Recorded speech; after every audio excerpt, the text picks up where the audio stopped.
Fellow armsmen, I ask you, will you follow me tonight to break their spine and reclaim what once was mine?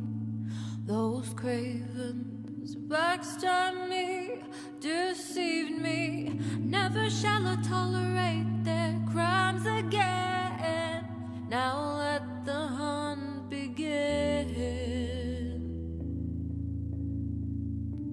7,000 souls scared and daunted, such a tale of woe. Not too long ago this village was a golden scene of hope.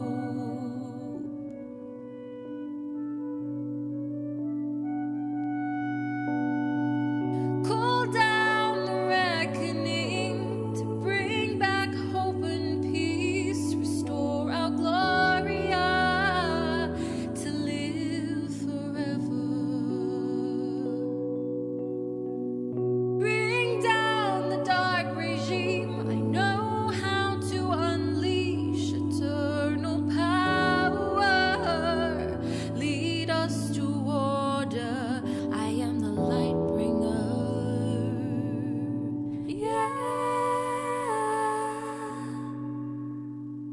Now listen, fellow warriors, I ask you, should my campaign come to an end, there's way more to avenge. 15 million souls living in this realm without much hope. Not too long ago this kingdom was a golden state of hope.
proc those passives. Probably don't care all that much. Olaf doesn't get very tanky until later. Shen certainly does, but... Pretty tankly. Yeah, pretty tankly. Sedge. Kind of like if... Tankly. Yeah. Camille. Not really. But Yeah. she's got the passive, makes it sort of tankly. Yeah. You know who's not tankly? No. Lux. She's not tankly Disagree. at all. She's extremely tankly, With but she Aftershock? has Aftershock and a shield. Does she take Aftershock into the Yumi? Oh, she does. She Okay. does. I think Aftershock should be removed from the game. Okay. And you're an Aftershock abuser. What? I feel like you're an you're Am I? you're bloody how many What Sejuani champions games you played in your career? Oh, I played a couple. Yeah. I didn't enjoy any of them, though. Oh yeah, you were miserable, so it's fine. Yeah. Yeah. Okay, fair enough. Oh, level 1. Almost happened. Chug! Axe doesn't land. Chugged one instead, threw it into the wall. Seaman dodged away from that one. Oh, K-pop K-pop. stuck between two. He does tag one with the root, though. Up he's here. Okay. Gatling gun the Kaiser in the back of the head. Crack on. Suits the shoot. Okay, you have to chug every time he chugs for the rest of the game. It'll be hot sober by the end of this game. True. True. What Corgi skin did we get? Did we get the Corgi? I don't remember. I don't think it's Corgi. Good. It's overhyped. Agreed. Everybody's going the Corgi train. Agreed. Ice would- Toboggan or lightning. I mean, not lightning, fireworks. What about the red little... The Red Baron. Yeah. No, you can't ride the Red Baron. Why not? It's white nationalism. Jesus Christ. Okay, we don't need that. We don't need that in any capacity. Jesus Christ. Anyway, Sure. we haven't seen him yet. That's Yeah. a red start for DC Ubisoft. Mm-hmm. Nice. Blue start for LGG Lisa. Mm-hmm. Mirrored starts-ish on the same side of the map. We'll kind of end up down bottom Not side. really mirrored at all. Well, I mean, like same side of the map. Yes, Different that's camps. more accurate.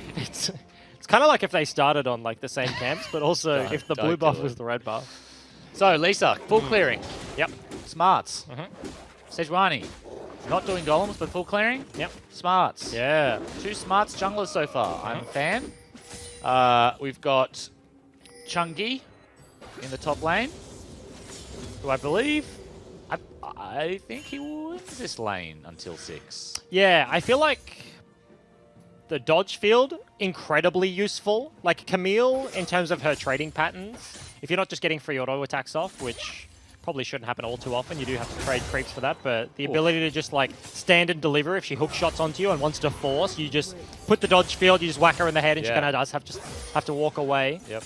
So a lot of tools to deal with the early pressure a Camille can put out here. Shen has such clean auto attacks. Yeah. Just a cool ninja. That's such an underrated aspect of champion design. I wonder how much thought they put into what the auto attack is going to look like. Literally tons. Yeah? So much thought. Yeah. Yeah. Well, they should. Like a clean auto. Yeah, champions take like makes months. or breaks. Yeah. Yeah, I know they take months, but like what's going to take longer? Me like imagining up Caitlyn's Q and being like, this champion's going to shoot a projectile out of her sniper Shoot rifle. a brawl multi that doesn't CC and also is kind of longer and goes through minions. Yes. Yeah. Yeah. So that probably gets a lot of thought, but like, how clean is the auto attack? I'm assuming it gets less thought than the rest of the stuff, but I feel like it makes or breaks a champ. I will When I say, play a champ with a sweet auto, I'm like, ooh, I gotta play this more. yeah, because I think about like auto attacks and I think of Anivia immediately because hers is miserable, Yeah. but it's like, I feel like some balancing would happen after the fact because like missile speed Ooh, is, that's under tower actually, too. yeah. Gets himself the turret shot at Kweku. Oh, he looking dodged for that W as well. a trade back and, Man, Chungi. Trading hard. yeah. Oh, hits him in the head again. Grass procs galore up here. Both of these guys trading back and forth. Sejuani is in the back pocket of the Camille, Ooh, so... this wave is pushing out, so this might go a little bit pear-shaped. Oh. Taunts forwards. Dodge Starts field this is one out. off. That's a fat wave, though. Okay. Woo, Kweku? Chungi! Oh, okay. So close. Very close indeed. Lisa's Lisa's here, though, and he arrived, has though. the flash, so that Bottom should be lane. a trade. Oh. We're not watching. Does Kweku have his passive up? Oh. Greggy, nice. Yep, Lisa doesn't want it. But I was going to say, like, missile speed is a balanceable thing, right? So you could make an auto attack and then make it bad by balancing the auto attack by making it slower. Is it about speed of auto? Oh, that's a trap. Not necessarily. That's a Q. Yeah, that's a nice trade. It's a headshot. Andrew. Oh, the net just misses. There's no heal left, so Andrew really just has this much health. TP in the bottom lane, and Drakon is in trouble. Drakon getting slowed by the Yuumi. Auto attack by the Camille, and he still has hook shot. Flash off the wall. K-pop absolutely dead to rights. Drakon already dead. No heal available. It's a very nice early TP from the top laner of Diacubs. Yeah, amazing TP there from Kweku. Chungi forced to TP back to top lane to catch the wave, and Kweku takes the opportunity to gank the bottom lane. That's that Camille hookshot mind game that we talk about, and K-pop lost. Flashes early. It's Kweku's chased. holding onto his, and in the middle lane, RP, there's no shadow on Suiman, and he's just sort of He just wants to standing fight there. him in the wave, but Lisa is straight up winning right now. A couple of seconds available, but has to pay the flash. Yeah, he just maybe thought he would win that one in the wave. Yes, or weird. Yeah. Just maybe one creep off 6 or something like that, and just Well, he just did ding. yeah, so, yeah, okay. just waiting to ding, and then all in the oil life. But Lisa forces the flash out. Had no shuriken, had no E. Shuriken. Couldn't kill any creeps, and couldn't ding that level 6 mark. Kweku now back up in the top side after paying a visit to the other side of the map. And getting it done pre-6, super valuable. Right, he goes back, and it's like there's no help from Shen. He can't get down there. He can't help you before Yeah, he hits that exactly. level mark. And it's He's kind sort of of perfect. being Shen. Yeah, I guess. It's like if Shen. It's like if it was Shen. But also he could kill people. Yeah, but instead he was of like Camille instead. making people live.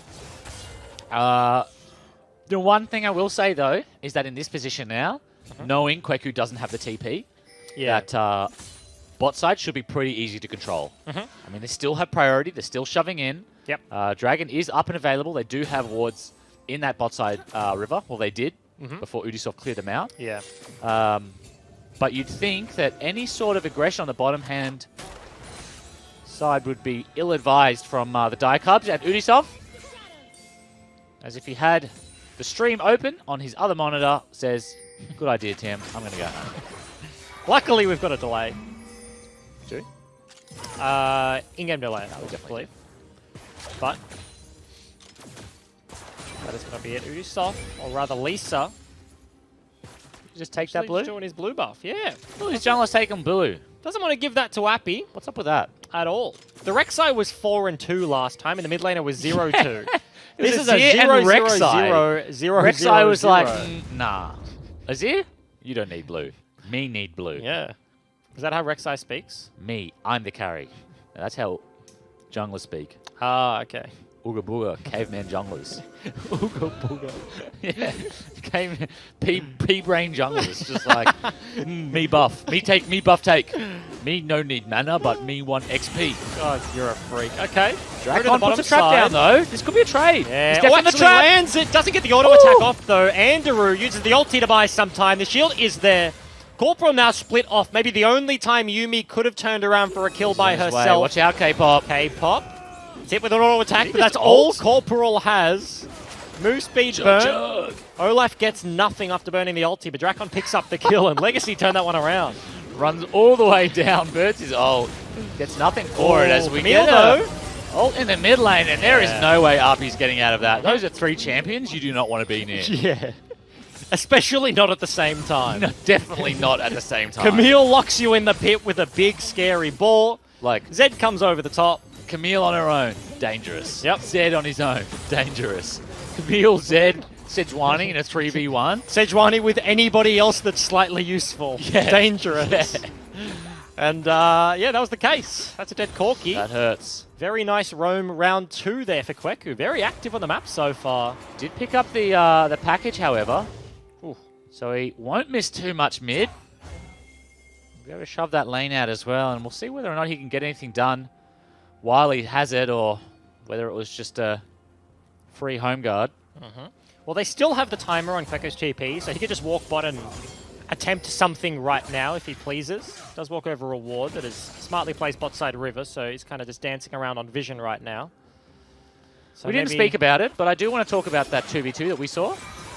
Bottom lane. Bottom lane, yeah. Yeah. Extremely close, very tense under the tower. K-pop just managed to land that last binding to Yeah. kill Andrew.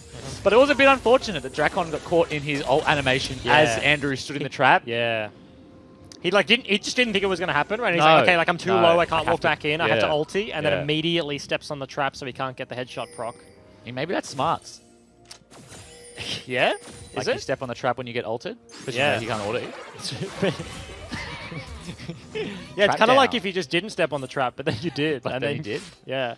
It's almost Well, like he didn't that, take the but not quite. headshot, so what was the Yeah, consequence? okay. Trap. I mean, not being able to move sounds like a bad time. Oh, Dodges another out from the binding net, but lands. doesn't dodge the binding. Luxes today have been on point. I feel like there's been a lot of good skill shots from supports. Like Yes. even the Pike from Yeah. Harry? He was popping Harry. off. Yeah. Yeah. Today's been PogChamp support day. I like it. That's a good role. Good role for good players with good brains. Well, that's the one. But Rift Herald's going to be started up here from Ubisoft. Got the help of Kweku. I need to make fun of you because everyone knows you were joking. What? I wasn't joking. Oh, Support is a good role for good players with good brains. okay.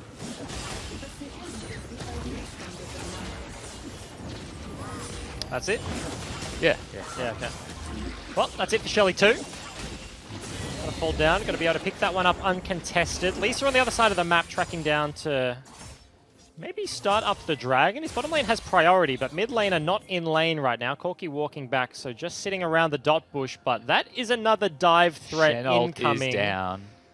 Oh, Camille just poked her head into the lane. yeah. RP new.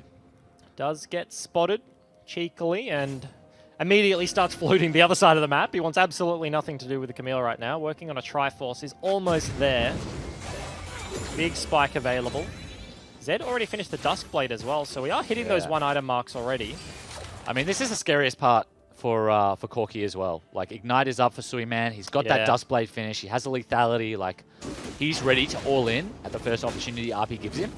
And Corki, he can survive. He does have the Val. He does have a stopwatch. He's not super squishy, Yeah. but there's no real CC. There's no real opportunity to fight back. It's really just You have to just how many dodge. ults can you survive before you have items. And that is a big all-in. Yeah, turns it around. Book stuns too, but Andrew already dead. Ubisoft lands at the play, but just a little bit too late, unfortunately. Not able to save the bottom lane, and Legacy, they turn around another one of these skirmishes in the bot lane. Yeah, yet again, Lisa makes his way down. Ults in celebration. Yep. Doesn't get an assist. Chug, and chug. leaves again. Walks away. Slinks back to his jungle. Tiamat means that Kweku not getting as much priority anymore, despite having that 2-0-2 lead. Sheen Stinger, Oh. pretty dangerous looking build. We've got 4 people now running mid. And they're walking over wards, but it doesn't matter because of Shelly. 2.5 plates left. Kweku is behind Appy if he wants to commit, but seeing multiple members does dissuade him a little bit. Shelly will charge. I don't think it's going to break the turret. It's awfully close Yeah. though. Almost. Was anyone in plating range? Yes, I saw at least one stack of gold go flying out. Like Sejuani was around. Yeah. So guaranteed. I think Zed maybe as well. Is Zedge guaranteed from the Herald because she dropped it? I believe so. Yeah, Yes. yeah, she's definitely good. I think there is a cutoff radius. It's fairly large, and I know there definitely is one. It's like difficult to drop Rift Herald and then run away quick enough to make it out of the radius. No, it's not that big. Like, it's like if you are past, I think where that Shen baton is. Even if you like did the damage, like if you drop the Rift Herald. No, if you drop the Rift Herald, you get it no matter where you are. I'm pretty Yeah, yeah, okay. sure. Another binding lands, and Andrew is just gonna die. Oh, straight one shot there. IE finished. So the headshot proc off the trap does 250% there. Dodge field is down, but so is the Hextech TP ultimatum. coming. Ubisoft coming in from the side as the TP is going to land at the same time. Appy gets in. Kweku flashes away, and Ubisoft, like most of the junglers this game, they make it to the play, but they just kind of have to slink back towards their side of the map. Yep. Plating falls just before Drakon takes the tower. So definitely would have gotten all the platings there. Yep. First break IE bonus. finished. I mean, that is just... I suppose that is one of the things about Yuumi. You don't have a support who can maybe tank a bind or like be a bind target. It's really just you and the creeps, and it's all on you to sidestep because, I mean, especially with that IE finished, like... Yeah, the head. It's like a the one headshot shot from Q now proc, on. Yeah. onto multiple targets. Like, you could probably do it to Zed almost at this stage as well. If K-pop like ults early enough to get the damage tick, then yeah, that is certainly one-shot potential there. A little bit of a rough laning phase from the bottom side of Dire Cubs this game. 0-3 to 3-1. Yeah. Working on the second item there. This is going to be a monstrous Caitlyn, and he has the Luck Shield building towards the Ardent second item. You suspect he has the Shen ulti as well. He has so many tools to play with. I mean, double AD carry is such a dangerous comp if you can make it through like the first 15 minutes of the game. Yeah. And it was looking really dicey early on. I mean, we saw that top gank. We saw the 3-man dive at mid. Yeah. I think there was maybe like Kweku 2k gold yeah. in favor of Direwolf, but we had a 4k gold swing since then. Yeah. And when you look at a Direwolf team comp, that's not the sort of comp that wants to be behind gold at 15 minutes. Yeah, no, 100%. And I need to praise Kweku, right? Because he was like involved in absolutely Another route everything. onto Anderu. That is it. Ragnarok pops Sejuani underneath the turret. Lisa tanking for the time being. coming in from the Wraith Pit. Oh, that's actually a very deep flank there from the Camille. Can get behind Legacy if he chooses to. Ulti is available. Looks for K-pop. Doesn't pop it just as of yet as Book comes through. Seaman coming in from the side, but not able to grab an assist. Dire Cubs, they find one, but Legacy with Shen here still looking to answer. Yeah, I mean, while Shen is still full health, there is the potential for Drakon to poke. He is still Caitlyn. Zed ult is down, so most of those threats don't exist. Yep. But at the same time, he's pretty low on mana. The Camille ult is still up, so looks like they're going to back out. Water Drake is up in 30. Meanwhile, DC, that bot lane wave just got pinged out. Looks like Andrew will pick up most of it. Yeah. You have to wonder how much farm they lost before that, during that fight. Yeah, probably significant. And how much farm, how much time is it before the Kai'Sa is going to be dealing relevant damage? Because it's not just a Kai'Sa that's slightly behind a Caitlyn, which you would kind of expect on paper, right? It's a significant deficit, but also the Muramana build. So he's probably a very long way away from transforming. He's a very long way away from his Gwynsus as well, so rough territory here. I was going to say, like, a praise Quicker. He was been involved in every successful thing that Dire Cubs have had. He's played a really good game. Yeah, like it was like kill Here he top. goes again. Yeah, TP into bottom lane, and now actually looking for the Olaf. Locks him in the pit. Nowhere to go, and I wonder. yeah. Okay, hang on. This fight is still going. Chung is here. That's a two-man taunt. Gets a taunt, gets the dodge field down. No recourse there for Dire Cubs. Kweku gets away with a minuscule HP bar. Udisoft tanks. Oh, the AoE! Yeah, Appy hits him around the corner, bends the bullet and lands that one down. Binding barely hits the backside of the bear, and Udisoft just walks away. I wonder whether Lisa could have just turned around and just killed Kweku with his ult on. I mean, that last little second where he finally decided to start auto-attacking back, he almost killed him 1v1. But huge turnaround there. Chung hits a massive taunt. Uppy is in the area. And anytime... There's not a lot of CC on the side of LGG, but if you get hit by what they do have, there's a lot of damage coming your way. Yeah, the Lux, the Corki, the Caitlyn, all of the overlay. Olaf certainly no slouch either. Slouch. I was trying not to laugh, I couldn't. It's kind of like when you slouch, but also you just say the word wrong. With a H. Kind of like that. Slouch. Yeah. True. Yeah. True. Okay. Minute 50 on Well, Baron. shouts out to K-pop for keeping LGG in this game. I mean, he has been an absolute laser with these bindings. He continues to hit them all game. And LGG currently around 3k gold up. Yeah, sitting So pretty just right a now. little bit of a respite as we get all the waves out and everyone decides which lane they want to go to. This is the one man. This is the one man they fear currently. Triforce completed. Tiamat now added. Can rival the wave clear that Chungi has. Kind of fairly difficult to make progress solo in a side lane against a Shen. Yeah, he gets Zed to this making his point. way down, but he did walk over wards. Kweku! Oh, that was a weird one. Just kind of flexing on him. Maybe trying to bait him forwards there, but Chungi knows Chungi's something gonna of stand him out here, and that is not good. Does he actually Do you go taunt for the him? taunt? I think you do. Oh, actually lets him slip. Well, he wouldn't know the timing of the recall is the one thing, so he would have to go immediately. Well, he doesn't know that he's even recalling, right? He just That knows is, he's in yeah, there. that's true. Udisoft caught between his turret and 4 members of the Legacy lineup. Very tanky to boot, but actually Seaman may just have took a ton dodged of enough, damage. but looking for the ulti onto the Lux. Can't quite find enough damage off the death mark, so Ubisoft falls down. K-Pop still alive. That's a trap. Standing on the trap is Andrew once again. Loses his life for it. The dive is still continuing. Chungy walking forward with Appy. Flash forward from the Corki, looking to dive the inhib as resets had to come through from the other side of the map. Kweku wants the action though, but that's going to be a taunt onto the Camille. Flash gets into safety. And Dire Cubs, one by one, they're just walking at Legacy, standing on a trap, hitting the CC, and they just fall down. Yeah, this game is getting out of hand really quickly. I mean, the last 5 minutes so much has happened. It feels like we're much further in the game than we are, but we've only just dinged 20 minutes. All 3 outers are down. Tier 2 top tower is down. Wave crashing in the mid lane. Lisa wasn't even there. Yeah. Was not even involved in that team fight. Has just been jungling. Working on this blue buff now. May actually die to this Camille ult here. Yeah, honestly. It's going to look at dishing out the rest of the damage. Ubisoft is lying in wait as well, so the extra CC does land. No Ragnarok available. A couple of seconds off the cooldown there, and extra kill for Kweku. Little blue buff for his troubles. Yeah, didn't even have to compete for his jungler. No. The enemy jungler did it for him. Ooh, RP is ganking bot. Does he have the package? He does. Kweku has no flash. Hookshot is available though. Can Chungy bait him in for the trade here? We saw last time. Pushing forwards pretty hard. Gets Taunt the taunt. lands.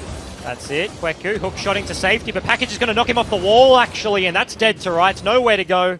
No walls for safety, and Ubisoft's incoming bot to try and trade back. There are 3 here, but they don't realize it. K-Pop is here also. Binding just slightly goes wide. Chungy's still looking for the chase. And Gromp dies. Has some time solo with the wave top. Shoves it in, but is about to find a Corki at the tower, and so we will not be able to do any damage here. Yeah. And RP, this is the point where Corki becomes a nightmare. Yep. He's got the blue buff, he's got his Triforce, Stopwatch, Tarbis, Zeal. The next item completion, if it's rapid fire, if it's IE, doesn't matter which. Yep. Either is gonna be really difficult, and having those Tarbis means that the lethality, the double lethality item on the side of Zed is not going to be nearly as relevant. Yeah. Certainly is. Legacy also still maintains significant vision in Dire Cub's top side of the map in their jungle. 5,000 gold is the lead. Has been growing for a while here as well. Yeah, TP does come through from Andrew. Just the 80 carry getting back to lane. Finishes his Gwynsu's. Doesn't quite have the transform yet, but yes, does have them completed. Caitlyn. That's the thing. Thoughts? That's the new age thing. Okay. IE into Essence Reaver. Cooldown reduction is super good. Just gives you the flat damage. It's no longer like, since the Essence Reaver has been reverted. You still get mana. Yeah. You do get mana back. It's not that crappy little I'm Illusion and I can skate all over the place, which Caitlyn absolutely didn't want. Yes. It's just back to, it's a stat stick, right? Yeah, you get the damage, you get the cooldown reduction, you get the mana back, so you can just start flinging things left, right, and center. I'm not unsure if cooldown reduction changes Caitlyn's recharge rate on her W, because if that is a case, then that would probably tip it over the edge. I'd have to go back and check that one, but that could make sense in my head 100%. Yep. Go back to like early W points into Caitlyn, and especially when you're pairing up with something like the Lux, makes a lot of sense here. And that's the choke they've set up, right? The traps, yes, did just die, but they can do that whenever they want, whenever they please. And the choke points to get into this Baron pit for Dire Cubs are becoming harder and harder to manage. I guess Kate can have mana issues. Oh, that ult did so much damage. It's because and it's just flat AD, right? Yes, it's flat AD on both items. I watched a creep before for a 1k. Yeah. At 23 minutes. I mean, she is 5-1, but it's just so much damage. As soon as she has Ardent, she's not really going to miss the attack speed from a Zeal item, right? True. Can kind of bolster you in that way. Not quite there yet. Is going to go towards Zeal items later. Of course, you're a crit AD carry. You're going to say BT Last Whisper. No. Oh, Runar's. Okay. Oh, yeah. Runar's passive. We had a headshot every auto? Yeah, just every single time. Every single auto was just a headshot. No, I don't like that crazy. I like it because you can just, when I was playing AD carry, I could just aim move the ground. I didn't have to like worry about focusing. Oh, hang on. That's actually a fight though. Drakon almost gets caught out. K-Pop split off. Kweku wants the kill, but can't quite find it. Shield comes through last second. The strongest member of Dire Cubs falls down. They found the engage, but couldn't quite make it stick. That was a close one. That was all sums burned by both Lux and Caitlyn. Caitlyn barely survives. Have to think if that worked. They get the shutdown. Yeah, They get the tempo. That could have been completely Baron. different game. Like you start that one off, you bait Yep. them in. The Camille doesn't need to dive the turret to lock that one down, so then you still have the Still full the flank, HP Camille. Yeah, just- flank opportunities. Yep. If you can take out one of the carries, then you can hardcore commit onto Appy on the Corki, and that could have been a different ball game, but barely not enough damage to take him down initially. Shield comes through to save the day there from K-pop, and Drakon lives back up on the map right now, trapping off the chokes. Goes back, finishes a Ninja Tubby as well, so all 4 members have completed them. Lux, of course, has the Mobies as the support does. That's becoming a hard task for Seaman to find access to backlines. Yeah, and one of the major issues here is that they've opted into Kai'Sa as their mixed damage. So they have Yeah. double AD solo lanes, but then they've got Kai'Sa, Yuumi, Sejuani. There's enough magic damage there to make sure that, you know, if you're going Tabi's Thornmail, you're probably going to die still. Yeah. Right? But in this circumstance, when you're 0-5-0, like, yeah. okay, yes, she has the Gwinsus. Yes, her passive is still going to do the damage that her passive does, but it's really not the same. Yeah, that's the kicker, I think, is that Kai'Sa is significantly behind. If he was in an even game state, then it's not the tankiest lineup. Like, yes, Shen is hard to hit, but everybody else is going to be deal withable. Yep. Olaf is going to get maybe 1 armor item-ish, like towards a relevant point of the game. If we're talking about like 55 minutes full builds, yes, but ever so rarely do games actually get there. But yes, given that Andrew super struggling in the early game, he's almost completed 3 items, so he's reaching a point of relevancy this time, but I have to think that Drakon right now dishes out a bunch more damage. Given that Legacy are kind of grouping up in the mid lane a lot and looking for these plays, it does mean that he's fallen down a significant amount of CS. Andrew playing the map very well. Yeah. Has a 50 I was CS about lead to over say, his opponent. they're the same XP. He has a CS lead. Like, they're both on 2 items. Granted, Caitlyn's are a bit more expensive, Yeah. but doesn't actually look as behind as I thought maybe he should be. Olaf's in trouble here. Shen ult is coming through, but he dies way too quickly. Shen ult actually never used. Yeah, was just They just sack him. barely off Gets cooldown, caught but in between 4 in the river, trying to prepare for a dragon, trying to pick up a scuttle. yep. Happened last time with the blue buff as well. Lisa getting caught out by Kweku again. Kind of the only thing that can keep him in place is that Camille ulti, and every time it is that's available. a lot of damage. Oh, it is. Andrew just getting healed up by Corporal with the zoomies, but not quite enough as of yet. Has the lifesteal now with the Doran's Blade to heal himself back up to full. But that Caitlyn ulti does significant damage here.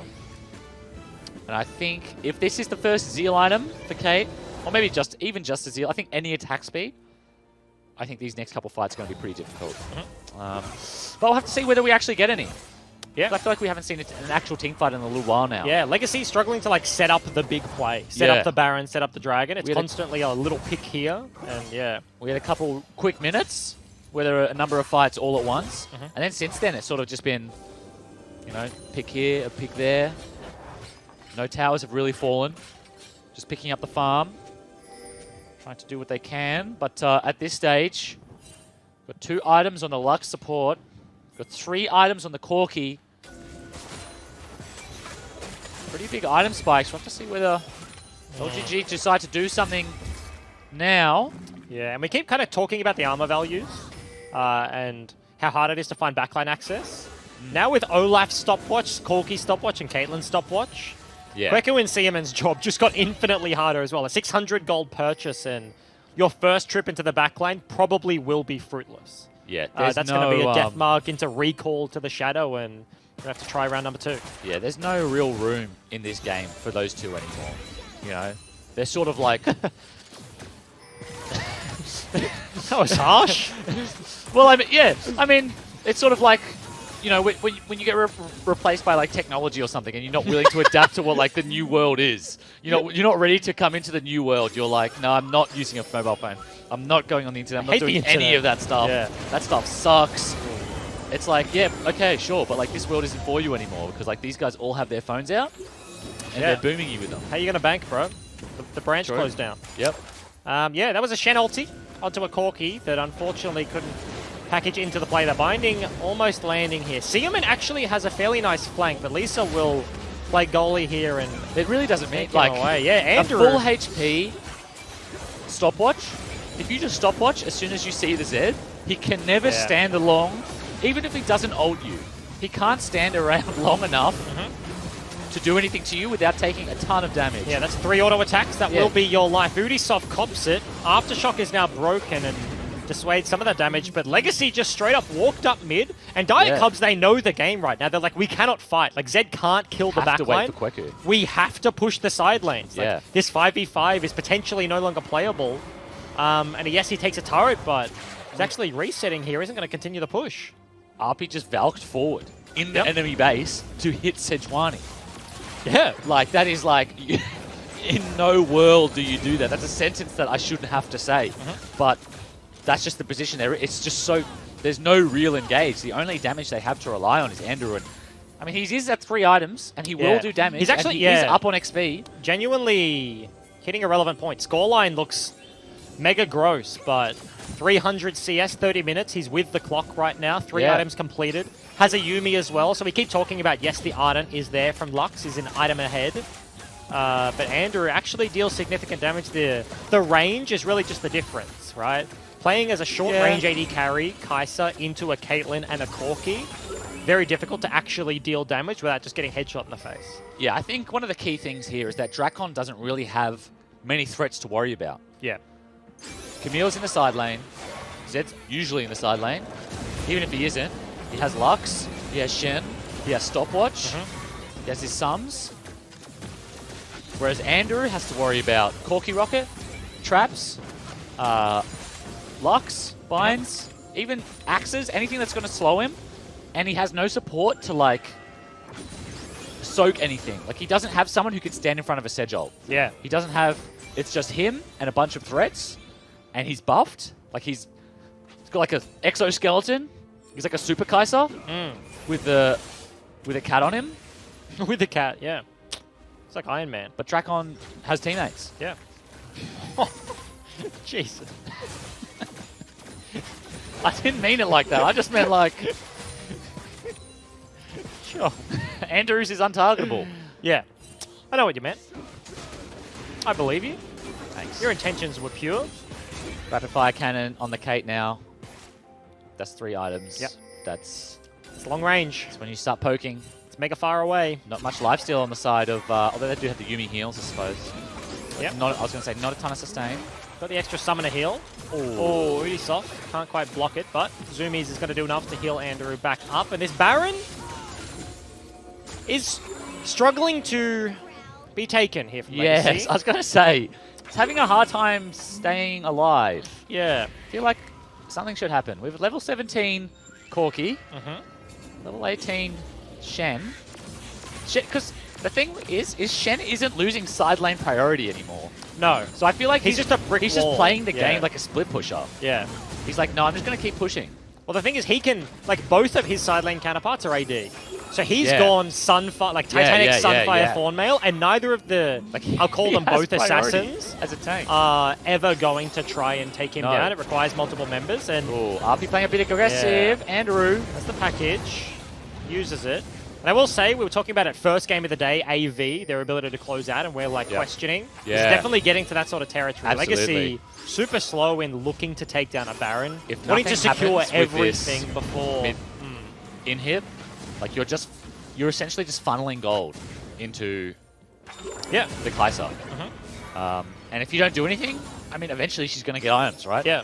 And she has items. She's only going to get that's all. A big catch. Binding Lance. Okay, see him in. Okay, that's a chunk at least, so it looks like they're going to siege this tower off the back of that. Camille potentially looking for a flank. Ubisoft is a little bit chunked, as is now Andrew. Headshot procs, the extra range here. Corki and going forwards. Caitlyn doing so much work. Second inhib does fall, as does the Dragon. Chungy's just soloing Dragons. Chungy realizes what champ he's playing. I mean, he can always just TP. Yeah, I mean, he has ult and TP, right? Like, it's not a bad thing to do necessarily, but it's just not what you expect from a Shen usually. It's just funny.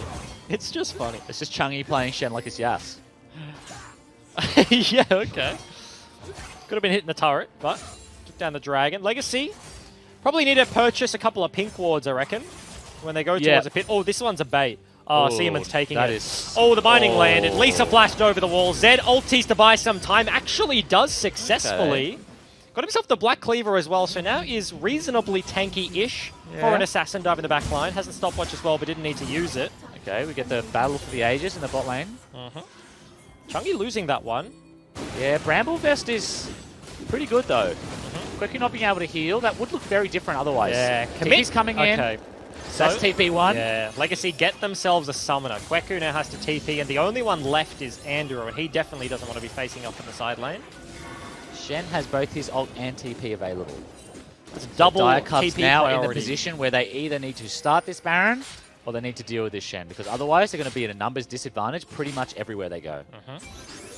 Stepping on all the traps, so Legacy know what they're doing. Vision is denied in the pit. That's an ulti landing onto Appy. no Book QSS. is landing as well. Andrew ults forward, but the stopwatch comes through. Shen has now landed. Dodge field up. Lux laser over multiple people. Seaman falls down. Legacy are completely demolishing this fight. Yumi attaches to the Sejuani, and he just runs away. 2 kills onto the carries, and Legacy is streaming towards the base. Yeah, you got to think that this is opportunity to finish the game here. Kweku is the only damage dealer alive. Both carries down on the side of Dire Cubs. LGG working their way into the mid lane. They're going to take the in here, but really what they're looking for is this top wave with the supers. Ubisoft doing his best to try and cut the wave. Yeah. Pulls both supers away, but unfortunately, there's still 5 or so range creeps left, and Drakon and Alpi are just putting work in on these 2 towers. Kweku is the only damage. Ubisoft going in last-ditch effort. Lisa ignoring everything and just hitting the Nexus. Yes, another one falls down. Legacy, how to clean up the rest of the fight. Hit the Nexus. That's the game. Eventually, it took them a while. It took them a Baron attempt. Didn't get the buff. Got themselves a team fight, and yeah, that's the game. That's lights out for the Dire Cubs.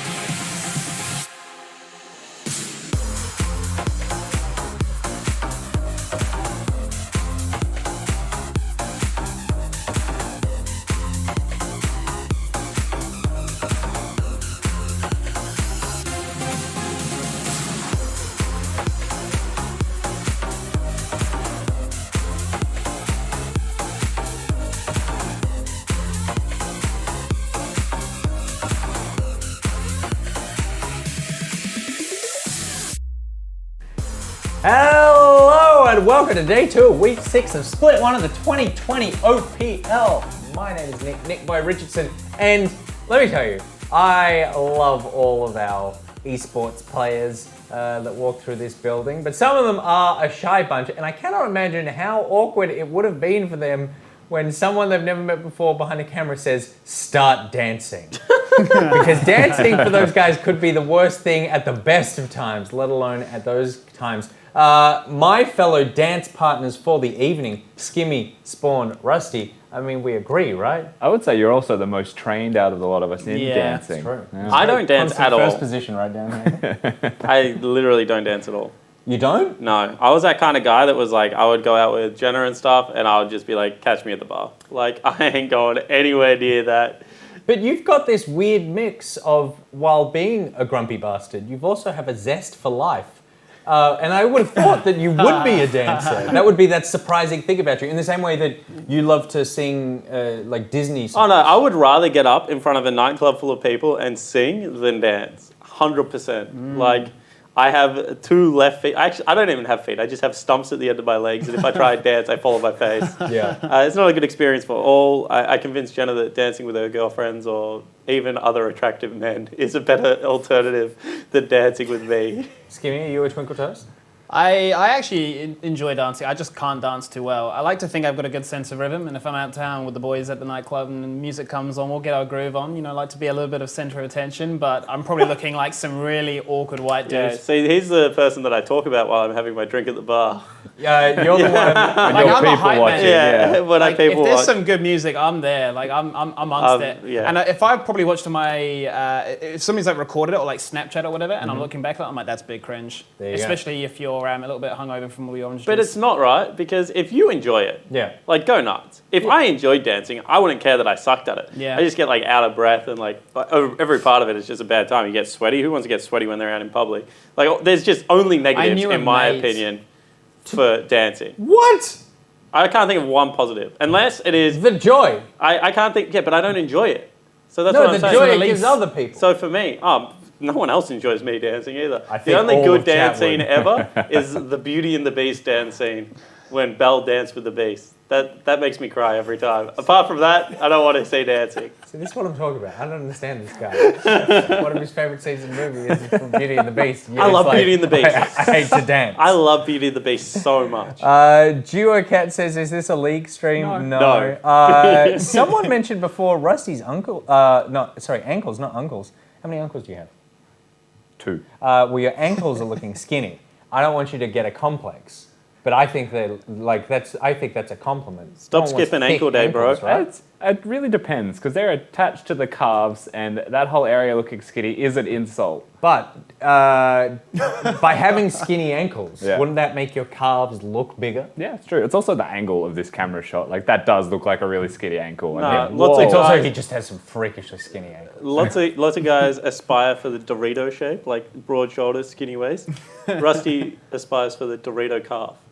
Wide calf, Yeah, very skinny ankle. I like That's it. what he wants. I like it. Well, welcome to day 2 of the OPL for week 6. Yesterday, filled with surprises. Absolutely. I would say there are a lot of games that we thought would just be paint by the numbers that turned Oh, out. you were talking about the games. I thought you were talking about the fact that like rhinoceros meant one horn. Like Yeah, I I was know. surprised by that. Yeah. Like that a sloth can poop out 1/3 of its body Correct. weight. I didn't know that. That That's 3% crazy. of all the ice in Antarctica is made up of penguin urine. Yeah, like all these things were fun surprises. It's true.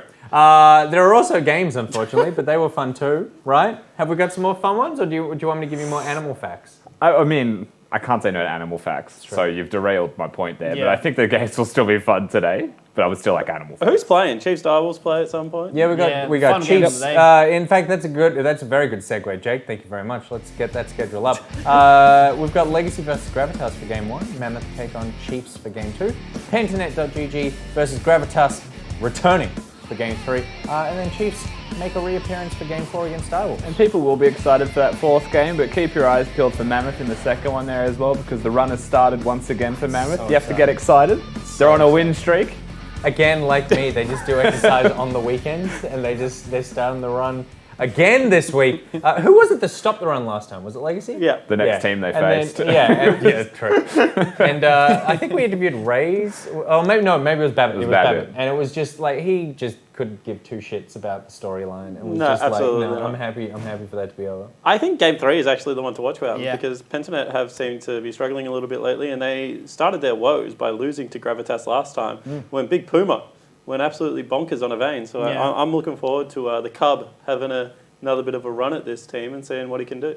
Maybe it's the Dorito ramp of the schedule. You know, it starts off small and it starts to get quite wide and big, and We call that the rusty calf. That's The rusty calf the rusty schedule. legs of the schedule. Well, it's a while until we get to the pointy end of Rusty's calf. So there are 4 games of League of Legends today, but there's also a few segments of Nick Bag. So I need your questions. Please send them in about life, about love, about ankles, about anything to asknickboy@gmail.com. Oh my goodness, we love the Nick Bag. And we are very excited to get into it. And then, of course, this week it was World Wildlife Day. Correct. We've got to work on getting a new name for that because it's just a mouthful. Tuesday, March 3rd. So we are also going to celebrate, which I don't think I've told you guys, but we're just going to tier list zoo animals. Oh, okay. There you go. Okay. So everybody have a think. you know how about- heated this is going to get after having our koala versus frog argument? Yeah. And that was about chocolate. Yeah. That's an ammunition. So like, this is a whole nother level, right? Yeah, this is about much bigger things you Yes. can eat. Yeah. Yeah. Yeah. You can eat. Yeah, have My you never had God. zebra? Oh my God, a delicacy, you're missing out. All right, let's not miss out on game number 1 though. Let's get that lineup up, please, for Legacy. Let's start off with the second best team in the OPL Rusty. It definitely is. Only lost 1 game to the Chiefs so far. Topoon in the top lane. Babbitt in jungle. Tally comes in undefeated as your mid laner. Rays and Isles in the bot lane. And Jensen the mad scientist bringing out the lane swaps for Legacy yesterday to a very good amount of success. Yeah, absolutely. And I was having a chat to some of the boys upstairs, and they were saying that is a tactic that Quinny K was always a fan of, the Scion into the lane Well, he's swap. not a top laner, is he? Some early game aggression going on, and I think that Legacy did a lot of things at the start of that game right.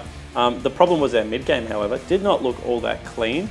But that man on your screen, Tally, what a debut back into the OPL. 32% of his team's damage, I believe that he was doing. Was CSing at like 11 a minute. Yeah. He's a freak on the Victor. He slipped back into the OPL like an old man into a sauna. It was just like he'd never left. In fact, it was better than he normally is at this point of the season. Yeah, absolutely. I mean, Jimmy's known for the latter stages of the year and going very deep in the gauntlet, but was tending to nap a little bit during the OPL regular season. Obviously came out of his hibernation a little bit early this time to help out the Legacy lineup. Well, let's see how he goes up against Gravitas. Skimmy, who are Gravitas today? Well, it's going to be Pete's in the top lane. Praelis is our jungler. Seaman in the mid lane. Puma as the starting AD carry. And Trashley actually going to be playing as the support today with Coach Omo. And how many players is that now? Is that 9? I think that's close to every player that they have. Incredible. Because they have an army, a Yeah. horde, if you will. Like, the Urakai showed up to Helm's Deep against Gravitas and we're outnumbered. I was actually just about to say that there were more people in Gravitas than there were in the Lord of the Rings trilogy. So- Really, yes. I have Gravitas goblins in my head now. In fact, if the unfortunately, whole from of that. Gravitas rocked up at Rivendell, Elrond wouldn't let like half of them go with the fellowship. There's just too many of them. All right, that was just far too nerdy. It's time to get into something much cooler. It's time for professional competitive video games. It is game number 1, Legacy versus Gravitas, and it's coming at you with the Maker's Champ Select.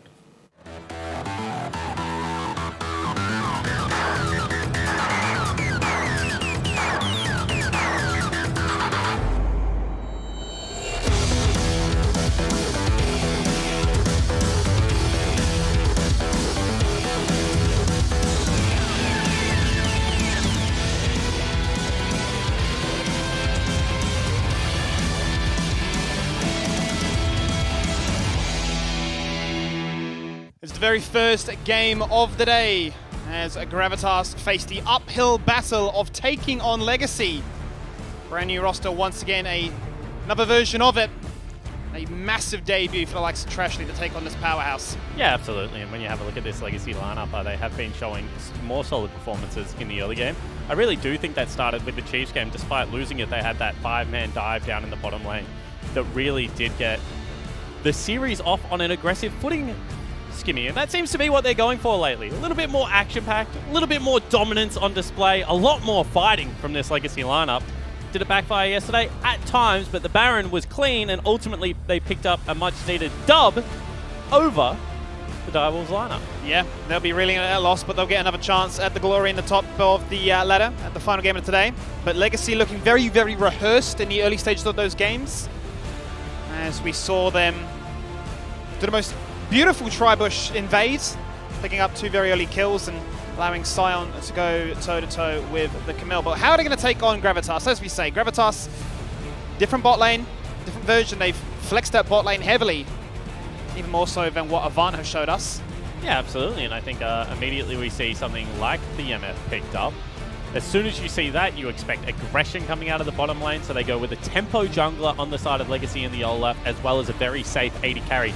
This sets up now very nicely for a 3rd pick Yuumi. So if I'm Gravitas, I'm probably going towards something like a Nautilus and trying to shut down that game plan immediately. Wanting some heavy aggression. They're actually going to deny the Yuumi. That's a heads-up play by them, realizing and respecting the highlighted points that you mentioned with the Ezreal and the Olaf being so strong. Yeah, and now this is a tricky situation, right? Because aggressive supports don't normally pair all that well with Ezreal, unless you're going something like, you know, Conqueror or something in the laning phase. What are we thinking? Other options, what? Karma, Nami? Well, Karma is good because she's just a shoving lane, right? So that gives a lane for Olaf to play through. When you're the quickest jungler, which Olaf is in this matchup, you just want some priority or some push, right? The ability to move first, to be able to skirmish Echo in this river. So this lane right now should get prio, but I certainly think it does get outscaled. In fact, if Legacy don't pick themselves up a pretty beefy top laner, I think overall their comp kind of falls off a little bit of a cliff after the 3rd item, Skimmy. Well, the last time these two teams did battle It was the Preyler show, quite honestly. It was him playing Lee Sin, him able to get pretty much all the kills on the game. They picked up 10 as a team, and 6 of them were on Preyler, and that's kind of the characteristics of the Gravitas lineup, right? He's the one that's trying to get this team online through damage himself. The complete opposite of Babbitt, who will definitely take a hit and allow his mid laner and AD carry to lead those damage charts. But like, I will build items to make sure you can survive. That was a perfect example of it yesterday on Raze. Knight's Vow, Locket, everything to make sure that if he's in that Baron pit, he's got cleanse, utility, and he can get quads. Yeah, absolutely. And I think that when you have a look at Legacy, right, you have to kind of park draft composition a little bit, because you just have to look at the raw star power that's on the lineup. And, you know, if you rate that against the Gravitas members, they would need a serious advantage from this draft for me to ever be saying, you know, the Gravitas carries of Human and Puma are going to outperform Tally and Raze at 4 items, right? Despite champions. So I think that you raise a really good point. They do really protect Raze well. Gameplan gives them a lot of scaling and would be a little bit of a Jimmy Shoot champion. Renekton, on the other hand, once again, that's more of what we were talking about. What does Olaf want?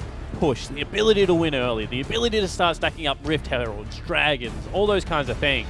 Aatrox are very much in that vein as well, and I mean, the Legacy lineup looks like they're going to continue the theme, Skimmy, of going towards the early game. Going towards the early game, acquiring that lead, and then basically banking their resources on just sheer mechanics and sheer dominance in the fact that they are 10-1 in this league so far. They're second. And Akali is going to make a return in 10-4. Haven't seen her for a fair bit of time. It is obviously the new change in our ultimate where it's targeted. Yep. Be interesting to see how that comes into effect. And a little bit of fire with fire here, Skimmy, because they go towards the Renekton. They pick up the Akali. Yeah. I'm very curious whether this is Tally's Aatrox and whether they do have something for top lane. Tally, of course, historically is a top laner, so we would be able to play Aatrox mid very well. Obviously was on order last year. We role swapped Simon and Tally a lot. He can play mid lane like to a very high level, obviously why he was considered so early on as a substitute for this Legacy lineup. And we'll see right now whether they do grab... Oh! Okay. We've got the Nautilus as well. So they're going to play Karma mid. That's a spanner. See how this all rotates around. No, absolutely. That's a Nautilus support to counter out the Yuumi, and that's going to be Karma mid lane to nullify Scuman. I don't hate it. It certainly is a Tally champion. He's a very frustrating man. It gives them a second wave of push priority. Yep. So what I mean by that is obviously Nautilus is going to be able to tank a lot of Yuumi Soras early. That bottom lane should be able to push. Mid lane now definitely pushes. But once again, it is continuing the trend of, I don't think this is a great scaling composition from Legacy. Yeah. I think almost every champion on Gravitas at 3 items is better than their counterpart, with the exception of Renekton. So it really is going to be, what advantages they come into this in the early game and how they use this Olaf and their bottom side of the map to accrue advantages. Because what we've seen in the OPL is if you get Drake number 1, Drake number 2, teams will really start sweating over Drake number 3 and Drake number 4.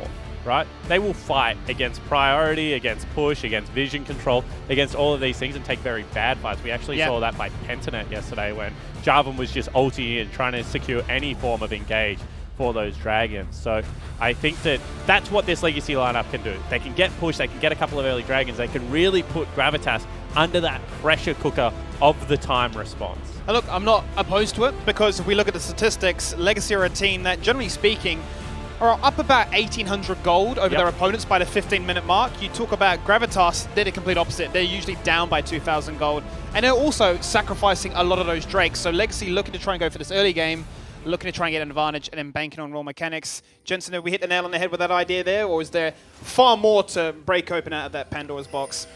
Well, in terms of like the skilling, I don't think we are that far behind. Yes, we have a Karma, we have a lot of early game champions, but we should still be able to match them because they went for the likes of Renekton and they went for the likes of Echo, who, if he doesn't snowball, doesn't really get very far ahead of the game as well. So I think if this goes late, I think we should still have an even footing. We have the range advantage for swords, and it's a question of Ezreal versus Yuumi over there. And there's a lot of talk online that I see about OPL, that we're a really fan-out region. We don't do much level 1. Legacy seems to be becoming much more active. Is that something that you've picked up as a coach and you're trying to change with this lineup? I think level 1's a very integral part of the game. Ever since I started coaching in Taiwan, it's a question of you need to think about, okay, do I want to be invading just to get a read as to what my opponents are doing, and all the way to what the European teams are doing. If you look at teams like Fnatic, they're always thinking about, mid jungle's important matchup here. What are they doing level 1, and how can we possibly cheese a good flash from them? So that's something that I'm just taking from my experience and trying to apply to this region. And obviously, yesterday's game was quite close, but you're able to clutch it out in that Baron play. Is it nice to be able to have that game plan of, at least I've always got Raze, at least now I've got Tally, these 2 late game powerhouses that will always come through in the team fight? I think some people can call it close, but to me, I think it's within our game plan. It looked like we were taking a beating, people were getting picked off due to small mistakes, but we were doing what we drilled, how we moved around the map to just secure our power spikes. Once we hit that for those 2 items, we knew that we were going to win the game. Now, bringing it back to the matchup in particular here against Gravitas, obviously a roster that are constantly flexing their members, Tragedy making his debut today. Does that really change the preparation against a team like them in particular?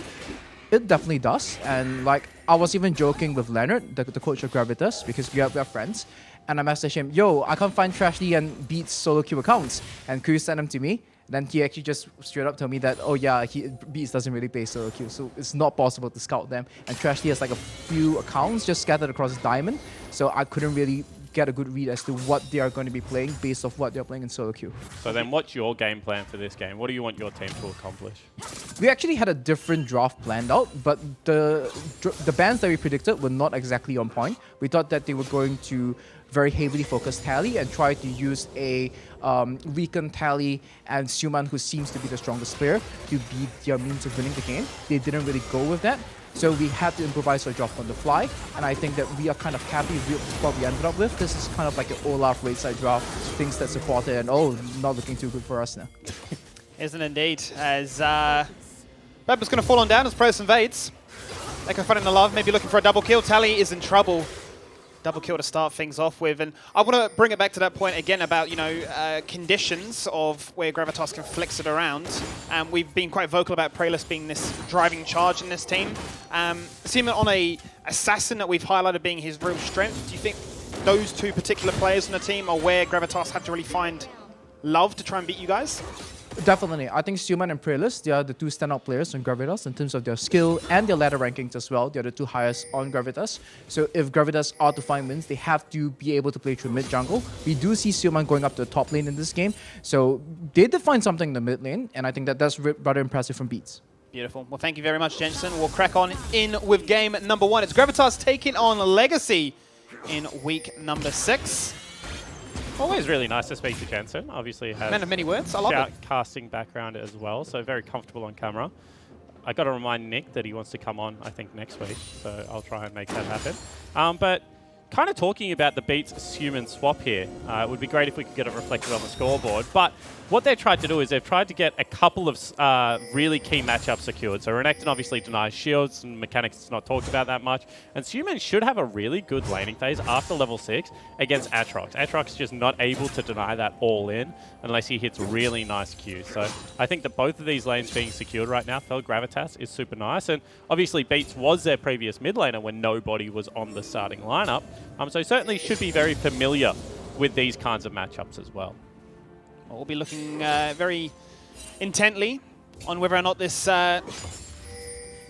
2-kill advantage they've netted themselves in the early stages of the game actually can account for anything. We highlight how strong Legacy are in their early department and how they've been as a team as a whole, especially with objectives thrown into the mix too. So another question begs, with those 2 key champions, those 2 key members, if they're able to utilize those advantages and put Legacy in the back foot.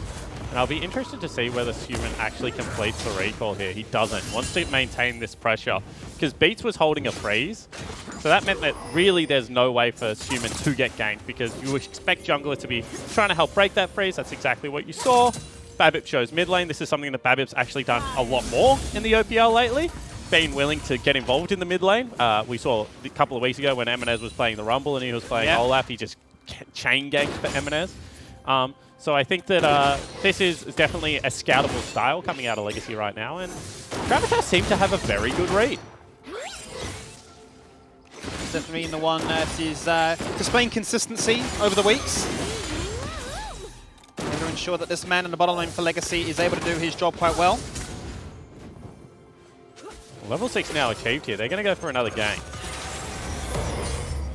Always going to be quite difficult to get the Karma when she's got that movement speed to dodge the sphere.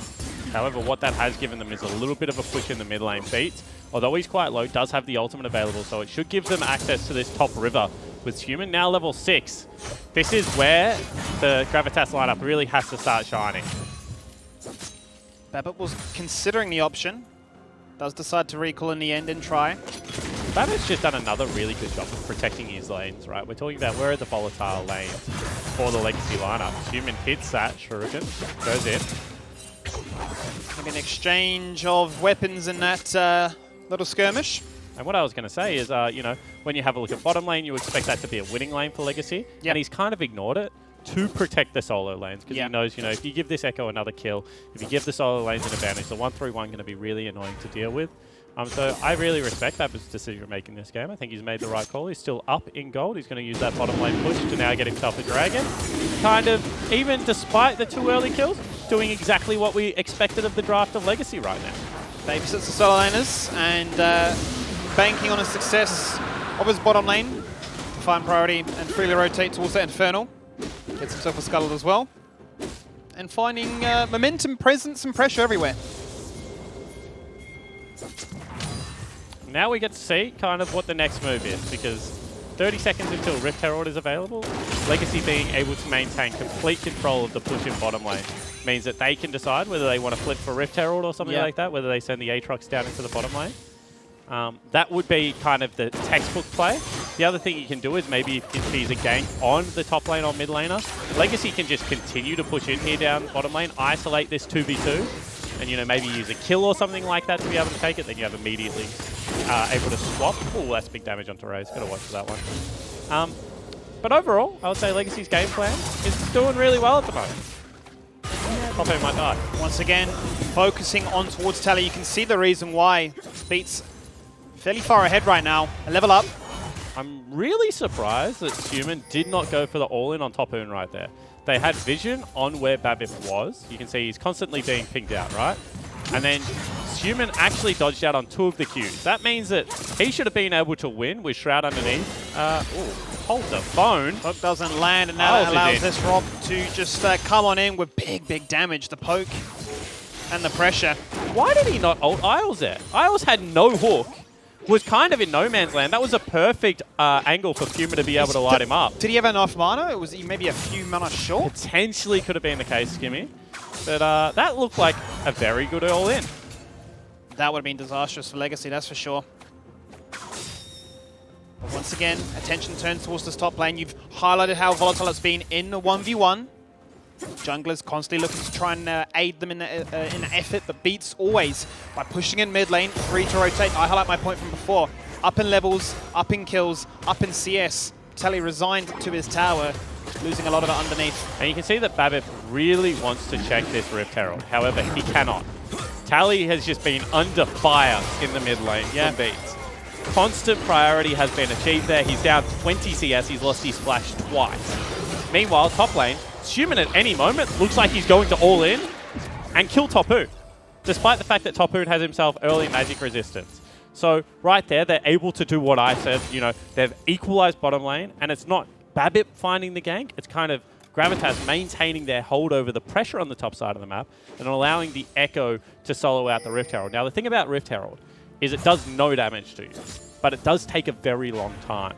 So the problem with doing it like that is there is a large period of time which, if they know you're on it, that you don't have a jungler to arrive to these plays, right? But that was really well navigated by just ducking into Fog of War. A couple of cheeky plays there from Gravitas members, and very well executed, Skip.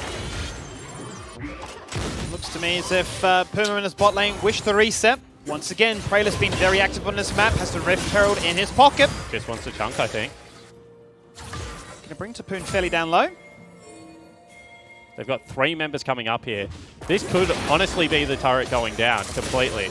If you get 2 plates, it just ends. Beats already popped ult. Well, Dominus is online. The members are going to collapse on in. It's going to be Prellis that gets the shield. He tanks 1, he tanks 2. He chrono backs himself into the boys. And Topoon falls down for the 3rd kill that Gravitas have achieved. That could just be the turret, Skimmy, because if you take the first 2, then pop, and the next creep wave comes in, you can generally take this down 100-0, and that means Human is probably going to have himself a finished Gunblade at 11 minutes into the game.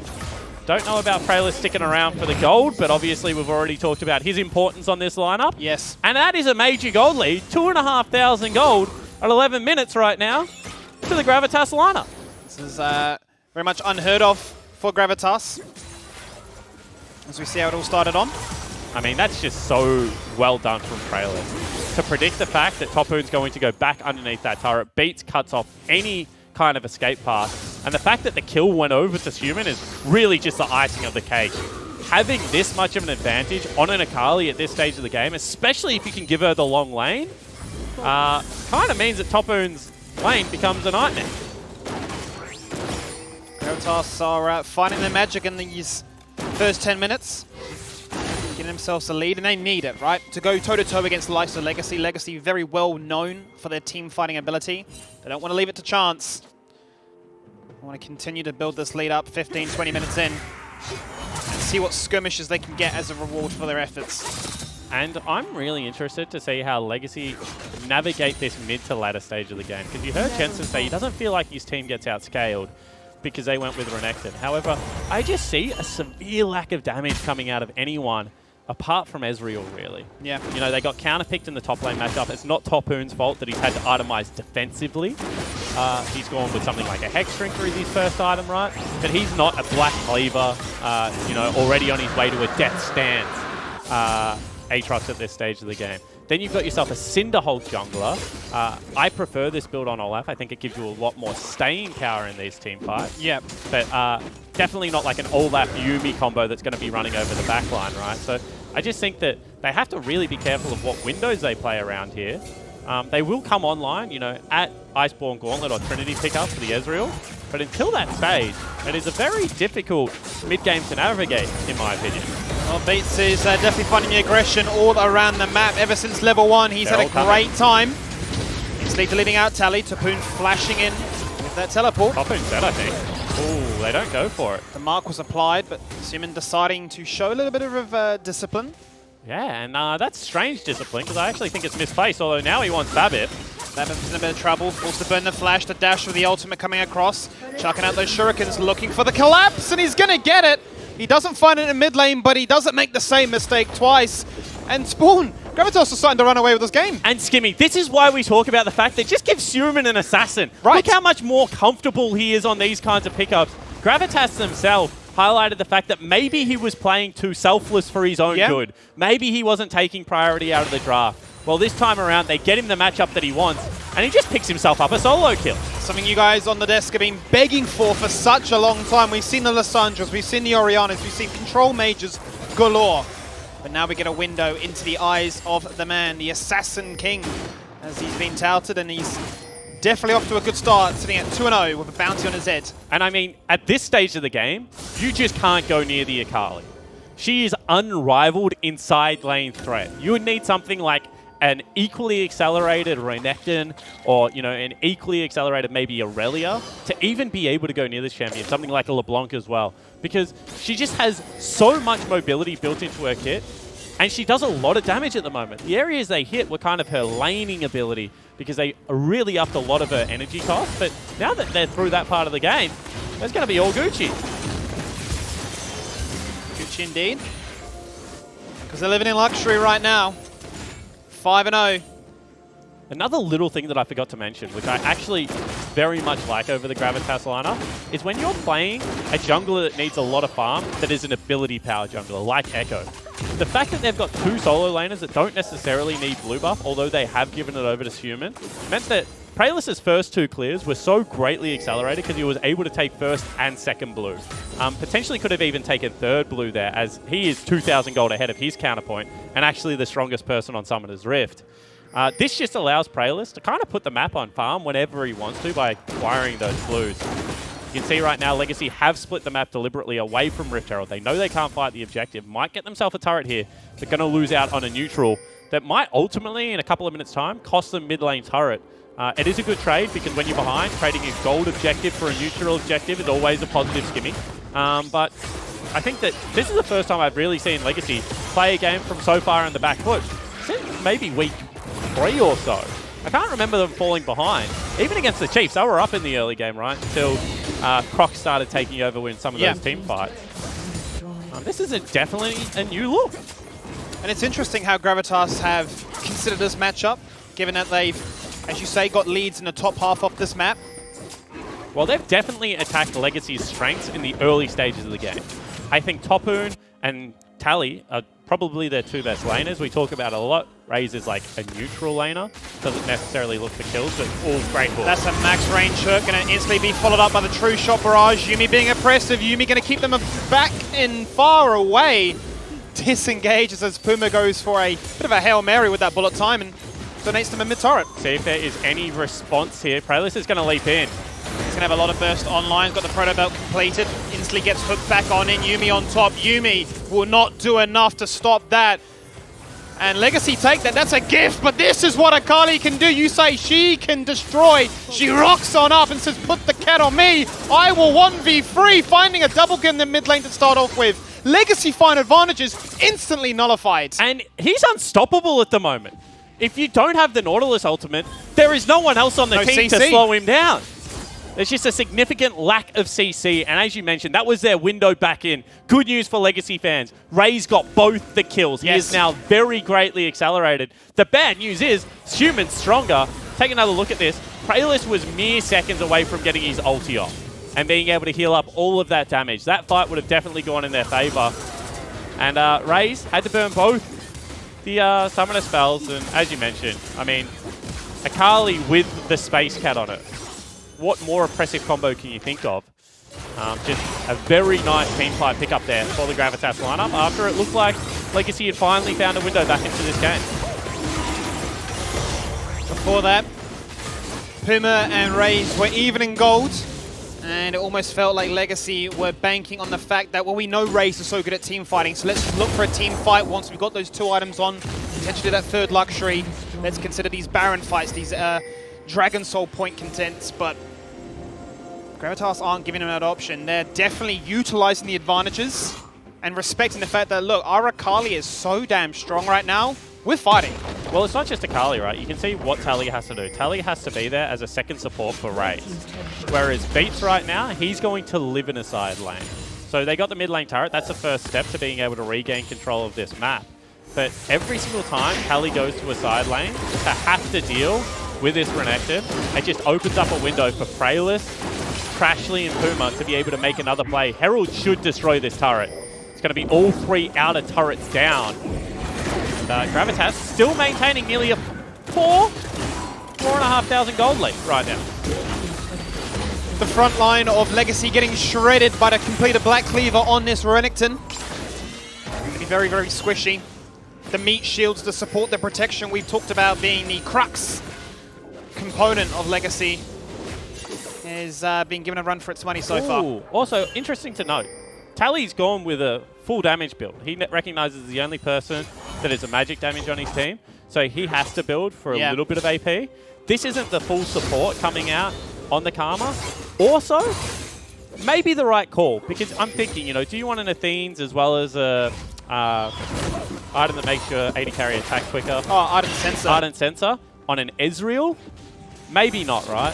He's more of that spell-weaving AD carry. Of course. So maybe you just want the huge shields that come from maybe a Death Cap and the powerful nukes that can come from the Karma Qs if she has something like a Death Cap Void Staff combo as well. So respect the itemization call here, but just important to note, this is definitely not going to be the similar supportive Karma that we've seen in the OPL before. He's going to stick to kind of like what Legacy's identity was for the first 5 weeks of having a very carry-focused style. So not going to veer away from that identity too much. Not going to try and change the script just now. And look at Babip. Babip does a lot of things that maybe get slept on, right? He's 0-3-1, but just a little hover for Tally to be able to get that lane out. Now the fact that they cross River as a duo, right? Playing through the side lane to get some form of control back around this dragon. It really is the little things in League of Legends that kind of allow the team to be able to re-establish some form of game plan. Definitely taking away those 2 control lane boards, getting side lane pushed in was the first step for Legacy to maybe be able to contest Dragon number 4 in this game.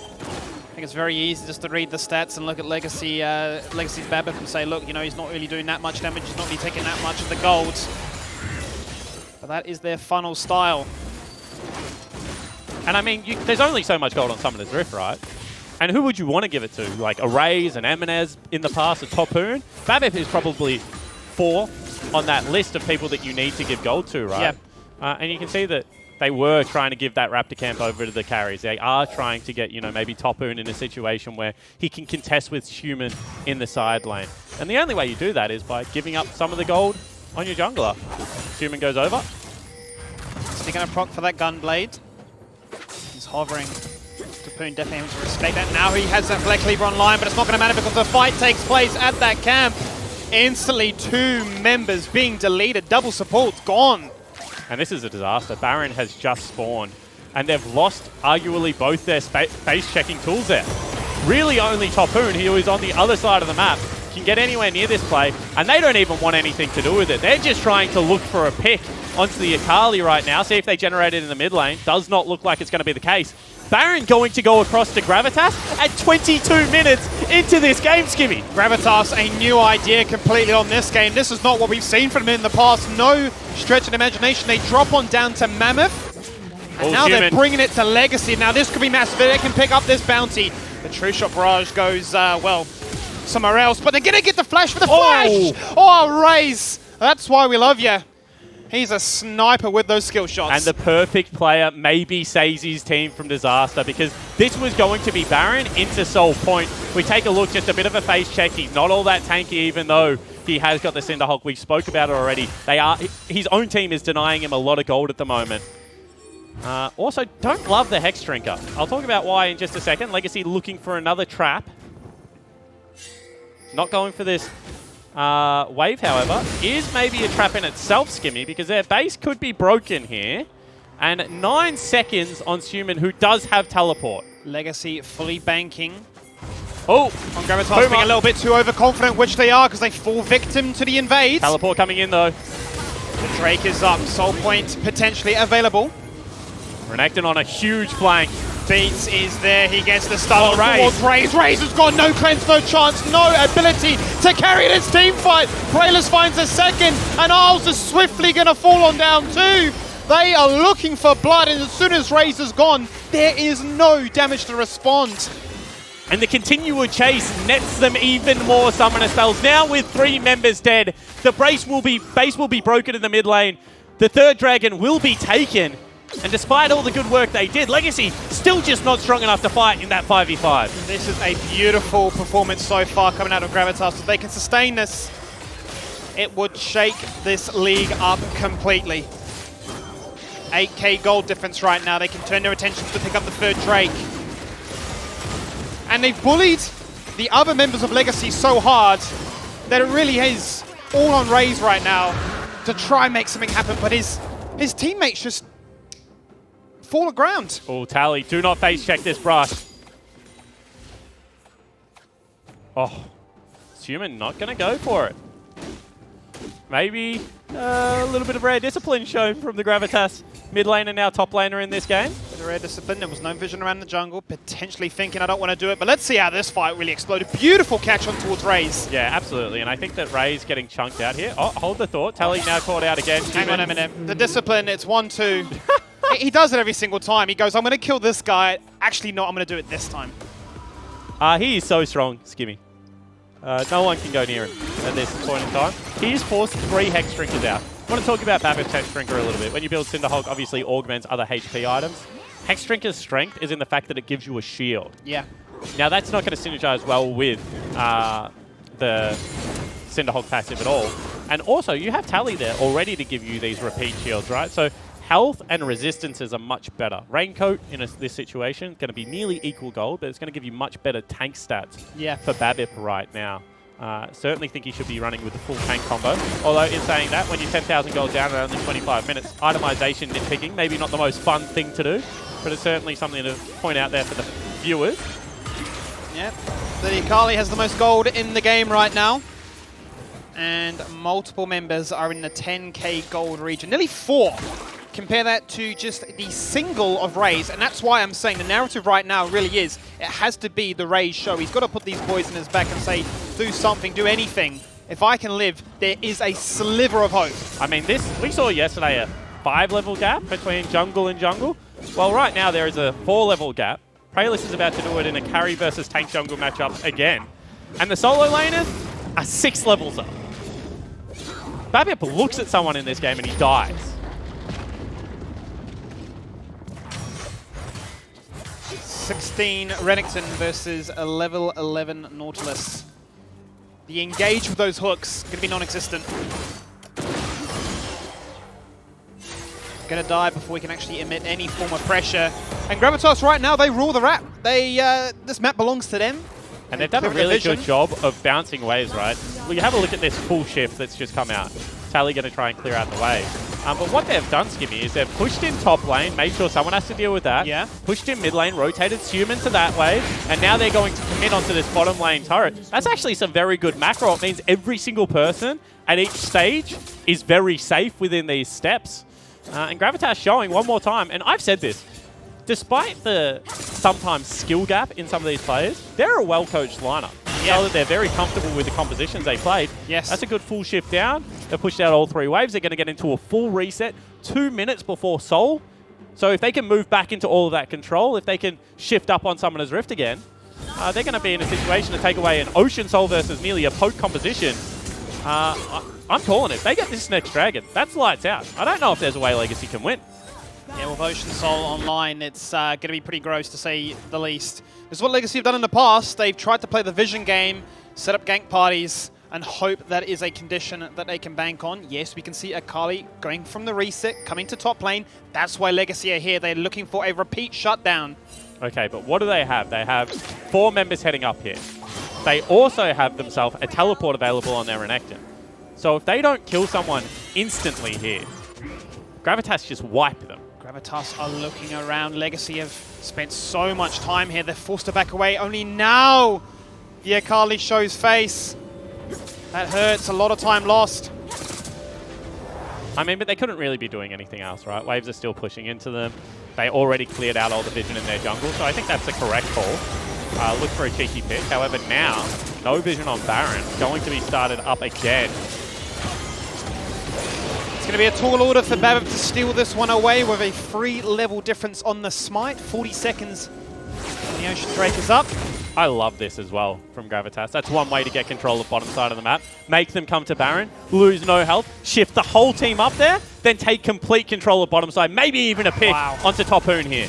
Unheard of. Absolutely mesmerizing stuff from Gravitas so Get the far. ult. And quite honestly, you know, there were questions about, you know, with a massive roster like this, would there be that consistency? Would there be that discipline to play when you're changing out things like components, like spare parts, this time, that time, every different time? Well, it's working so far because Legacy are falling on down. Babip and Isles forced to disengage away. The Redemption won't do anything for that. They need Redemption because Akali's just destroying this team. Bullet time into a choke. And that might be lights out. Double kill to start things off with. Gravitas are hunting for more. Topoon is gone down. That's a triple. Baron, Dragon, it doesn't matter. They could look to try and end. They certainly can. Through the top lane, through the mid lane, it does not matter. Raze is trying his best, but it is just not enough. The inhibitor is broken. 3 members still dead. Gravitas might have done it. This may be the biggest upset we've seen in the OPL this split so far. They're going for it right now, Spawn. They're working their way to the first turret, but it's that man again. It's that lifeline you've always seen. Raze still giving you a reason to believe. And you can see they are furiously pinging out that dragon. Gravitas went to the end. It gives the window now for Legacy to be able to take that away. However, maybe this opens up the Baron again. True shot barrage. They haven't even thought about it, Skimmy. They think that Gravitas have just gone for the reset. They're picking up the Ocean Drake to deny them the Ocean Soul. But Gravitas say, we don't care, you have that. We're going to go for the Baron. Then we're going to repeat the fight again. All right, teleport's coming in. They've finally cottoned on that something is up. 2,000 health left. They're going to get off the objective. There's no Echo, there's no Smite. They discipline themselves, leaving the Baron at 2k. Looks like Legacy want to try and ninja this one away. Down to 5k. Still no Praylist. It's going to be a 4v5. They're looking for this one as bullet time comes across down to 1,000. The damage is there. Olaf does pick it up. That's Baron for them. But do they have the damage now to make anything happen with this? Akali finds one. Raze needs the protection, Human. Zhonya's does a lot of work. Buying themselves some time. Raze is very low on that mana. Finds the fruit, finds the damage, finds the choke. He snipes him like a needle in the haystack of Legacy. How do they do this every single time, Spawn? I mean, Raze is just insane, Skimmy. The amount of DPS that is coming out of this player right now is bloody nuts. They get the Baron, they get themselves the Dragon. It's still an 8,000 gold lead, but somehow Legacy hold on. I have no idea how to comprehend this right now. And now it's a true testament of grit right now for Gravitas. Can they close this out? And look how low Babip and Raze were in the back of that pit. If Gravitas had just gone seconds earlier, Skimmy, they would have had a good fight. Very nice stopwatch there. And I think they kind of went onto the wrong members because Raze is just still safely hitting. I feel like if the Ezreal right now isn't under pressure, you're maybe just not going to be able to win it. If he had to land that WQ as well, it would have been another kill going down. And the perfect player strikes again. He sure does. Gravitas in a situation now where they are still massively ahead. Let's not forget that. They're still on Soul Point. Yes, they lost the Baron. There was no Echo to contest. But Raze given a situation, given a fight, where he is free to roam the map. Do the damage, taking the high ground. Gravitas, do they have what it takes to close out this game? Then you have to start questioning a little bit of itemization here, right? You can see Deathcap going for Human, but you have a look how much magic resistance is picked up. That should certainly be a Void Staff. Human also takes a lot of damage from Raze there, and you can see that he's just pumping it out like you would not believe. Lanes are pushed out. It's looking good right now for Legacy to rotate through. They're going to start in this top lane to cancel out those super minions. If they can find a fight here, they may just be able to turn this game on its head. Absolutely. Who would have thought that right now they would be bringing it back within 5,000 gold? That is just shows the class of this Legacy lineup. This is why they are a finals contender. Trailers looking. The emotions in this one right now. Anxiety, stress, excitement, everything you could want to see. Bullet time on top of Redemption. That's going to start things off quite nicely. But Raze is gone. Is that Legacy gone as well? Akali finds the double. Akali does the job. The respawn time is far too long right now, and they're going to be staggered as well. Tally manages to disengage. Nautilus survives. But 2 supports defending a base against 4 members. It's just not going to be enough. Okay, death time is only 20 seconds. I don't think they can end the game here against Skimmy. What they can do is open up another inhibitor, maybe take it down. That gives Gravitas even more control over this map. Uma was very far away. Does prevent that condition, but as you say, opening up the second component of this Legacy base. Legacy wish they had the Yuumi because they are playing with 9 lives. Yeah, absolutely at the moment. I mean, I cannot believe how much of a knife edge this game has been on. Every single time it looks like Gravitas are down and out. You know, their base was being pushed here. They just get a miracle engage. And this does not go perfectly. Praelis blown up without his ult being used. But as we keep mentioning, you have to deal with both of the assassins. As soon as you ult Praelis, Human has free roam over Summoner's Rift. You give him the Yuumi, and he is just way too strong. That's going to be a death cap picked up.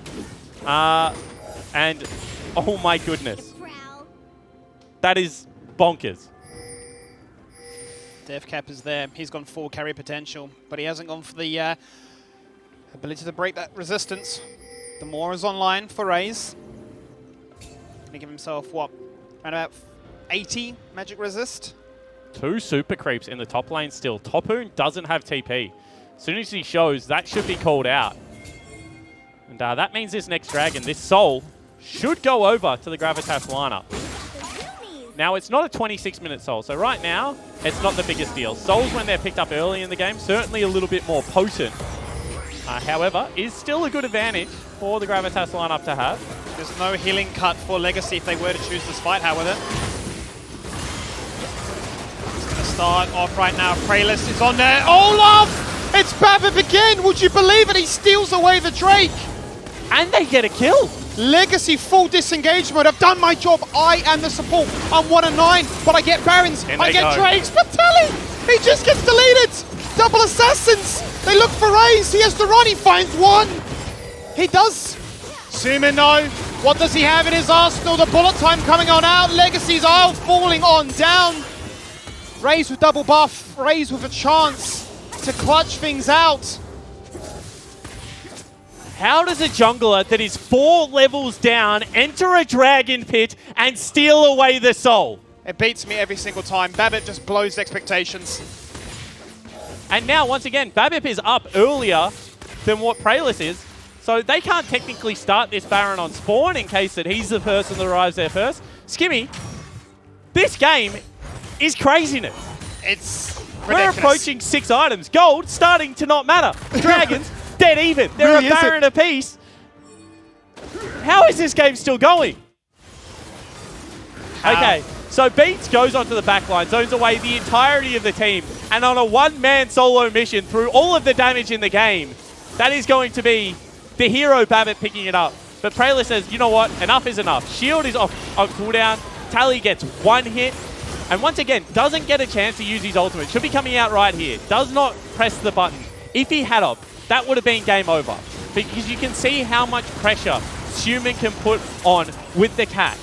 So all Praelis has to do there is live. A little bit too greedy again. It will cost them. They're looking for a fight right now. They explode straight into Ron. Ragnarok instantly used to give himself some movement speed and disengage. That's going to be a very aggressive depth charge on towards Akali, but he goes gold and True Shot Barrage comes out. He gets very low, but Yumi's there to top him up. Teleport. There's a little bit of healing cut right now. He gets the shot down. This could be good. Babip is dead though, so there's no smite. I don't think Baron is what we're even considering right now. The hook goes out onto Beast. They look to try and connect onto him. Is the damage there? Raze is free in the back line. Redemption tops them up. They've got to consider that top lane is being pushed on in. Potential inhibitor to fall on down and taking us to the dance quite nicely here. Tapoon having to respond and recall back. And remember, the jungler is dead. So with top lane pushing, with mid lane pushing, with seeing everyone recall, this should technically be a free Baron. What do they have online right now? No ultimates, fully reliant on Tapoon. He has teleport, he has flash, he has the world ender. And once again, they pull off because there are creeps in the base. Super creeps about to start hitting the last remaining Nexus turret. Legacy were on a timer right now. They're still going for it. Human has teleport available. They don't have 2 left feet because they're dancing this one very well so far. Baron down to half. Praelis is so low. Keep an eye on where Raze is. The sphere comes down, a deep teleport coming in from Beats. Looking to try and get the flank on that. Baron is gone. There is no chance to contest it.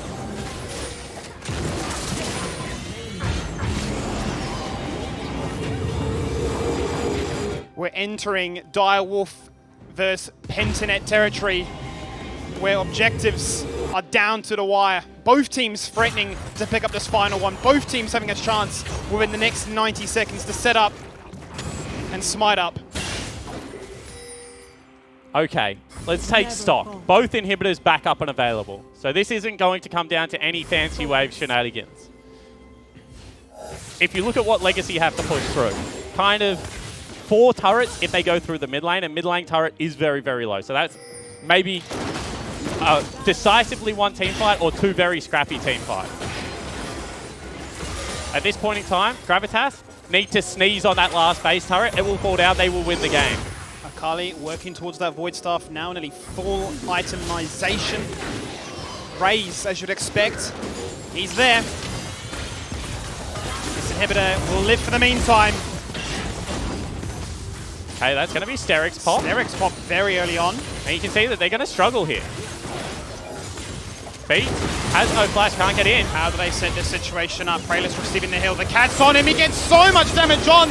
Instantly forced to burn that recall out. Ragnarok turns on. Oh, Raze is so low. Babip is a big tanky boy. Full itemization in that regard. Raze has to be so clean and so careful. He's been that one sole survivor. The one reason to smile. 2 inhibitor's gone right now. The fight is looking to try and take place. Golden Shields come out. Disengage is there. Puma's So nearly much dead. hesitation, so much tension, so much stress. They want to force this one out. The AoE collapse. They look for it. Bullet time disengaged. Puma gets the first kill. They're looking to try and find another. Raze is gone. That could be it for Gravitas. 40 minutes in, from start to finish, they have commanded this game. They don't have teleports. They need to be able to heal up a little bit here, Skimmy. It's still on a knife's edge, but Tally is The Nexus turret is going to fall on down. It's an open Nexus. It is what they're looking for. They find another kill. They find the Nexus. They find the upset. Gravitas will do it, and they will dethrone your second place team. And look, Skimmy, it wasn't Legacy at full strength. But this Legacy was still good enough to beat third place Direwolves yesterday, and Gravitas come in and make the upset of the split happen. Unreal. Absolutely unreal from start to finish. The execution, the strategy of pulling out this solo enders, allowing them to get online, banking on the fact that Raze is a team fighter, and he won't have a team around him to do the job. He put up a commendable performance. But these boys on your screen right now, hats off to you. Absolutely. What a performance. What a win for the Gravitas lineup. Remember, this is only the first of 2 games they're playing today. And to take down second place Legacy and hand them only their second defeat is a massive statement. Very massive statement. And we look forward to seeing them in their follow-up game today. But that does it for us. The massive roster get a massive victory as we throw it back to the couch. That's a lot of Gravitas. That victory screen is insane. I mean, I'm laughing because we barely ever see it. So when it does come up, my goodness, what a game from Gravitas. Yeah, didn't expect to see it come up in this game. I don't think you look at this team and say, even with Tally subbing in on the other side, that they'll get the win. Not with the form we saw of Gravitas last week. It felt like they had started to really lose the plot, to be honest with you, where Mammoth were picking it up. But, I mean, here we are. I love the idea of a bunch of people who just tune in at the end and they're like, well, of course Gravitas win. There's like 30 people on that There's team. too many of them to lose. I mean, where do you start with this one? Because as you said, not something we were expecting. Big shake-up I mean, not so much ladder implications, but more energy and confidence implications. Yeah, it felt like at the start of the game, and a lot of Gravitas does still revolve around Prayless. It felt like anytime I looked at the screen, he was ganking somewhere, or being proactive somewhere, taking a Raptor camp and being pressured on the map, and pressuring Legacy most importantly. And I think that the way the game started is it hit that one point where eventually it pays off for him and it goes positively for Gravitas, but he doesn't stop doing that. He stays aggressive, and they start getting advantages in places where they really needed it. And that, to me, is a part mastery on the champions that they were playing. It's Human playing Akali, and it's Echo for Prayless. Very well known on both of those champions. Human has always been the assassin, and even on the nerfed Akali, puts on an absolute clinic and shows what he's still capable of. So they got the leads in the right places, and suddenly the game, it felt like it just started to really work for them. Unfortunately, we are unable to interview Gravitas as we normally would for the winners, so we can't ask them as well. Like you said, they've got 2 games today, the second one up against PGG. Are PGG feeling shook by that win? Is that a confidence knock against them? I think in terms of like the style of both of those teams, this is an interesting game because Gravitas got an early lead and snowballed it, and Pentanet.gg are notoriously slow if they fall behind. And so this is actually the type of victory that is only positive for Gravitas going into their the third game of today, their second game against Pentanet. Yeah. Does Tally get fired because he doubled their loss rate?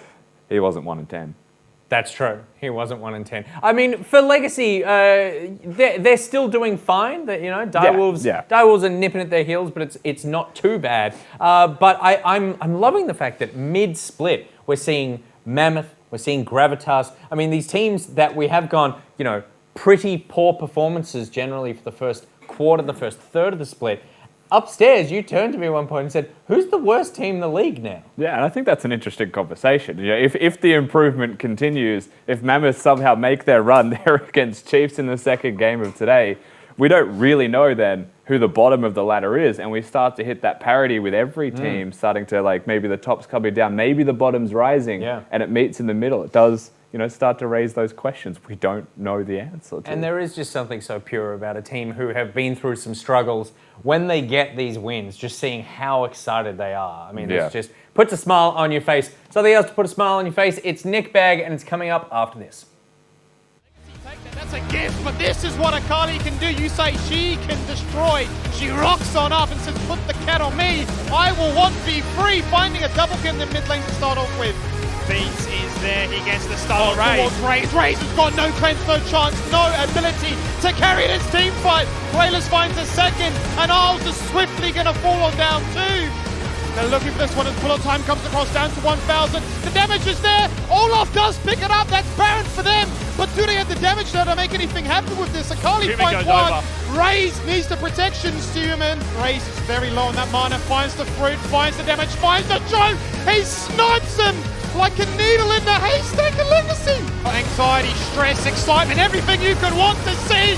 Bullet time on top of Redemption. That's going to start things off quite nicely. But Raze is gone.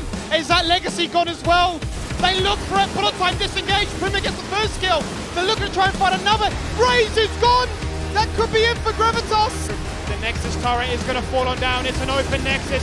It is what they're looking for. They find another kill. They find the Nexus. They find the upset. Gravitas will do it.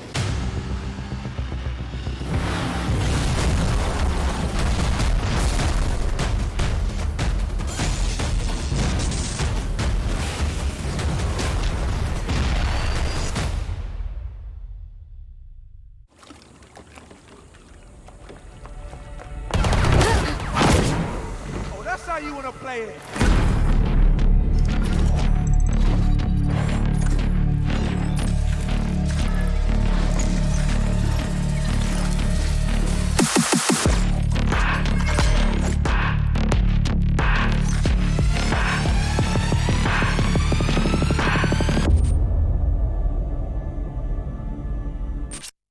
Feeling the heat? Grab a pineapple or pineberry frozen Fanta mix at Macca's. With 36 flavours, it's the largest range in Australia. Grab one for only $1. A little goes a long way at Macca's. Clinching to the promises of life reborn up on the roof of this world. Distant voices calling for a final fight. We will answer with victory. Yeah. Long have we fought for these lands. In the shadows and the stories of the promised land. Now to take our place beyond.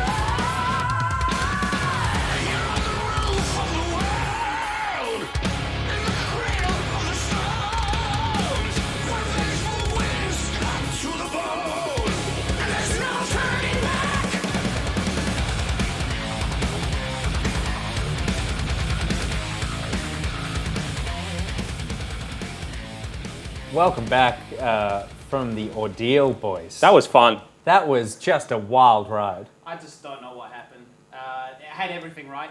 Strategy from level 1, a way to try and isolate the key condition of Raze being so good on this roster, getting the key targets of Praetus and Seaman online, getting them incredibly fed, Baron steals, jungle, disparities of levels. I mean, what an upset, what a game. Yeah, and it was really interesting to me, right? Because there was a real problem with itemization in this game, because normally what you play against is like a 2-1 split. But this game, there was just 4 damage dealers on the lineup of Gravitas. And it's like, okay, we'll itemize for the fed guys, Praelis and Human. It's like, yeah, but late game, you have to worry about the Misfortune. And Renekton still won combos people. I think people forget that. Yeah. So that was a really interesting game for me. Very exciting win for Gravitas. Congratulations to all 70 of the guys. All right, it's time to move on because we do have Chiefs versus Mammoth coming up. The run is about to start. Yeah. Imagine if they based both off lose. that game, Mammoth is the second best team in the league because they beat Gravitas. Gravitas Ooh. beat Legacy. So the run this is now first versus second in the league. There you This go. is the match of the night now. I'm very excited. We're only just getting started, but it is time to jump into the Nick Bag.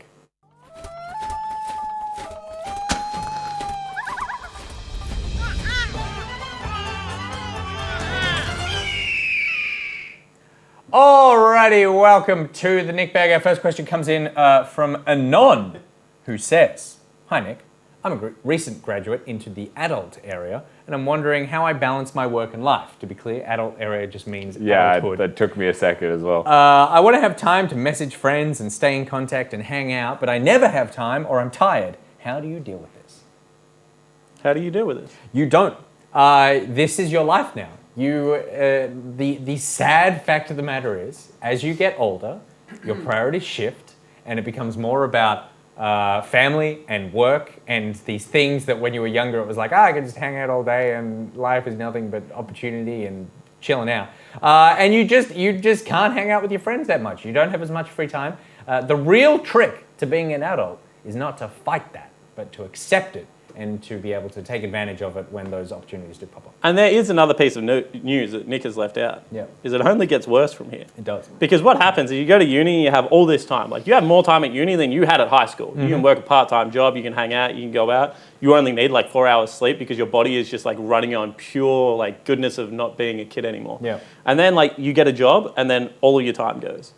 And then you get a long-term partner and then even more time goes. Then you have a family. Yeah. And like you just exist on negative time. Totally. Like even the alone time. You know how you're saying you're tired? You don't even have time to be tired when you have a kid. It only gets worse from here. The acceptance is really the hardest part. I fought for so long. For years, I went to bed at like 1 o'clock in the morning. From sort of 16 until 32, I went to bed at 1 o'clock in the morning because I was like, there's more time for me to do the things that I love. And then as soon as we had a second child, I was just like, I can't do this anymore. I'm going to bed between 10 and 11:30. And I just needed to make an adult decision to do that. And it dramatically improved my life, but it dramatically affected doing all the, watching sport, playing video games, reading, all the stuff that I like to do. I think there is a solution though. And if I was to take inspiration when we're talking about just recently hitting adulthood, let's go way past that to the retirees. Yep. The answer is proximity. Friend proximity. I think that's probably the only way that, it's very almost impossible to do it at this point in time, right? Yep. Because maybe you've gone to uni, maybe they've disappeared as well. That's impossible. But at a certain point, if you're next door to them or you've moved in with them, you have time because they're right there and it takes 2 seconds. I think that's the only easy answer that I could provide. Also, as you said, with old people, you should just retire because retirees have a bunch of time. I think on the flip side of that, it's also you can maybe make Facebook events where you set a date and say, look, we're going to all have a boys trip or. For him. Is my mic still not working? Who knows, man? Hey guys, give me here. So I think maybe you set up an event, like a Facebook event, where you say it's going to be a boys trip, a lads trip, or a group trip. A time that we can go to a particular place, hang out, and spend a week together or a weekend, and something to look forward to. Fact. Sebi Swire in the chat said, "Real friends will always stick by you, even if you don't talk for over a year. And when you do meet again, you just continue as always," which is totally true. My best friends in the entire world, I speak to once every couple of months, and then it's no time passed. The final thing is, this is the realest conversation we've ever had on this show. Is to try to make friends, real friendships with people you work with. If you work with people in an environment where you actually like them, so much of the meaningful conversations, relationships and friendships that I've had in my life who aren't the sort of true friends from the past are colleagues, because you go, these are realistically the people I spend most of my time with. So try to forge actual friendships like we have here. Exactly. We are all actual, genuine friends. On Fridays and Saturdays. Yeah, Fridays and Saturdays. And then during the week we just never talk to each other. All right, cool, good. Enough serious shit. Let's move on to the next question. Cat Roulette says, "Hey Nick, what should I do with my life? I'm at square one at the moment, so open to all suggestions. Go wild." I just say go on an OE. That's always what my first instinct is. Just get out of this country, do something different. Yeah, right. Just go see the world. I think travel's the best thing you can do. I feel like the biggest takeaway I got when I moved from the UK to New Zealand is that nobody had ever been out of that country. They'd gone to Australia and thought it was a big deal, or they'd gone from the South Island to the North Island. And I'm like, you don't know half of the things that are out there. It's only 2 And they try to live vicariously through YouTube vlogs and whatnot. It's a totally different thing to experience it versus watching it. It's the most sensible thing you've ever said. Thank you. Yeah, I completely agree. That's what Jenna and I used to What I would say is just get a job that you can put up with that is a social job and save money to travel.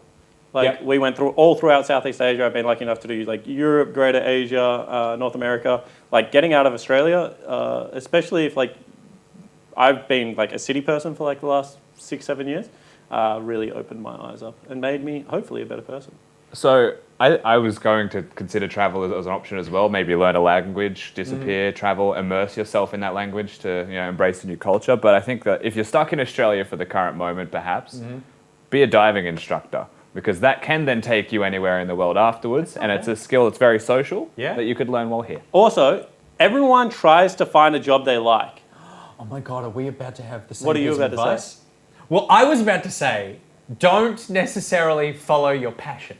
Because I think that so many people, nowadays, everyone has like an interest that is also could be a job. And don't always try to turn your hobbies or your interests into a job. Try to find a job that's like stable and interesting. Yeah. Try to find something that's emotionally fulfilling. But if you turn your hobby into a job, if it doesn't work out, you're going to hate your hobby and you're going to hate yourself. And also, most people are trying to get jobs in the area in which their hobbies and their interests lie these days. Like, everyone wants to be a Twitch streamer. Don't go find happiness in accounting, because you'll then have time to do Twitch streaming because you'll have made mad bank. Well, the other thing I was going to say is like, at like a young age, and Jimmy's pretty young, like I think that too many people try and find their career. Yeah. Like, just do jobs. And if you hate jobs, just add it to the list of shit that you're not going to do while you're in that emotional state. Yeah. And just make sure that they like give you something, like either social experience, a good check, like whatever the case may be. But just do lots of jobs. Yeah. People act as if resume filling is a bad thing. There's nothing better than meeting a 30-year-old that kind of has experience in everything. There's a fantastic book, I think David Epstein wrote it, it's called Range, and it's about how people who are generalists in the world are actually far more successful in every aspect of life than someone who is a specialist. Yeah. And that if you... Specialists are boring. You can't even talk to them half the time. Totally. Got their heads up their ass. I have a friend who's a doctor, and he will not shut up about doctor stuff, but then as soon as I try to talk about anything else, he's just like, I have no point of reference to be able to engage in this conversation. Don't pursue your passion. Keep your passion as your passion. Go find something that's actually either financially rewarding or emotionally fulfilling. Like, go work for a charity or go work for, I don't want to say a bank, because honestly, hey, I worked as Macca's as a manager, and like when I was like 21, I made serious bank at Macca's working overtime as a manager. There you It go. allowed me to travel all over the world. People hang shit on Macca's. It was the best social experience of my life. I loved everyone I worked with. I was like only like 19 to 20 at the time. And I just worked my ass off and did like 60-hour weeks. And overtime rate at Macca's is lit AF, and none of the other managers wanted to be there. So I got every shift in the world. There you go. And this is a perfect segue into our next question from Abby Stiff, who says, why do they call it Macca's? Because we're in Australia, Because we're Australia, yeah. That's what we call it. Do they not have a nickname for it in every other country? I met a Canadian who said they call it Mickey D's. Yeah, and I think America is the same. And in England, I think they call it Mackey's. Mackey's. Which I've is never very heard sweet. it as Mackey's. No. What do You grew up in New Zealand. Nah, well, I grew up until I was 12 in the UK. Yeah, what do you guys call it then? In New Zealand? Yeah. Oh, either, mate. I don't Pick even- a country. Well, New Zealand is the same as you guys, but in England, I don't know. Like, I always heard it as McDonald's. Do you know what I mean? It's Mackey's. That's what I read. That's what I Everything has read. a nickname, That's what- Skibby. I think that's you what just missed it. Quora or whatever it is told me. But yeah, it's because we're in Australia. That's what we do with words. McDonald's is a last name. You just take it, you shorten it, and you add It's like an anything, A. right? It's like the servo, the dairy, just all the different types of things. There you go. I see in the chat, SithCat just says Nick is correct. I assume you were talking about what I was just talking about. So fantastic. All right. We will continue with the Nick Bag in the next seg. Please send in your questions to @NickBoy on Twitter or asknickboy@gmail.com, or just send me interesting things that you find in your life. I check that email address all through the week. It's time to get into game I'm lonely, he says. I'm so lonely. Give me because content. because when I'm not with my friends on Friday and Saturday, I'm just desperately I was going to say, Pete and Gus are going to be real pissed off at you because you work with two mates every single day, and you've just said, I don't talk to my best friends for months at a time. So Pete and Gus, if you're watching, Nick hates you. It's true. But it's the hate that only comes from knowing people so deeply and with such profound love that you can really feel it. And also working with them. All right, it is time to move on to game number 2. It is Mammoth versus Chiefs. It's the beginning of the run. It's just established now. It's going to happen. Very excited for Mammoth. Can we get a Mammoth roster up, please? while Rusty just extols their virtues. Oh, it is Kwaku in the top lane. I think you'll find it's pronounced Kwaku. It's definitely Kwaku, and if you want to have a problem with that, you can take it up with Kwaku. I knew you were going to say that. That's in the jungle, lived mid lane with a Bowman and Emelg in bot lane. It is step 2 of the run if they're able to get a win today. There you go. I mean, I hope they win because we've had Kwaku on the couch, we've had Lived on the couch. The hit rate for the quality of person in Mammoth is 100% so far. 2 of those people don't have faces. I'd like to see them here. It's raw excitement, I suppose is the best way to put it. It's not filtered expectations or like we need to win the OPL. It's more like we're grateful to play this game, and if we can take games off some opponents, how cool is that, right? So just sit on the couch and be like, yo, I'm here playing games, getting interviewed. Like I'm sure they got all their mates at home watching. Feel like a bit of a mini celebrity. And also, it's the beginning of the run. The run is going to take place against Chiefs. Jake. Yeah, this is a tough run. It's like when you put your treadmill on 16 and then put some incline on it as well. It's going to be Thean in the top lane, Croc in the jungle, Claire is their mid laner, Katsuri and Korea CK down in the bottom lane, and Seal, my bromance at the moment, is their coach.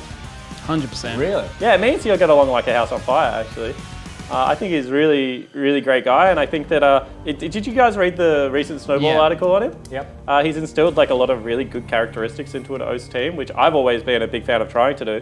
And the fact that as a young guy, he's been able to do that with a team, like I had to become the general manager, part owner, blah, blah, blah, blah, blah, in order to be able to get anyone to respect me. The fact that he's been able to do that, like as a first year coach on the top team. Yeah.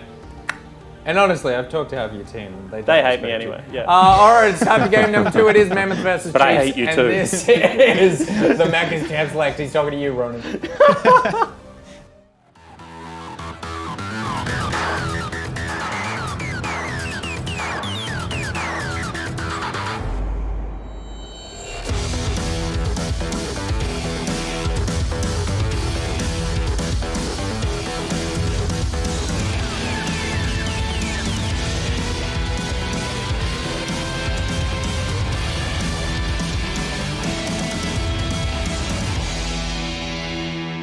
Hello and welcome to the Macca's Champ Select. We're about to get into game 2 of the evening between Mammoth and the Chiefs Esports Club. Voices of Spawn and about to be Skin Boss on the mics, and this is the start of the run. Just fixing one mic and getting my ready self on a second mic. But let's kick it off. Mammoth, if they could do that, this would be the day of upsets. You might as well go out and buy a lotto ticket because the world is coming to an end. Things are changing rapidly in the environment in the OPL scene. He's flipping the script. Absolutely. Down under. And I think that we've had kind of a week of upsets already, because even though they weren't as bigger upsets yesterday, Order picked up against the win against Pentanet, who they didn't have the head-to-head against. Mammoth picked a win up against Avant, I believe. Yep. Who they didn't have the head-to-head against and were below on the table. So I think that this week already has started to shake it up. And I want to talk about a theory of maybe why. Okay. Week 6 is a real tough week in the OPL. Actually, week 5, 6, and 7, in my opinion, are the toughest weeks of the OPL for any team. It's when the grind really starts. So you come in pre-season, the honeymoon's there. You start implementing all these things into the game, and then you either go on a massive uphill or a massive downhill. If you start winning, you go on this huge uphill, right? Chiefs and Legacy for the first 4 weeks, feeling awesome. Everyone else, like Order, starting to feel a bit shit, right? Gravitas, Mammoth, when is it ever going to happen? Then this week 4 to like week 7 period hits, and it's like, yes, I'm doing my dream job, but I've been doing it for like 2 months now. I've been living with these guys. This coach keeps, coaching me through stuff or yelling at me or being super nice, but he's kind of getting annoying either way. And then it starts becoming really, really tough. And when you start winning or losing on these weeks, your emotions are really like they're on a fine line, yeah. So, like, you get killed once in the early game. In week 1, you're like, don't worry about it, boys. We got this. Like, bomb slaps all around. Yeah. Like, Raze watches his, like, mid-jungle die, and he's like, holy shit, guys, can you just let me carry the game? Like, there's just an Emperor's mindset there, right? And I really find that this period is a big time for it. So I'm interested to see how these teams start coming through the other end of it. As you say, do you get along with your teammates? Is the environment as a whole one that you work well towards? Do you like the strategies that you're deploying, the champions you're being drafted on? Do you like the identity that you form? As you say, honeymoon periods, momentum, new ideas, new schedules for the likes of Mammoth, who've changed things up completely with a brand new bot lane, and even told us, hey, we're taking things just a little bit differently now. And it's been working for them so far, able to net themselves a second win. But all the outside sources aside, let's crack on in with this draft now, Spawn. It's going to be an instant first pick for Kwaku on that set. Response out of the Chiefs is a variation across the mix, really. Jungle, mid, and bottom lane. And I have a sneaking suspicion, Skimmy. I was watching this draft happen. Insta-lock set. Yes. Insta-lock Cassiopeia. No hesitation. Okay. I'm going to call it now. That is a top lane Cassiopeia. Fian is going to play the Snake into Kwaku. And if Queknos swaps that champion to live, then Claire will pick it up. Okay. It's a very difficult matchup for Set to be able to deal with. Because you've talked about this in the past, right? Sustained damage, the likes of Singed, Soraka when it's come out across as well. The Haymaker's burst, but the poison damage negates that, so it's not a bad idea. Yeah, I didn't notice a little bit of the tape on the Chiefs jersey. Shout out to HyperX. They announced that they picked them up as their new peripheral partner. Always that little adjustment period with the new I'm peripherals. sure there's a new one coming through, but good to see that the Chiefs still managing to rack themselves up some good partners there, Skimmy. They're doing well.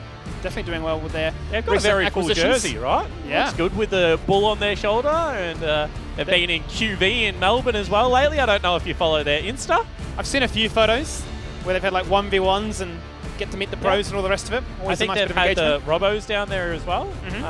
Mitch Robinson and his brother, who I can't remember the name off the top of my head, but I think, fun lineup to go check out. I think Claire's there tomorrow with PM. Yeah, so if you're in Melbourne, maybe check it out. That's enough Chiefs sponsorship. I'll hop on the flight with you. Now this is interesting. Okay, so tickle my brain for 2 seconds. Yep. Yumi hasn't been banned. We've got the likes of it for the easy pairing with the Ezreal. They're thinking and do decide to lock in the Nautilus for the aggression like last game. So they kind of expecting, this surely is an easy bait for Mammoth to go, we just pick up Yumi here. Yeah, I think that would be a pick that you can go for, but it's a heavy losing lane.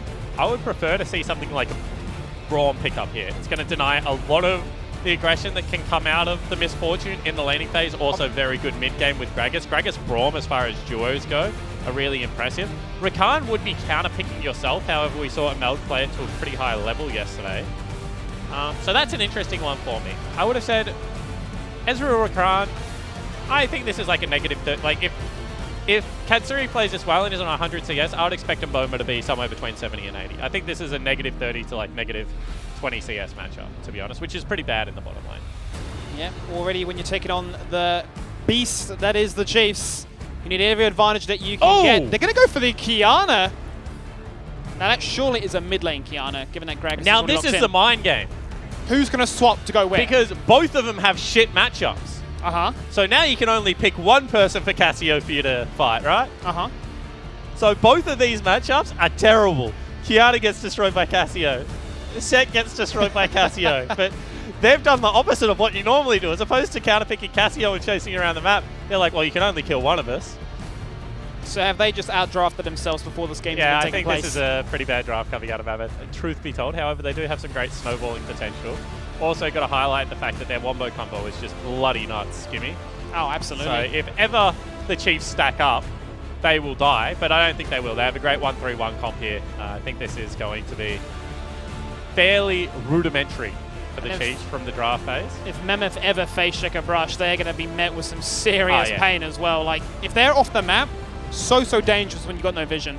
Yeah, that's when it becomes kind of one of those horror thriller games, right? You're headed through the woods. Where am I going? Where am I going? The guy with the Where's hook is the coming Slender after Man? us, yeah. And all of a sudden, like, bam, Claire pops out over a wall. Korea CK's stalking you.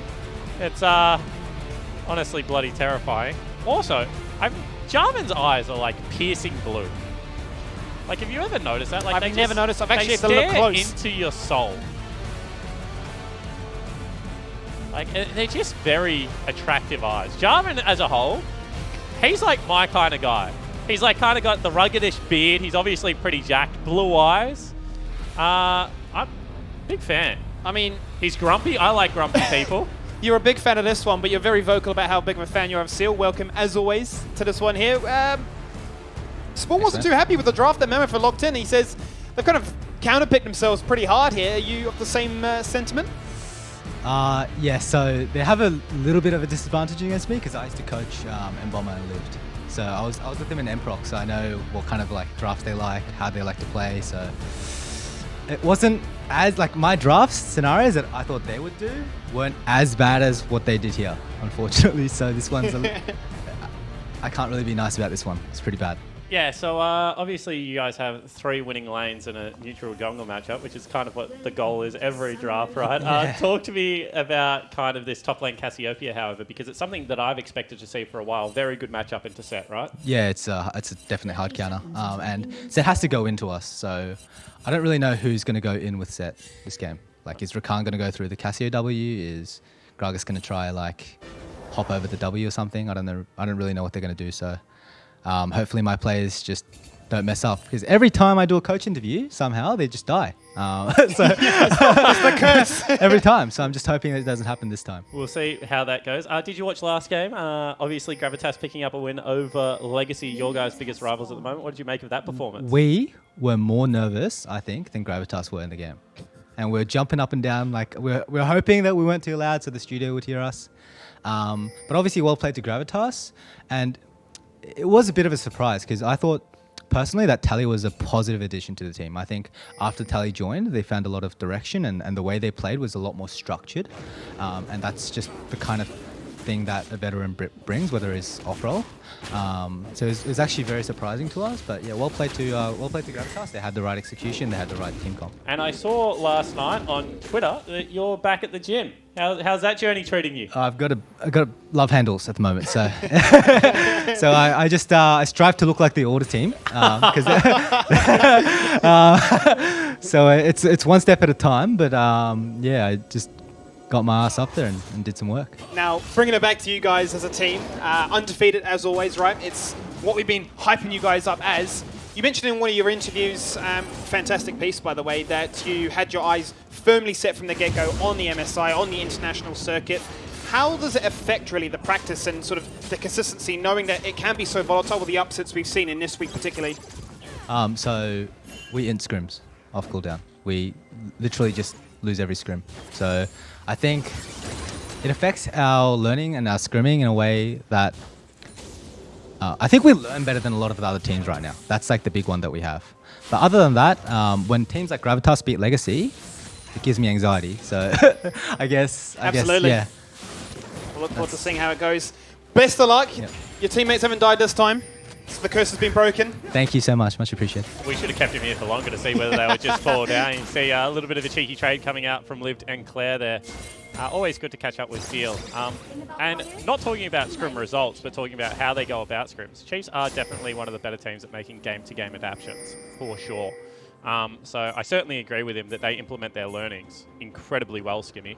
And this is a team that, despite the lack of experience, he just talked about how important it was to have a veteran like Tally on the Legacy lineup, right? Yeah. They've been able to find a lot of success with their young lineup as well. So credit to Seal. I think he's certainly been a real positive addition to the Chiefs coaching staff. I've been enjoying interacting on his stream and getting to know the players a little bit better, understanding the culture that is being promoted. And Croc has put Bass in the biggest jungle hole I think I've ever seen a Jarvan put in a Gragas. He did red to blue side cross, took away his whole blue side jungle, to got his bottom lane to take bottom Scuttle Crab while he took top Scuttle Crab with the priority that he had, to now full bottom side clear because they have no lanes of priority right now.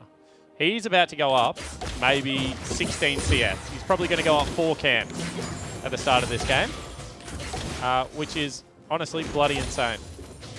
Yeah, Croc's definitely been a major surprise, but also at the same time, not really. He's been fantastic, quite honestly. Honestly, he's been a huge surprise. We scanned him at the start, and I honestly wasn't all that impressed with him. And now I look at him and I think that he is definitely one of the top, if not the top jungler in the OPL, right? So I think that for me, especially, watching this guy come in and play really that LPL heavy style jungling. We've had a couple of Korean players do it actually. Volkan pretty famously did it on the Bombers last year, and Croc really followed that suit. We have a lot of really good farming junglers in the OPL, but we don't have many fight heavy junglers left, you know, with Carbon, Spooks, Jude really going away. I would say kind of Lisa and Only feel that to a certain extent, but we're used to junglers a little bit more like Babip, who's like this heavy pathing jungler, helps out his lanes a lot, but not really looking for those one-on-one skirmishes himself. And I think that Croc really does abuse a lot of the O's junglers in that regard. It's like the drummer in the band don't really always get the recognition. It tends to be the guitar player or the singer. Croc being the drummer, he's getting the love because he's definitely put in some stellar performances. Obviously, the most notable one was when they went up against Legacy and he played the Nidalee and just ran away with that game. But look at his understanding of the map state, right? He knows that Claire right now, with the level 6, with Ignite, can just maintain control over this mid lane. And Claire's doing the perfect thing. He's playing towards his control ward. Meanwhile, he knows that VN is very difficult to die. Once again, he's level 6. Bottom lane can hold priority because they have the whole of the game and they haven't shopped yet. And this is a really great state for Misfortune to be in. Full health without having shopped. Lane is going to crash in bot lane. So he just uses all that to take drag, and then he brings Claire down. He's going to force away a turret plate bottom lane. He's going to get a hugely advantageous shot for Katsuri, for Korea CK. And unless Claire's caught in transition here, this is a big win for the Chiefs. Just beautiful transitions all across the map right now. The root comes out, Ignite instantly on, true talent of display. Isn't going to be enough to display that one. He falls on down for an easy first blood as the Chiefs get the game underway. Yeah, and Liv would want that one back, Skimmy, because he could have killed Croc there. Unfortunately, missed the slam into the wall, however. And you can see that that is going to be an easy first blood picked up for the Chiefs.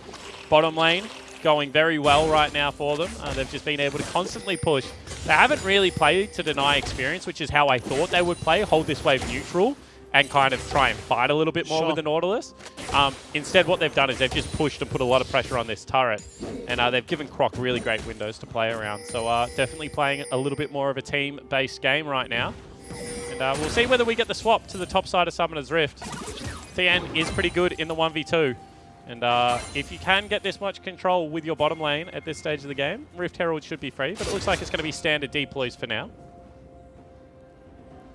Yeah, Croc going to continue exerting the pressure on the map, keeping Bass in check. It's a staple of Bass's champion pool. He's always found the most success on the Gragas. He's a real good Gragas. Really good Elise as well, actually, Bass. I've been impressed with his body of work so far. Liv's showing that this is a little bit of a counter pick matchup. It's not the best matchup for Kiana. People look at things like Renekton as more traditional counters, but I think LeBlanc has always done pretty good. And Thien going to put in hurt. And that's the example of why the Haymaker doesn't really do too much unless he's on top of your head. Poison continues, but the shield does not. That's hanging around mid lane, but Croc is on the other end. Oh.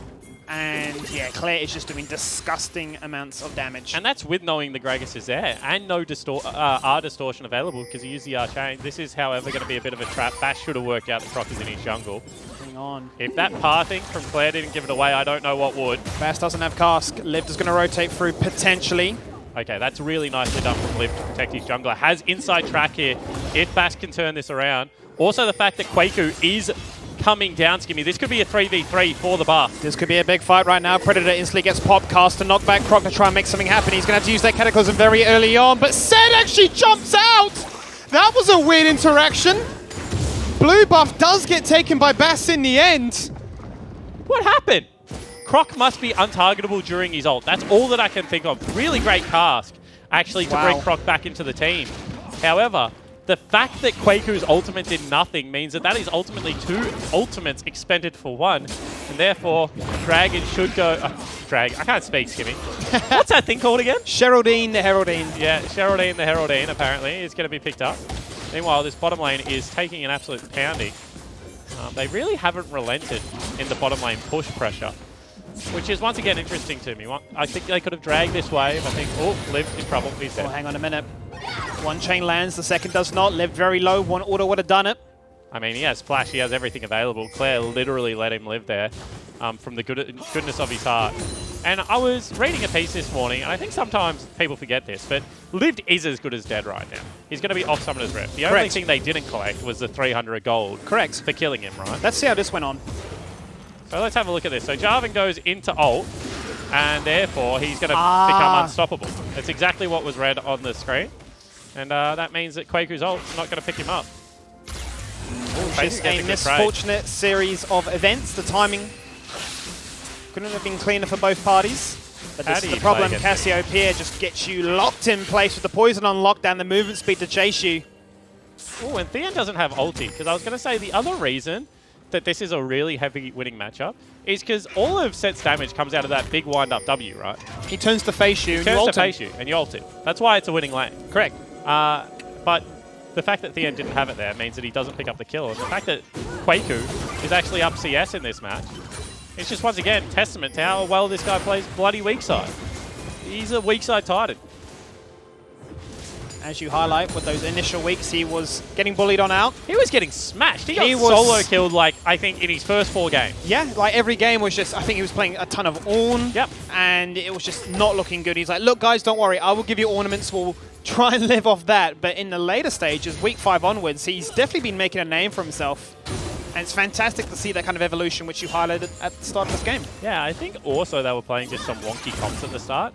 And even though this comp has losing lanes, right, they do have really good pick potential if they get anywhere first.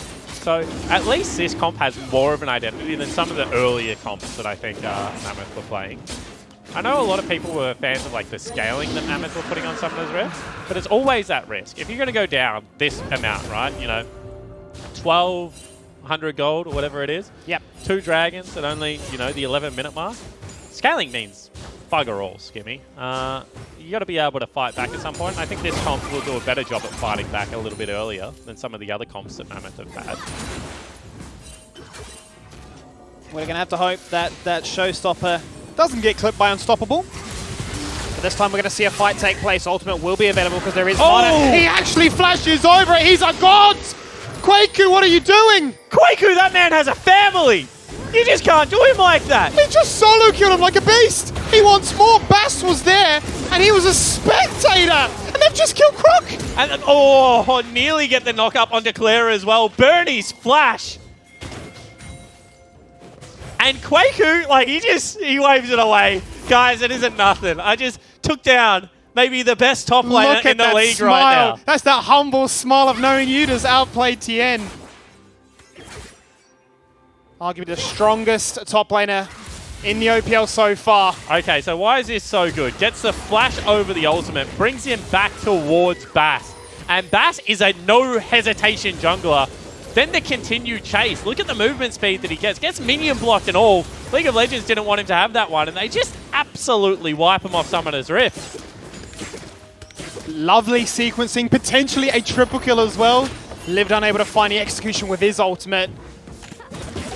And I don't want to call it too early. I don't want to call it too early from what we saw in the game number 1.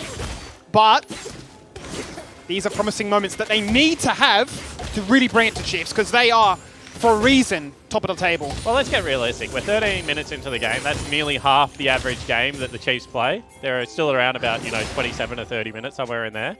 And this game is dead even. So I would say, bought to Chiefs. And I think there's been a lot of questions also as to Chiefs are known as being this team fighting team. They find a moment in the game and they just wipe you, end the game, it's done. So then it begs the question, well, what is the optimal strategy? Do you play side lanes? Do you try and go for the macro option objectives? What is it? Right now, Mammoth have a clear idea. If they can get solo kills like that. Yeah, and I think they're close to the best strategy against the Chiefs, which is, Amel gets in trouble here. Amelga's going to receive a fair chunk of damage. You want them to freeze the wave, but they keep on pushing and they keep on killing. Croc will be there to join on in, having not only just deployed that Rift Herald, the Cataclysm onto 1, instantly goes for the stopwatch. Bass will fall in that exchange. Oh, Hook misses. Chiefs angered by what happened in the top lane. Beautiful timing to deny Liv Tier. And he gets punished and punished hard as Claire finds a double kill. Vengeance for what happened moments before. And Kwaku mustn't have been able to find a teleport, because as soon as they turned around and started looking for this play, Skimmy, all I could see was the big flanking top laner from Mammoth coming back in and trying to impact this. Claire, very well done. Now has 3 kills. And Chiefs kind of just put this game a little bit further out of reach than maybe it was 3 minutes ago when we were saying it was even. They heard our words and they said, no, there's no possible way. No chance for this game to go in their favor. We're not going to fall victim to this one. We want the flawless season. Although in saying that, Seal did mention, we don't mind dropping games. We got our eyes firmly set on claiming that playoff position and going into international. So, honestly, this team's pretty mentally tough. I've been impressed by kind of how Chiefs bounce back from even poor parts of games, right? They have had some poor skirmishes. That Direwolf game was picturesque from Direwolves for most of it. They were just playing this great 1-3-1, and then Chiefs got one team fight, and the game was just all over. Absolutely. So Chiefs really have shown, to me at least, hold the thought. The face breaker. Oh. He ults his back. Bass was waiting in the wings. Here's a roaming Nautilus. He's just going to pick him up and slam him into the turret. He's got the ultimate to respond with that ultimate as they look to try and find this fight. Oh. A massive haymaker onto 2, and the knockback again. Top lane is doomed. Don't gank this man. I am so impressed by Kwaku. He has to be the most improved player. Give him the trophy already. Like, that is just bonkers skimmy. The ability to once again force a flash, then just the decision making to ult the right target back within turret range towards a Malg. That's a shutdown. Wow. What are we watching? The game is back on a knife's edge. Have we put on the wrong undies today? Like, is there an unlucky charm? Is there a witch around? This is, honestly, this decision making was flawless. The ability to be able to pick the right target when the gank looks like it's going wrong and take down Croc in that play. I'm so impressed. You can probably tell in my voice, but Mammoth right now certainly doing themselves very proud on Summoner's Rift against the best team in the OPL without a shadow of the doubt, by the way. No question about that one. Now it remains to be with Claire, the only member still with a flawless record, 3-0. Let's set that Dark Seal at 7 stacks. It's going to be a big saving grace in this one. So Liv comes out. That's unfortunate for Katsuri because he was playing the right side of the lane, to be honest. You saw Claire had bottom lane pushed in. He's 3-0. You wouldn't expect anyone to be there. Yeah. However, this is going to be Soul Point picked up for the Chiefs, so it's not like they're without win conditions. No. They picked up both Rift Heralds. They picked up all the Drakes. No, that's going to be a Rift Herald side of stand corrected. the Mammoth lineup. But all the Drakes is correct. They've got themselves one turret to one turret as well. Bottom lane turret was broken fairly early on. So still good signs here for the Chiefs, but I think getting pushed a little bit harder than they would have expected before this game. Although, as Seal was kind of saying in his coach's interview, when you watch the bottom teams knock off top teams, as a top team, you do start to get a little bit nervous, like the jitterbugs come in a little bit. Absolutely. Maybe a little bit of regret now for the Chiefs bot laners to not freezing that wave and finding a bigger advantage during the laning phase. I mean, the 3 dragons were their advantage, right? So I think that they did get something. They made a trade-off in one regard, yeah, for sure. But the problem is it all of a sudden Emboma and Amalg on their 2-item spike when they're stronger, which they definitely are going to be. This is going to be, I can never remember it, the item that gives you the fire around you picked up. Zeke's Convergence. Yeah, that one. Is going to be picked up as well as, it's going to be Trinity Force. I wouldn't hate to see, once again, an Iceborne Gauntlet picked up for Emboma. The reason I like Iceborne Gauntlet, if I can explain really quickly, is that it gives you much more control in these fights. Raw DPS output, obviously Trinity Force is a better item. But if you keep tagging someone that's running towards you, like Korea CK, with Qs, you know, even if they're hitting creeps and just stopping the Moby boots and things like that, it just gives you so much more control around these objective fights. And Ezreal is a control champion. I suppose it begs the question, though, like, if you're looking to emit raw damage, surely in a professional environment, you're kind of relying on your team to act as an Iceborne Gauntlet, right? And you just want to be there focusing. Theoretically, yes, but we've already mentioned how hard it is to engage on this Cassio, right? And in a 5v5 setting, it's going to become very difficult with a Miasma. So I actually think it's the opposite, that Emboma is a person that kind of has to push them back a little bit, make them clump up a little bit, and then he sets up the engage for Liv to do a lot of the damage. Ezreal in this composition, to me, is more around getting priority over the mid lane wave, and then being able to create advantageous situations for your team to be able to set up good team fights. And he's not a damage champion, he's a DPS champion. Like, if you play WoW, the highest damage... Oh, hold the thought.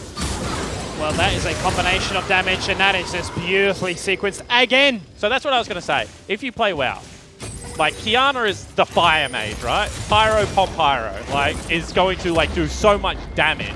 But Ezreal has always been the affliction lock. Constant damage over time, Just does damage over time and has 100% uptime on his damage if you play him flawlessly. So DPS over the whole fight, even though he does less raw damage, should be higher. You make a good argument. For an Ezreal. I don't know if that went over a lot of people's heads because people really struggle with damage versus DPS, but that certainly should be the case for the Ezreal pickers, and that's why Iceborne Gauntlet should be a favoured item, in my opinion. You can sit from afar and find value with those Frozen members as opposed to having to follow up each time with that Trinity Force proc, as you say. I'm on the save wavelength now. I've been educated again. As Mammoth keep finding these picks. Oh, Claire looking for something here. Croc on the other flanks as well. Now Kwaku is going for the reset. Will have a bit of money in his inventory to spend. Does have the Trinity Force obviously online because he is so damn fed. Working towards Hysterics as well. And I don't hate this call from Mammoth. I think what they're waiting for is Mboma to have his Trinity Force. He must be so close. Yeah. So I expect him to grab this wave, get a shop in. You know, they let a turret fall down, but they do technically have better itemization right now for this next fight. They got Stopwatch as well as Hex Trigger online for Liv. He is going to be so surprisingly tanky. If he grabs grass in this fight, he's going to be a nightmare to deal with. Well, let's take a stock check, right? It's a minute until the next Drake. 3 stopwatches versus 0 on Chiefs. Got 40% cooldown pretty much picked up for Ezreal, at least 35. He's going to teleport back onto mid lane. He's going to try and get priority over here. Needs to be careful, however. Rest of the team not here. But he's at the strongest he's ever going to be. If I'm actually the Chiefs, Claire's looking for it. He wants that shutdown, but this is not the member you want to go for. You're even on levels, but you're in a lot of pain. Forced to burn everything to disengage out of that situation. And that should just be enough, right? Korea CK in the back here. But Korea's going to rock on up. He's got the stone plate. He's a tanky boy, but once again, it's that wombo combo between the wall and you. They're going to look for the exchange everywhere across the map, but surprisingly enough, it's that man again. It's Katsuri who finds the shutdown. You want to give him that economy, because if it's not Claire that's popping off and it's not Tien, Katsuri will pick up the pieces. They should still be fighting here. Lived. That's a bad play for Lived. Lived is, well, he's alone now. He's got nowhere to go. No cooldowns, no utility. And the advantage they may have had to deny a soul point has slipped through the cracks. I'm telling you, Skimmy, they're so strong that they can maybe still fight. If they had lived on the flank right now, this would be without a doubt a winning fight for the Mammoth lineup. Kwaku is up in 2 seconds. He has teleport available. Where's the ward that he can use? Well, they're all around. That's where it is going to come.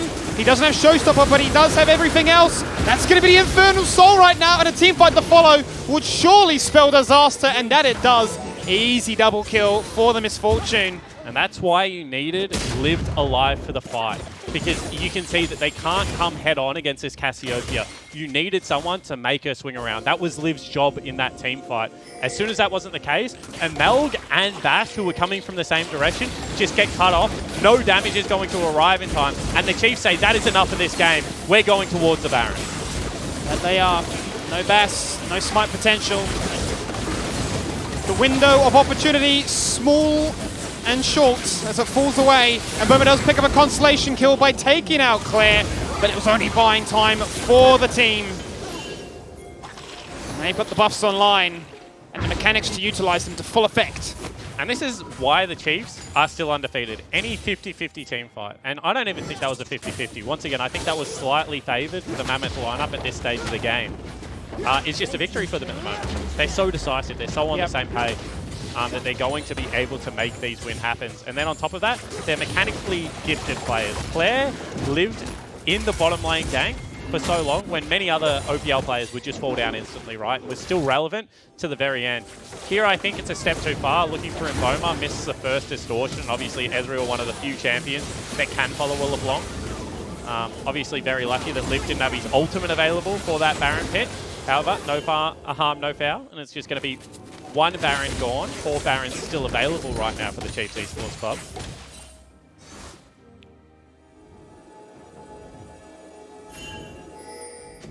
Chiefs going to be happy with this one. They're going to push mid lane right now. They've got Claire sitting in the top side, preparing that lane as well. Ember's going to hang around to empower the minions as opposed to doing that damage themselves. You can see that's a big boy cannon. And this is always a dangerous part of the game. Talk about why quickly. They haven't synced their waves because obviously top wave's so far away. If Amalg had been able to look for a flash engage over that wall or something, Claire's not joining the fight. Oh, of course. Just no no way teleport, no he's going to chance. be there, right? So they are technically in a very tricky situation right now. See whether they go over this wall and try and make something happen. Chiefs. Mammoth sat on that 4v5 for way too long. Yeah, Chiefs I mean, now do the right thing, back away, respect, right? Chiefs don't need to do anything, right? They had to say, look, do you want to make a mistake? Do you want to try and engage in us? Is it the right play? Do you have the coordination to execute it? It's been strong in the early game. Now Chiefs have been given a window to showcase what they themselves can do. Still they're hesitating, and they are bleeding damage by the minute because top lane is just continually pushing on in. Now it's going to force the response, splitting this roster apart, and it's just playing more and more into the Chiefs' hands. Yeah, it certainly is, however. Still only a 3,000 gold lead. Chiefs going to be able to pick themselves up another turret here. But unless the base is broken, this is going to be, at minimum, a 2 Baron game, you would feel. Claire constantly looking for the poke, and he's now 3 levels up over his counterpart. Probably important to point out, he's also 70 CS ahead. And we said that at the last fight, it was certainly Liv's game to be able to try and carry. Well, now Claire has full control of this game in his hands.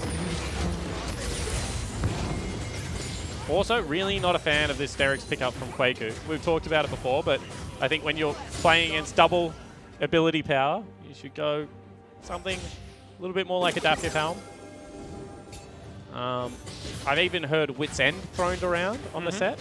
See whether anyone does go towards that. In my head, doesn't make a ton of sense because he doesn't get, unless he's really hardcore split pushing, he's not going to get flurries of attack speed out. No. That could be good. Unless maybe you're Q-maxing, but you've said not really optimal. Yeah, W into E is general max, so you Q-max last on the champion, which is really funny because I swear he was designed to be a Q-max champ. A boxer that ends up just chucking out shields. Absolutely. But Gret is just too good, to be perfectly honest.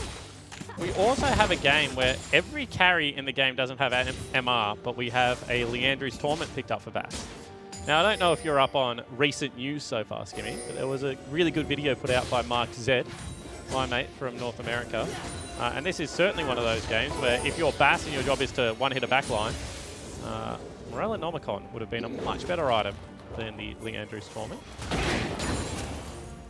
Yep, the Magic Pen proving invaluable right there. Ooh. Liv unable to find that one because Claire flashes on out. Croc going in for the Cataclysm. That's going to force both mid laners to use it. I mean, that's worth. If my level 13 has to use Flash to get their level 16 Flash, we'll probably take that every single time, Skimmy. Also, the fact that Jarvan doesn't have Cataclysm available for this next fight, potentially, is a big deal. See, Bowman marching up mid lane. Has got 3 items, but we kind of mentioned it. Strongest at 2 items. After that point, does fall away a little bit. You can see why Katsuri, very strong, has himself a Knight's Vow now, has himself those 3 items. And the overshield from Bloodthirster for someone like a Misfortune just means she's very damn tanky at this stage of the game. Yep, triple BF sword itemization. Relying on your W for the attack speed. Going to hit hard. Really, what you're going to do, right, is you're going to open up with like WQ bullet time. Yep. And that's why attack speed doesn't really matter on MF. Yep. At all. So going for the safest build as you do turn into a little bit of a turret. And then max DPS, I think, as well for the bullet time. And you can see they have complete control over this area. Elder Dragon going to come up in 5 seconds. No ability to approach through mid lane just yet. Tien going to head down from the top lane as well. Yep, lanes have been set up quite nicely for the Chiefs, as you say. Top lane pushing in, mid lane. They're going to go for one more push, it would seem, before anything happens. But I hear a flash, and I see a member right there. One target of mine, it's Kwaku that they're after. He gets deleted. All that early game impact for nothing right now. Tien not able to find value with the ultimate, but they do get the kill. The most important, quite honestly. So they go. They are waiting for Liv's ultimate to come online. It's been a big impact decider. Oh, he didn't have his ultimate available. That would have been like a hop over the wall into a huge Absolutely. ulti. Once again, Kwaku's teleport is available and he still has ulti up.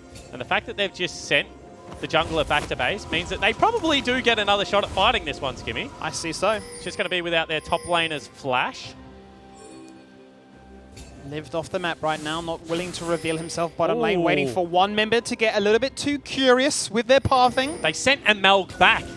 That could have been a huge mistake. Now I don't think they can contest at all. This is dropping on down very quickly between the likes of a Cassiopeia and a Misfortune. The teleport's going to come in. This is going to be too little too late. Elder Dragon's going to be down to 3k health. It's down to 1k. Can it still come out? It cannot. Elder Drake is there and clear from across the map. Bang with the headshot. That's a triple for the boys in blue so far, because they are looking to try and find this one here. All of Mammoth forced to run away to where their tier 1 turret once lived in that bottom lane. But the Chiefs find you, the Chiefs set up, and the Chiefs do deliver the goods. Both go golden, but they're not going to claim first place in this exchange. That's the ace, as Chiefs have every buff under the sun. And in the end, it is going to be all about that dragon control. Elder Dragon forced and picked up by the Chiefs.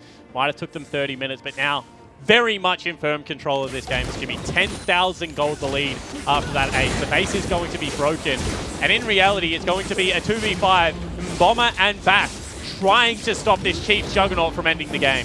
Trusha Barrage is very early on, not too much effect, quite honestly. It's not going to be any minions, but it's going to be multiple members. And they're ready, they're hunting, they're looking for kills, but most Nexus turrets have gone on down. The Nexus itself will fall down too. Chiefs still remain undefeated. Good moments there for the Mammoth lineup.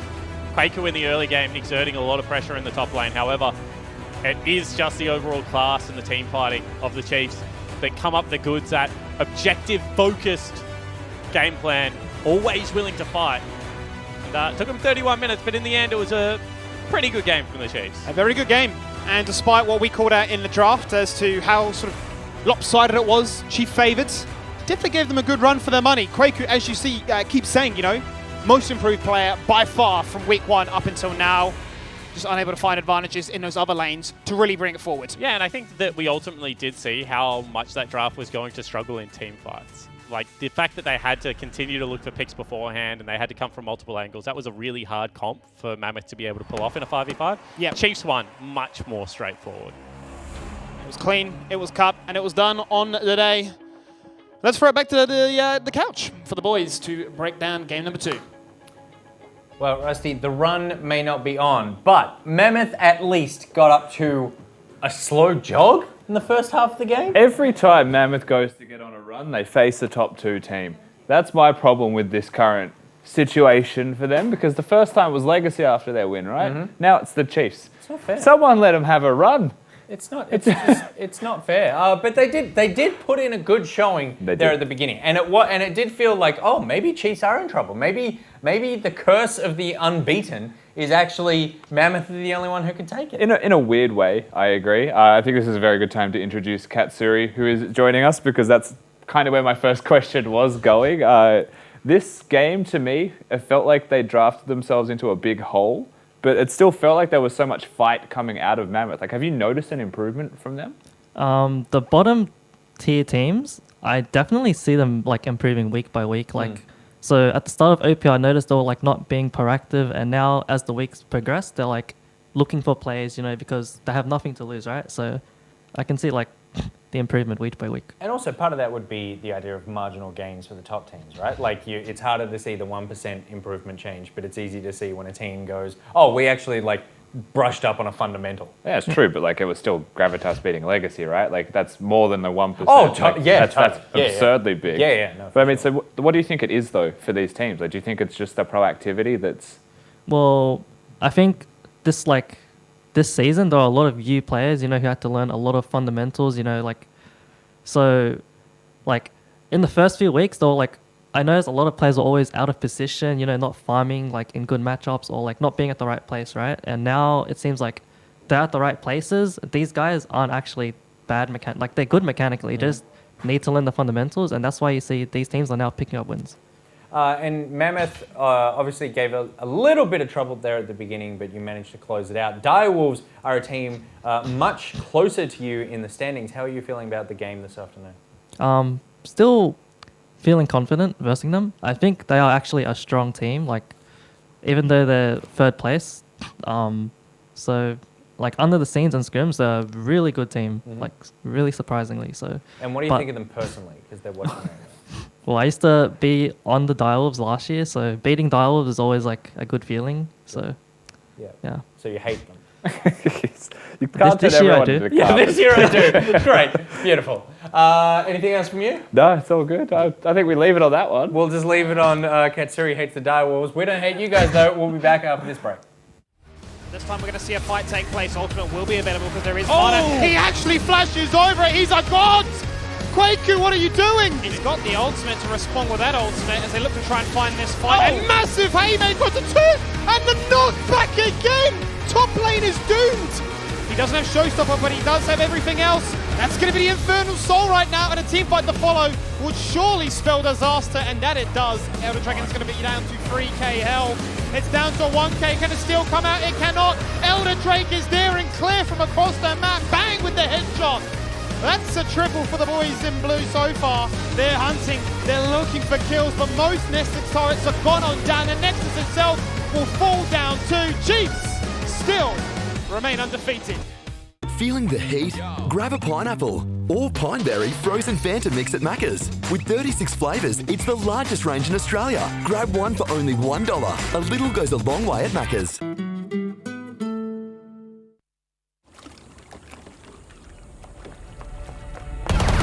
Oh, that's how you want to play it.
Welcome back, and we prepare for PGG versus Gravitas coming up as game number 3. Gravitas coming off the high of a game 1 win.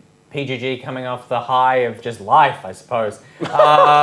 Of Sully's mustache. Yes. I liked how they zoomed in on his moustache as we're talking about it, and he just starts caressing it. He can't help but touch it. It needs an edit, some seductive elevator music added to it. Content. Nah, it needs a sexy sax man edit. It does, it does. It needs something. It probably needs a razor ball than anything else. All right, time to jump back into the Nick bag. This question comes in from Sith Cat. I'm moving to Sydney in a few weeks. Boo! Can you please find me a place to live? Oh, jeez. Boo! Like, any suggestions? Anyone in the chat got a free room? Are we budget conscious or not? I'm sure they are. But let's set a budget. Let's say. Well, if you're budget conscious, go to Lidcombe. Right. Okay. That's the what I'm home going of to say esports. from my experience, right? Is I looked in Central and like the neighbouring suburbs, and I was like, "This is insane. This is double what I paid back home in New Zealand." So then I was super lucky, obviously, because like And you had to use real money as well, like Australian dollars as opposed to New Zealand dollars. Tim obviously threw me a lifeline and put me out in Lidcombe, but like looking at the other places out there, it's pretty reasonably priced, and it's not that much of a mission. So the thing about Lidcombe, good train station, direct lines, under 20 minutes to Central. yeah, Very, very important because Sydney City is pretty cool. it's pretty handy. Also, it is one of the only outer suburbs with really good NBN. So its NBN is like weather unaffected, 100 up, 100 down. Yeah. Good NBN. and good Korean barbecue place. I say place. Yep. Because there's only one. The one place. And they have a cemetery. Yeah. That's They right. do, yeah. He's hit the nail on the head with that one. He's actually stolen my... Isn't there a TAFE though, right? It is. There's a TAFE and there's a cemetery opposite sides of the So road. make sure you graduate. It's a little bit humbling. You walk out and like, that could be me. So we've agreed they're going to... What, a TAFE student or a dead person? Honestly, I'd rather be in the cemetery. So we've agreed they're going to live in Lidcombe? I think the point is like a In that direct train area. line, like Yeah. Jake's mentioned, is very important, and not in the middle of the city if you're looking at costs. Come So- live near me. It's lovely. Yeah, well, if you have like $1.6 million, go live near Nick, or live in Forest Lodge. Forest Lodge is nice. Because they have 10-minute walk from where we are in Piermont, Yep. and they have the tram sheds. And tram sheds, food, Yeah. Oh. Forest Lodge is good. Oh. Glebe, Forest Lodge, that Yeah. whole area, very nice. great area. All right, there you go. People in chat. Also, so don't live in Sydney. Lothi says my one bedroom is up for rent. Paciferous says there's a spare room under the bridge. There is. Everyone sleeps under the bridge in New South Wales. You know the bridge that goes through the park? I think it's the highway out to the airport or whatever. Yep. Yeah. Under that bridge, there's like literally tents and stuff set up. It's like a homeless Wow. community. Really? Yeah. Oh, okay. Well, there you go. If We you- used to run around there and do burpees in the Get Fit and Strong Like Rusty challenge. There's a video out there. Is on- there? On my YouTube. Oh, interesting. Yeah, of Okay. And Spawn what is getting that- injured yeah. trying to be fit and strong like Rusty. And what is that YouTube channel? I don't remember it. Neither We'll find do I. it. We'll find it. We'll put it on the show. This is a happy accident. The next question comes in from Anon. What is the cost/annoyance ratio for moving out from current housemates? How much must they annoy you to make moving out and all the costs that go with it and the increased rent be worth it? Well, first of all, do it and move in with SithCat. we're matchmaking here on the OPL, which is really ultimately what this show is going to be. I had this actually. I actually moved out of a flat with friends, mind you. I was living with 10 people. It was chaotic, crazy to say the least. Yep. I was like 6 to 7 months into a 12-month tenancy, pretty standard, and I was just like, my mental health was just shattered, right? You've got so many different groups. It's one thing to like have friends, but to live with them, obviously, very, very different. So many different cliques within that, people having different schedules, different ideas, different work. Got to a point where I just wasn't happy. And when you yourself can't be yourself at home especially, that's when you know it's time to go.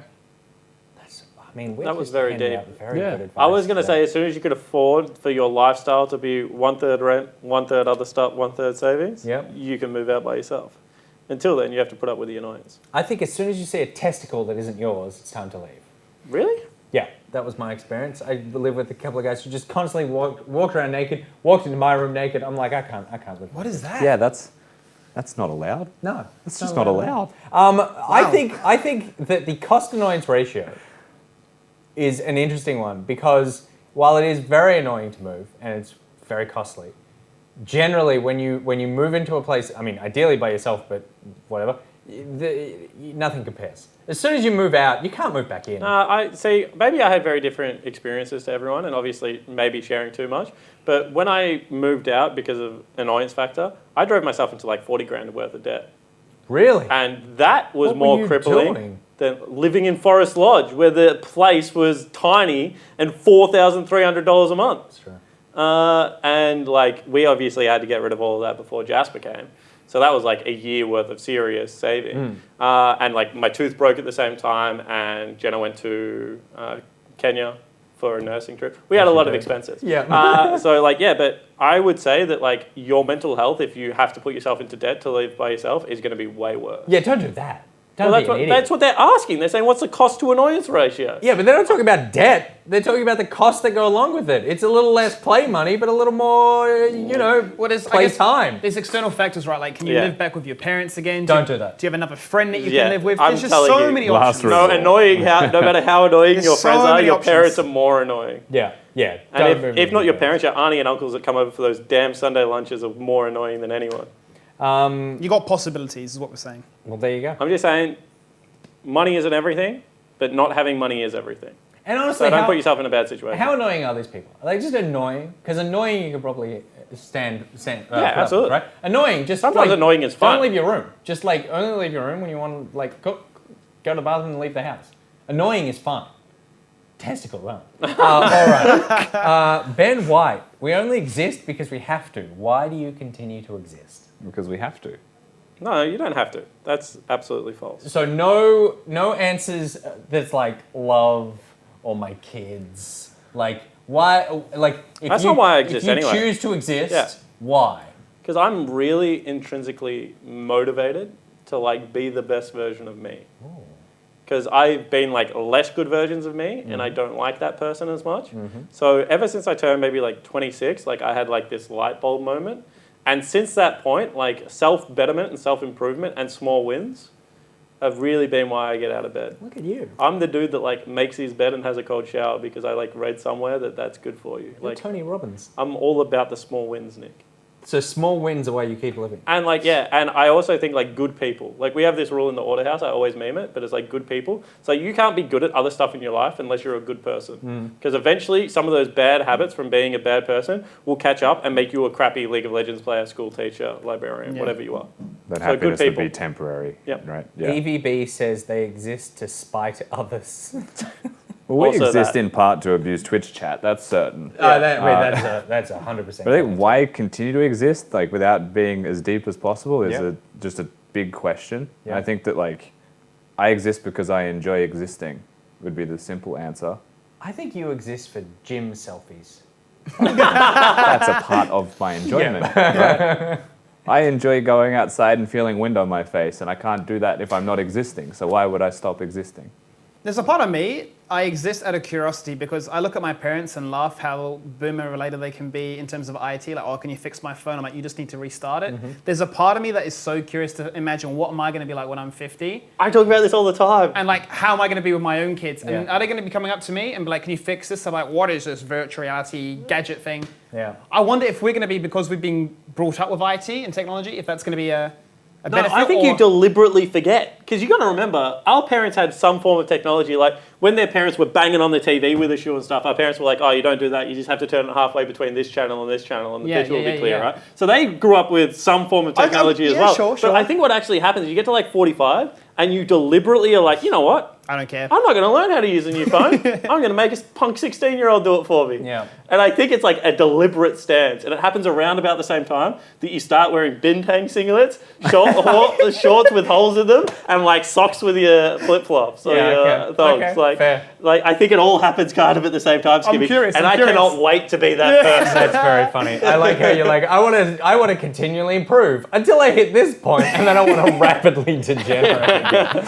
All right, why do you continue to exist? Let us know in chat. Why do you continue to exist? Like there's all the dumb obvious answers like love, but I'm kind of with Skimmy in terms of curiosity, more about human nature than necessarily just like. Because you tech get and stuff. fascinated. Like we were talking about coronavirus, which obviously we shouldn't be talking about, but you were saying like what it has taught you is that humans suck at dealing with pandemics. Yeah, Not yeah. about coronavirus at all. It's like a human experiment to you now. Yeah, for me, like life is one big social experiment, and all of you are just like pawns in my experiment. And I love seeing how the pawns play out. I think it is endlessly fascinating. I learn a lot about myself from it, and a lot about other people. So intense curiosity about just like how people will continue to grow is probably the reason. That and pizza. All right, it's time to move on Pizza's not even to top tier. game three. Please. Pizza, if I could eat one thing for the rest of my life, I'd remember rather who do you're pasta or talking pizza. to. Pasta is way better than pizza. It's just, I just eat Italians. A That's pizza probably is an what's happening. open sandwich. Open sandwiches aren't that good. I thought, don't you live to improve yourself? Yes. Okay. All right, it's time for game number 3. It is, that's not it. I was about to say Mountain vs. Cheese. It's PGG versus Gravitas. Oh boy, Gravitas, you can still feel the energy in the building. There's a tingling. I'm fairly certain they're powering the lights right now. Something I think has you to have be powering tinea. these lights. Let's take a look at the PGG lineup and see, have they brought the same Wonder team as they normally do, Jake? Yeah, they certainly have. It's going to be Biofactor at the top lane, Yaxel in the jungle, get back in the middle lane, Kratos and Rogue is their bottom lane, and Coach Western Way will be pacing behind them. And coming off a loss yesterday. Yeah, Indeed. they certainly are. I mean, as far as performances go, they've been continuing to perplex me a little bit, Pentanet.gg, and I think it's that propensity to be super slow and behind that irks me a little bit. You know, you've now seen proof in these bottom tier teams that are steadily improving do the opposite. You know, when behind or when wanting to get ahead, be more aggressive, and they've found success doing that. So taking the opposite route always does make me very curious to see it play out. Navuntian in the chat says there's way more variety to a pizza though, so I'm just going to leave that there to trigger Jake as we move on to the Gravitas lineup. The pizza of the OPL, perhaps. There's just so much variety There's in so this many roster. toppings on this thing. Rusty, talk to me about the Gravitas pizza. Unfortunately, the toppings haven't changed in this day. It still beats top lane Praelus, jungle, Suman, mid, Massive Akali in his last game today, Puma and Trashley in bot lane with Coach Omo. What else can we say about Gravitas that we haven't already celebrated this afternoon already? I'm going back to it. Like, I actually think that for a bottom, normally when you look at a bottom 3 team, it's not only that individually their players don't stand up, it's that they kind of have no idea how to play the game as well. Well, at least years past, right? Whereas I look at this Gravitas lineup and I think like they do good stuff on Summoner's Rift. They like shift around together. They look cohesive. They look on the same page. But I think that that's impressive. And it's always been something they're very vocal on. When we've had Omo in for the pre-game interview, you know, his identity, look, this is what we're trying to achieve, this is what we want to do. And it hasn't necessarily always worked, but they've always had an idea. And I think that's promising to see. And now the fruits of the labour are starting to come through. Well, there you go. And they are, speaking of looking, they are looking very happy, very excited to get into game number 3. It is Gravitas versus PGG, and it's coming up after the Mechas Jam Select.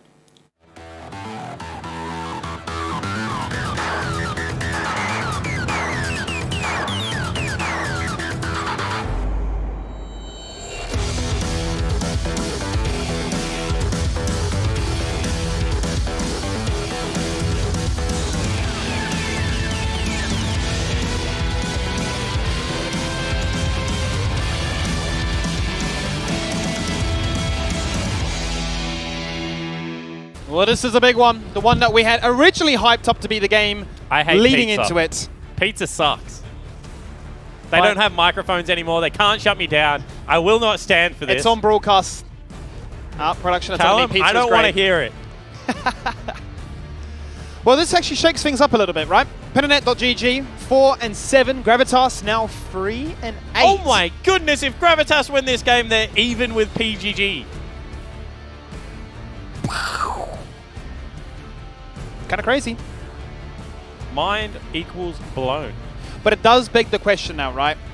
In terms of a sense of resolve from Gravitas. Do they have what it takes to utilize that momentum from a massive upset to bring it to Pentanet? Or do they say, well, we're a little bit happy with that one, not too sure how to react, how to deal with this newfound success?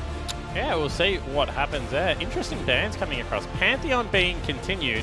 No one wants to play against PGG's Pantheon. However, Set and On from the red side, Uni, Olaf, and Echo going to be targeted. Heavy target bans towards Praelus. See whether he gets something like a Lee Sin. Sully would probably like that, as one of his most played champions is the Gragas, and it has a very good matchup into Lee Sin. Elise, however, has a terrible matchup into Gragas. No, Gragas has a terrible matchup into Elise, so good pick for Praelus. Take your mind back to week 2, so a month ago. It was Gravitas did actually get the win when these two teams went head-to-head, rather convincingly so as well. That was a kills. Karthus game, wasn't it? It wasn't. No. Wasn't? Sully was playing the Jarvan. Praelus was actually playing the Elise, so Praelus very comfortable with this one. He was on 20 Jarvan. kills to 8. I thought that was a game where he was Karthus and he was like proxy farming behind their turret, but he must have been Jarvan. Different game. Slightly different game. That was where Puma debuted the Vayne and showcased what he could do with it. I do remember that. Is a good matchup into the Jarvan, so it makes a lot of sense. See what they go with in the bottom lane here. They keep flashing the Vayne to PGG, so a little bit of mental warfare maybe Trying to tilt them a little bit, yeah. I would like to see a Morgana picked up here. I'll explain why if it happens, but it doesn't. Okay. So we'll forget about it for now. Okay. We'll ponder that full. We'll put it on the shelf and consider it a little bit later, but they are going to lock in the Irelia. I can actually talk about it maybe briefly because the Irelia doesn't really add much to the composition. The reason Morgana's really interesting against the current 80 carries is specifically with Kai'Sa. So the way you have to think about this is Kai'Sa is the best dueling 80 carry. In raw single target output, she's really, really strong. And a lot of the popular 80 carries right now are very low mobility. So Misfortune, Aphelios, right? So what they do is they kind of set up in their sphere, they park themselves in mid lane, and they're really hard to shift. But if Kai'Sa gets the jump on you, if she's able to tag you up, take a black shield into the back line, she'll clean you up the in special the delivery. 1-3-1, right? So as soon as the jungle shows on either side, you can be so aggressive on Kai'Sa.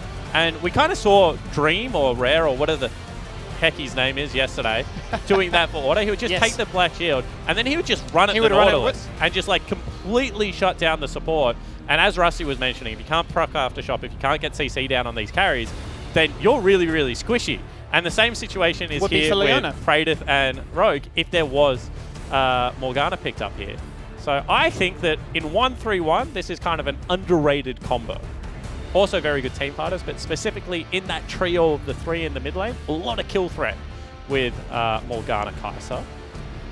What are Pentanet considering here for their final ban? Are they on that same wavelength? They're not. They're actually going to ban away the Alistar, which Rogue played last time. Now, a heavy priority from Gravitas to deny away some of the heroes in Biopanther's arsenal. Taking away the Singed, which we've seen once. And yeah, the Morgana. I mean, they obviously wanted this because they banned away the 2 best melee answers. You're not going to play Rakan into it, which is the other thing up and available.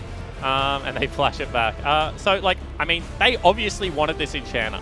I also am hesitant to have this opinion because I agree with it on some levels and not other.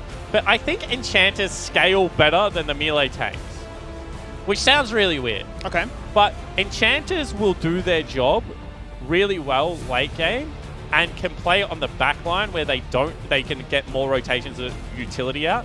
Whereas the melee guys are kind of one and done.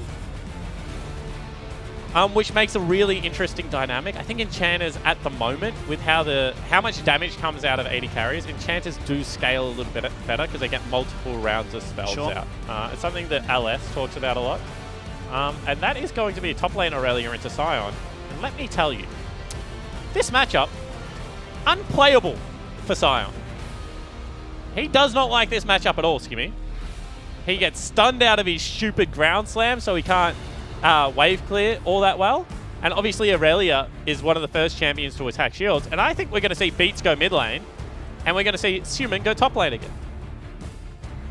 They must have something creatively planned out for this one. The fact That's what they're doing. Irelia was already locked in. They've actually picked Sion into it. Well, I think what they said is Suman's going to play Aurelia, and he's going to play mid lane, right? So they've gone with a good Aurelia matchup, which is LeBlanc.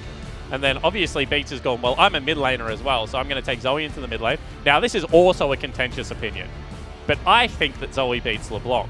Now, obviously, Western Way, just over on the table over there. So obviously this is contentious because everyone looks at Faker play LeBlanc and is like, but Faker beat UKEL or BDD in this matchup. And I'm like, yeah, but he's Faker and he has like an 87% win rate of LeBlanc of all time. So I think he beats most champions on that. I like Zoe in this matchup, so I think that interesting draft coming out from Gravitas here. I'd like to see how those lane swaps pan on out. Westerway, talk to me first of all a little bit about this Sion pick, the fact that Jake's highlighted here that doesn't have the most fun if the Irelia were to go into it. We're going to see a heavy priority, I suppose, of Sully's resources up in the top lane. I mean, Brendan is, or Biopanther is a player who's kind of confident in every single matchup. Like, if he's in the worst matchup in the world, he'll just always be like, guys, it's fine, and then somehow he just doesn't really lose it that badly. So, yeah, he's pretty much confident no matter what he plays. He's also a weak side Titan, isn't he? Him, Swiper, Quaku, they're kind of the 3 really good tank players left in the OPL in what has kind of become a carry position, potentially.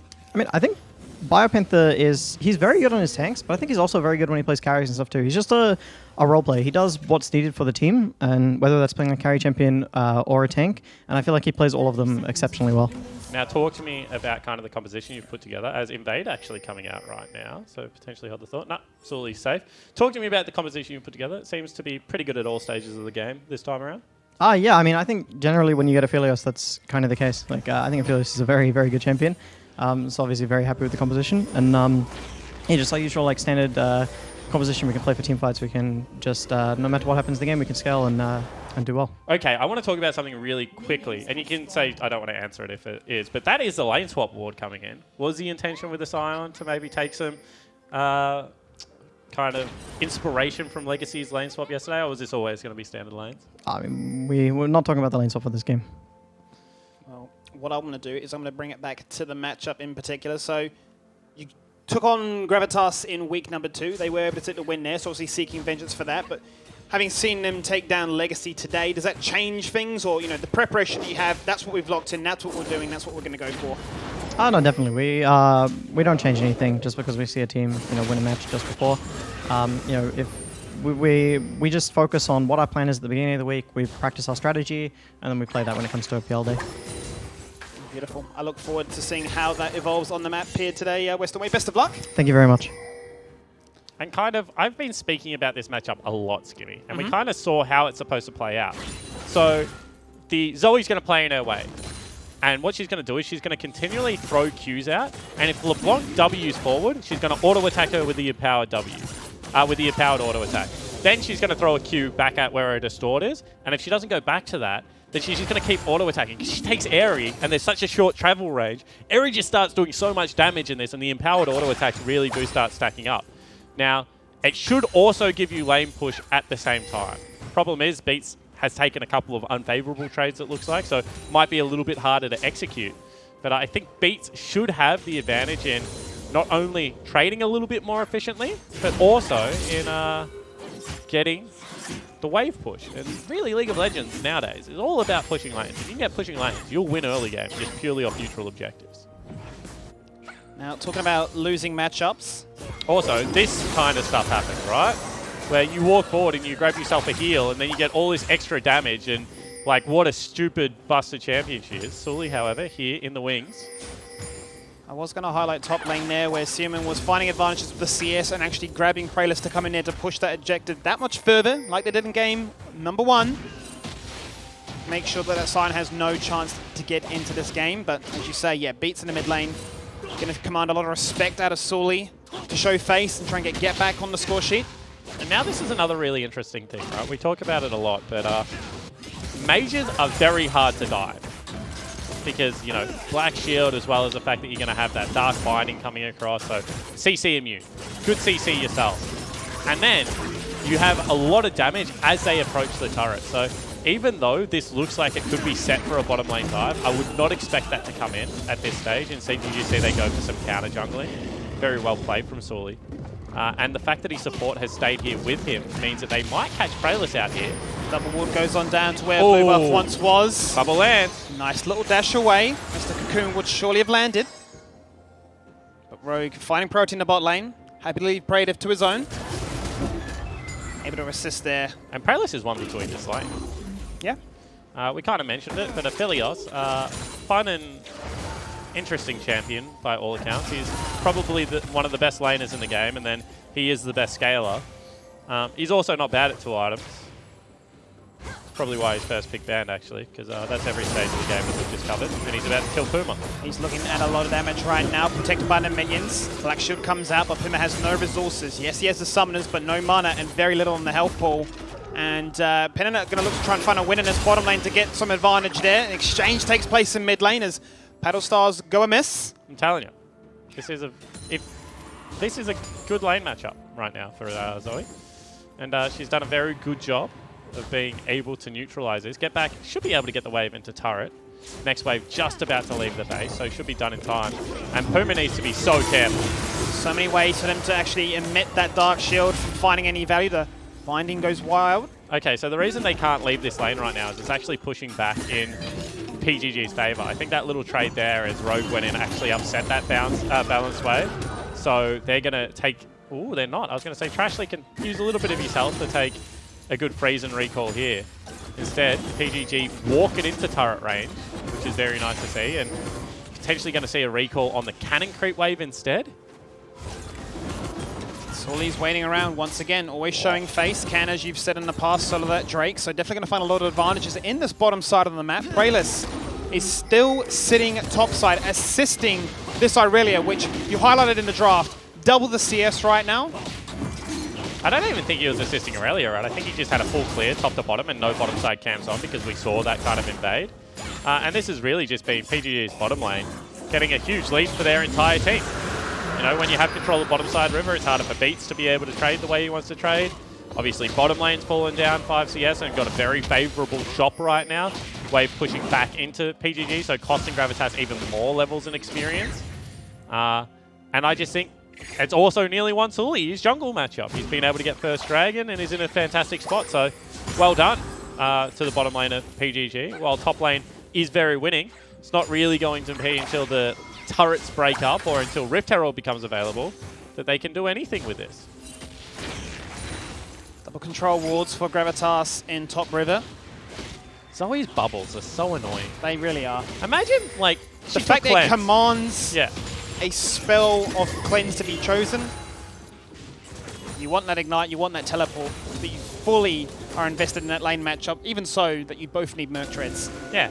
I mean, also the fact that itemization probably going to be towards like Spell Pen because there's no real tank in this game apart from Biopanther. So I like the Merc Treads pickup because it kind of does deny the Oblivion Orb from both Get Back as well as Beats. We'll see what itemization they go for, whether we're going to see, you know, straight Death Cap into Void Staff rushes, whether we see second item Void Staff, which I think is under purchased at the moment. See, Prayless does visit bottom lane, and is this actually going to happen? Oh my goodness. Okay, so there used to be a top laner in the OPL. His name was ZZZ. And then he went and played for RNG, and he was called Lovers over there. Had a couple of games where he started. This was his old thing. Human has just gone into Prayless's jungle and taken second red buff. So he's about to come back to lane, and Biopanther is about to start fighting an Aurelia that now has a red buff. And red buff now gives you really crazy HP sustain. It was rough before and it's rougher now. Ultimate comes out instantly as they look for the stun engage. Chase on down. Bio in a lot of trouble. Forced to burn that flash. That's an easy first blood. And this man right here on your screen, really impressive on this day. That's not fair.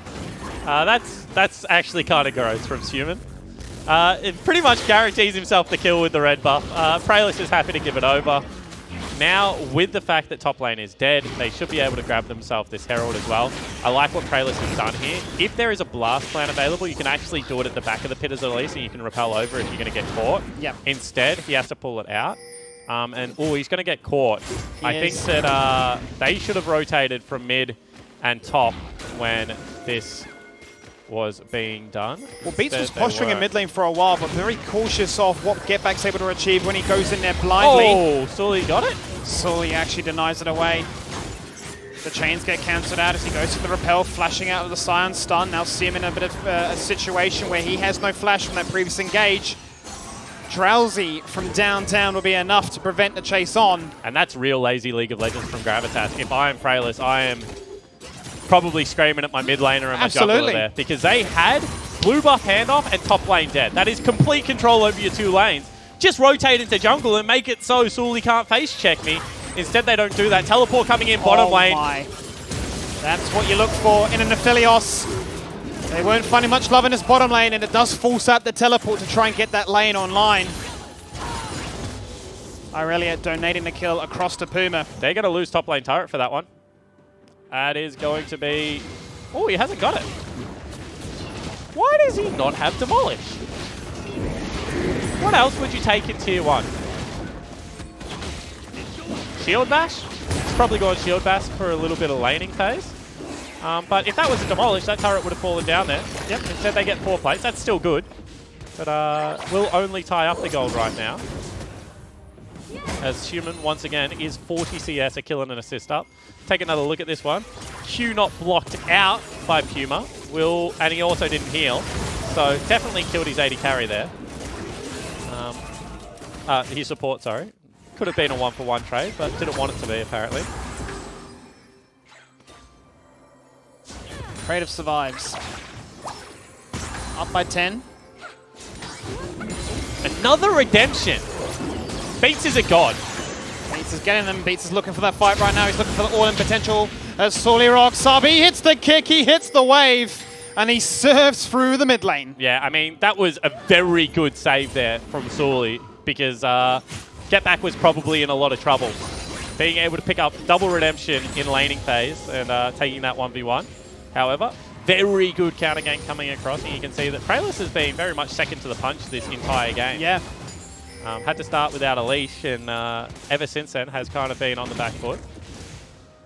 Fallen behind in terms of camp clearing, and now in terms of gank assistance, kill participation. So really, this game is all on the back of the Aurelia. Bottom lane is in deep trouble. Mid lane, you can see, is starting to go in the LeBlanc's favour. A lot of jungle intervention there. And Aurelia, kind of the last bastion of hope. Their comp still obviously does have a lot of strength behind it, as you've mentioned before, with the Black Shield that can be utilised with great mobility on all 4 champions for this roster. Well, Human at level 11 with a Black Shield is going to be a nightmare to deal with, right? He's going to be unable to be CC'd and just dancing around everywhere. However, they are going to be very behind on this neutral objective game. Second Drake for Penanep. And they're starting to find a real hold of this bottom lane. So maybe you're saving grace here, because that is going to be a Cloud Drake picked up as the last Drake of the game. And Cloud Drake kind of sucks.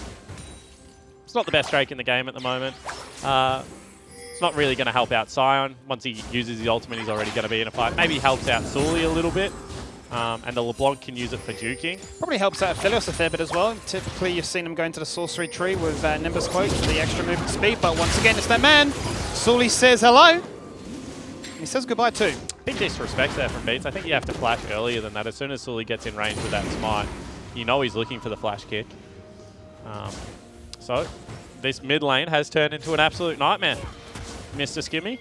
We talked about how it would be a nice little matchup for them. Getback says, hold that fort. Gonna make this Zoe have a living hell. Honestly, I think it's really been Sully that said hold that thought. I'm gonna make this Zoe have a living hell, because he's 1,000 gold up right now in the jungle position.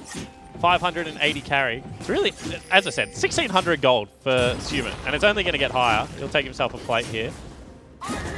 He's been crushing it in terms of emitting pressure on this map. Praylists hasn't found a chance to respond. No flash now available on this Aurelia. They are moving up here. If Rogue goes, he might be in some trouble. Rogue doesn't have flash, but he is a fair bit away before the other members of Gravitas can respond. 4 members here. Now they don't spot these other 2 waiting in the wings. They're going to surely know that something's up because he has no flash, and he's now playing a little bit more aggressively. Turret will, in the end, scan things out as Sully rocks on up with the Vision Scry. And you can see that once again, Human is planting himself up here in the top lane. Praetus knows he's there. That's a very nice deep ward. Don't know how that wasn't communicated, however, Skimmy. And once again, Beats is going to die. Goodbye. Oh, lands a bubble this time. He's got double cleanse right now. Battlestar's starting to hit. Starting to hurt too. The 1k gold difference between these junglers right now starting to show. Yeah, absolutely. I mean, Sully's had run of the map. He's got himself 2 dragons. He got himself the first Rift Herald of the game as well, after it was very heavily leashed by Praylis. And Praylis had a terrific Echo game, and really targeting that jungle pool does seem to have worked out for them. They got rid of the Olaf and the Echo, kind of his 2 best jungle picks, I would say, so far this season. And top lane Turret in dire straits here, looking to fall down. Now when they go for the all-out engage on the Praetor, what kind of CC susceptibility does he have? Well, Rogue has the answers, and he's got the sunlight. He lays them down, and Praetor follows up flawlessly. It's not even that, that's just miscalculation. When he has these guns, the lifesteal that can come out of Praetor is insane. You saw him hit the Q as well as the ultimate there and got back pretty much half his health. It's going to be a huge shutdown picked up for the 80 carry. And this is kind of what Aphelios does to a game. He really warps the game state. Lifesteal chakrams, fun times. Yeah. And I was actually watching, you know, some Team Liquid content, and I was like, do you need me to explain what Aphelios does, guys? And his team was kind of like, yeah, we do, because he does like a whole lot of weird stuff. And I think that may be one of those situations where they just didn't take into account the amount of lifesteal he was going to get back. Yeah, especially when he utilizes that Scythe pistol. Pretty disgusting, mostly the mobility it gives you to fire without having to auto-step auto. And this game is very nearly over.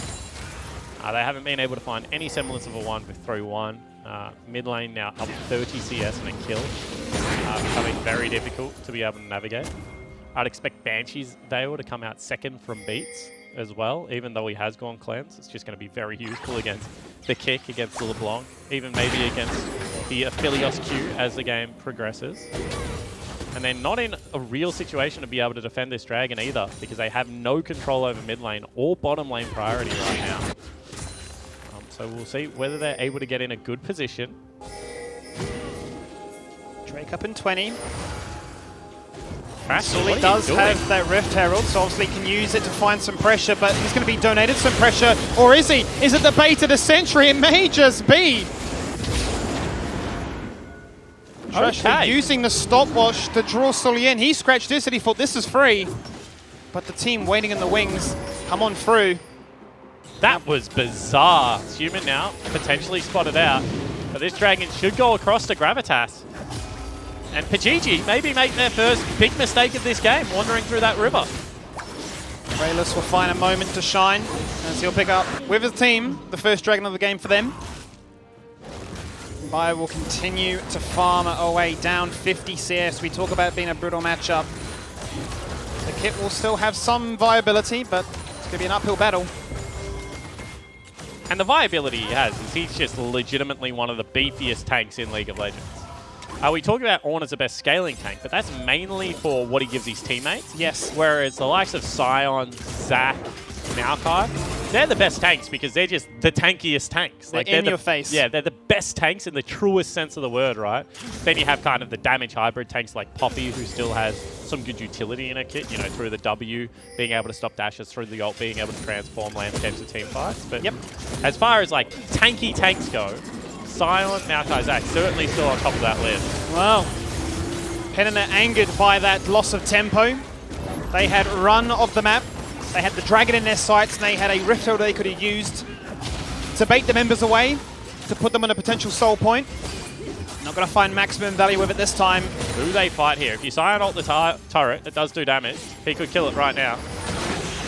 Members of Gravitas are split away as the turret is very low. Rogues is going to jump in under tower very aggressively, instantly fills that. That is a flash away. Now he's going to be met with a Dark Binding, followed up with a Golden Stopwatch, instantly met with a lot of damage, but he survives with a shield for the meantime. Nobody is dying, the tower stays strong. Multiple summoners used on the side of Gravitas. And Bio is just doing his job flawlessly right now. You can see that he is just standing in front of everyone saying, you can't get through me. And turns out he's correct. And that will be the disengage successful. Still about 2,000 gold lead for Pentanet.gg. But that fight looked very close. Rogue had to burn his flash to be able to live there.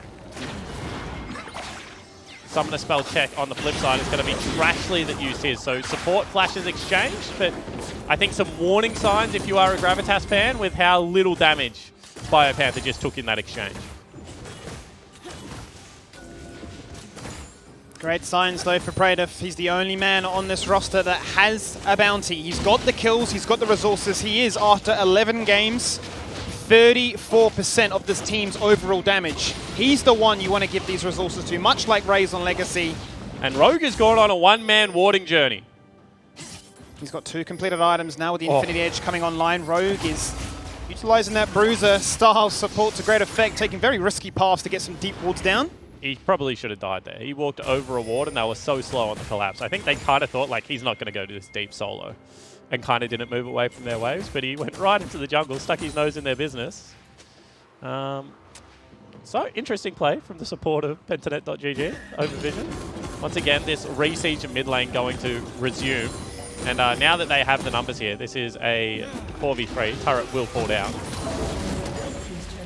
Turret goes down, and Bio may be just laughing straight to the bank with this counter pick.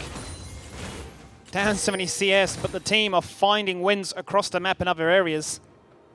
And now it's just about whether Human can kill Get Back, right? Because his counter pick has been in a completely different lane the entirety of this mid game. Siege now on in tier 2 bot, and no response coming across. No lane is positioned properly for Gravitas to actually mount a comeback. They just sacrifice the tower for free. Bio is standing strong in mid lane, and only now top lane comes in. Potentially looking for advantageous shops right now. Maybe they're thinking we need Ginsus before we can fight, need second item to be picked up for beats, especially if it is going to be some form of soft penetration coming across, looking for a one-shot onto someone like Praetor. But the beautiful rotation between mid and bottom that allowed them to pick up 2 turrets for 1 gave them so much vision with all those wards there. Gonna make it very, very risky when this next Drake comes up in 45 seconds, when Gravitas do go for that initial check. Pentanet, with their engaged potential, able to look for an easy pick. Yeah, honestly, it shouldn't matter too much. Like, the only thing that matters when teleports are down is, do you have mid lane priority? And with a Zoe, like, the answer should almost always be yes. Because you can just sit here throwing CC. You've got, like, some of the best wave clear in the game from the safest distance. However, they aren't actually challenging for that. They've opted to try and get to River first. Which is very interesting to me, Skimmy. Because all they have to do to regain this control is Scion ult through that choke. Scion places a control ward down near Baron Bush. Keeps eyes on that in case Gravitas look to try and force a flip. Go Sleepy. Binding does not connect. Kaiser may have been considering that one. Solar Flare not going to stun anybody just yet. The Black Shield going out to Aurelia. He's drowsing. He's dead. Rogue is gone. Now it's on the Praelis who goes for the repel. That's going to be the Moonlight Vigil looking to take out this Aurelia, which he does finally connect with. They say go. They say let's get it. And Get Back is the one who finds some love in this exchange. If the CC ain't there, if the kills don't come out, Pentanet run you down the mid lane. And once again, that is just a huge misunderstanding of Aphelios in this composition. He has max sights out for the entirety of it. They don't get onto him, and he just torches everyone. Meanwhile, Biopanther, who is still 70 CS down, just stands in front of the whole team and takes no damage. I feel like not correct utilization of getting any flanks here, being able to set up a correct team fight. Instead, they just run head first at the front-to-back team comp. And Petnet.gg just make them pay for it. Black Shield was not enough to ensure that the Aurelia was able to get a kill before she fell on down. I mean, before any of this, Beats has to use the flash, right? So you can already see disaster happen. Then look, tanks in the front line, and Praetor with the sniper as well as those damn annoying chakrams is just putting out so much damage from the furthest range. You have to get him off those guns. And if you take a look, he has to swap right here. This is a much better gun set to be able to fight a front-to-back 5v5 in straight-up skirmishes. Obviously, the lifesteal from the daggers is going to do a very good job, but that sniper rifle plus chakram combo that we've seen in the OPL... the best in a situation like that. Honestly, the best. You just put the turret down, you start farming up your sides, any Qs you land... You're untouchable. Infinite range, and he does disgusting DPS. And that's exactly what we saw. Praetor, by far the MVP of this game so far for 100%. He's had a few moments where he has been online quite early onto this game, but they've been unable to, as a team, transition into anything meaningful. But this game, they're starting to set up those win conditions, as you can see now, sitting on 3 Drakes. Vision now being repositioned towards the Baron. Mid lane constantly getting pressured in. Constantly putting Gravitas on the back foot. Making it very difficult for them to get Vision down on their own accord. And now maybe we have our first 5v4 in Gravitas' favour. LeBlanc was in the top lane. However, they don't look for anything here, Skimmy. Instead, they're just trying to secure some shallow vision of their own jungle. I feel like this is a completely different Gravitas that we've seen. Game number 1, they played fearless on the edge of almost recklessness in some of those fights, and were able to ultimately pick up the victory. This game, they have looked almost timid from the start. There's been a lot of hesitation in this one. Sully very early on with a kick knockback. Drowsy will land this time. It's on to Bio, not the one you want. It was on to Praetor, but Bio just kind of stood in front of him, and now they go for the fight. He's going Tokyo Drift style, looking for the knockup, but that's the Black Shield. That will prevent it. Mark gets applied here by Kaiser, but not a desirable situation to follow things up with now. Pentanet continued their assault on this map. Top lane still being pushed in here by LeBlanc. Bot lane passively being pushed in. They return to mid lane and push it once more. Gravitas not given a window to even ward things up. Yeah, potentially looking for the fight one more time. They do have the Solar Flare available. Flash Solar Flare gets negated beautifully there by Trashly. Plenty of time to respond on that one. Rogue using the Stone Plate. Very, very tanky as a result. But look at the damage that just comes out of Aphelios at this stage of the game. He's just unrivaled in front-to-back team fights. You cannot go with this guy. Well, compare the ADC items. I think I know which one I would rather have in my inventory right now. Absolutely, and I mean, once again, Kaiser is a pretty good answer. Once she has ramp up on the Ginsus, she can fly into the back line. But I feel like this has just been Gravitas not setting up their side lanes well enough, not getting the isolated 1v1 away from the objective, where the teleport for Human would be more impactful than Get Back having the cleanse. They've had windows in this game throughout where I think they could have played this much more aggressively, Skimmy, but instead they really have just been dancing to the tune that Pentanet have set. And we keep saying it, but Pentanet's a really good slow team. They get upset when other teams play fast around them and they can't kind of react to that. But when it's just been slow versus slow, they've always looked the goods, and this game is no different. Prayless? They like to mold the map into whatever their idea is, and that means Def, if you're their opponent, they find one to start things off with. Aurelia jumps in trying to be a hero, but turns out to be zero. They look for Trash. That's the triple kill for the boys. And Pentanet from Western Australia will now turn her attention towards the Baron and look to try and close things out. And honestly, there's no way you get a lock-in on this Baron. Once again, the perfect guns for a team fight are here. They're going to look for Beats. They are indeed. Beats is running. Beats has got the flash at the very last moment. Talk about greed. But still, Baron will fall. There is a 5-1-0 Aphelios on Summoner's Rift, who has 3 completed items as well as that QSS. As we take another look at this, Prayless gets the Dark Shield. I was wondering why it wasn't given to Human when he went in here. But a good collapse from Sully on the back line. And once again, the damage from Praetor is just going to be huge. As a sniper rifle, every time there is a team fight available, just juggling those guns beautifully. And this game is going to be nigh impossible right now for the Gravitas lineup.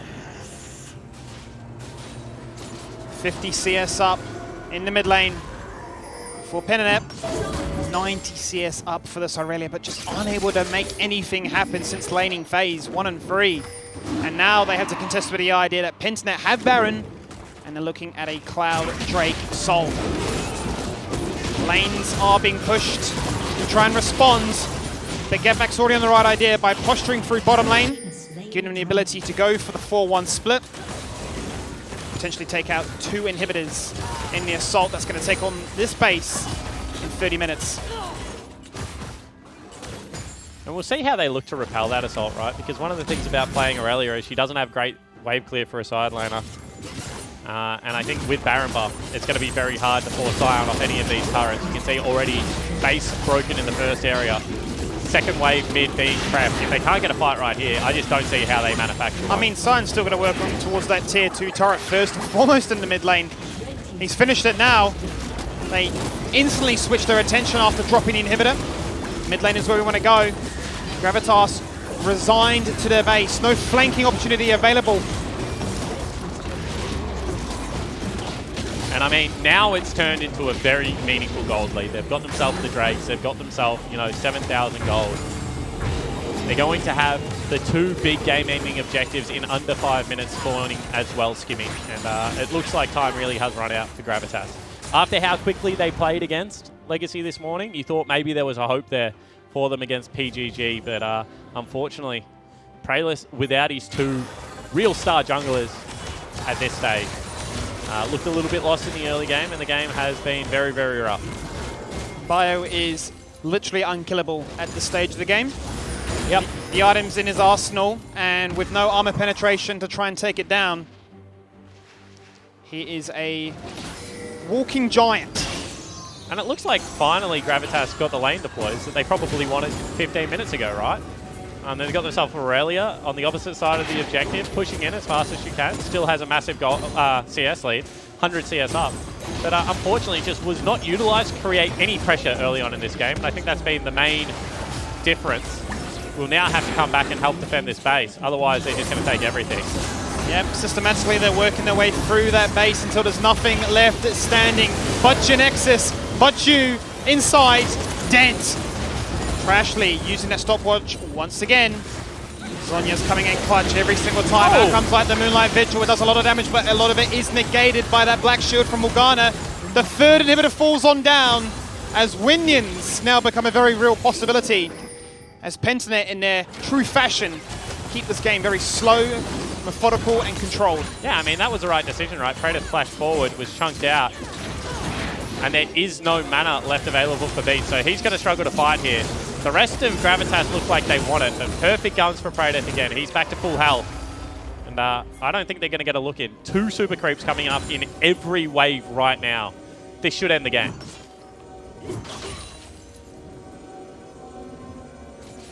Minions are going to come in now, and they're going to come in from the side lanes of their whites. Gravitas don't really have much to take on the map because those neutrals are down for at least another 2 minutes.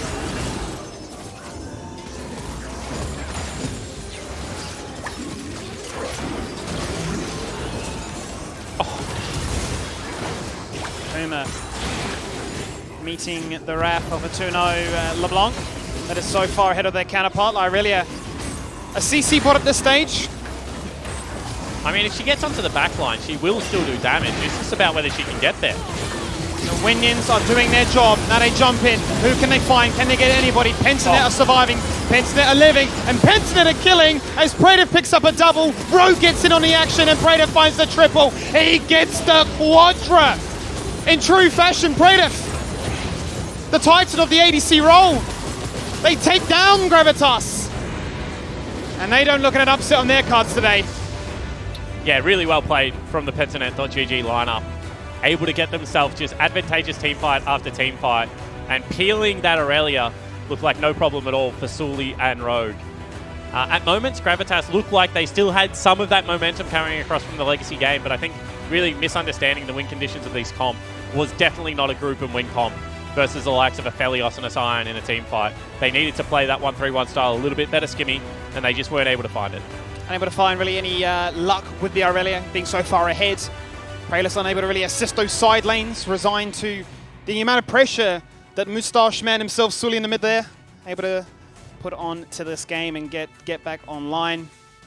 And then Praedyth finishing it with a quadra kill. They've all got their moustache on now. Well, GG for them, not a double upset today. Gravitas won't get their 2-0. Let's send it back to the couch to break it down.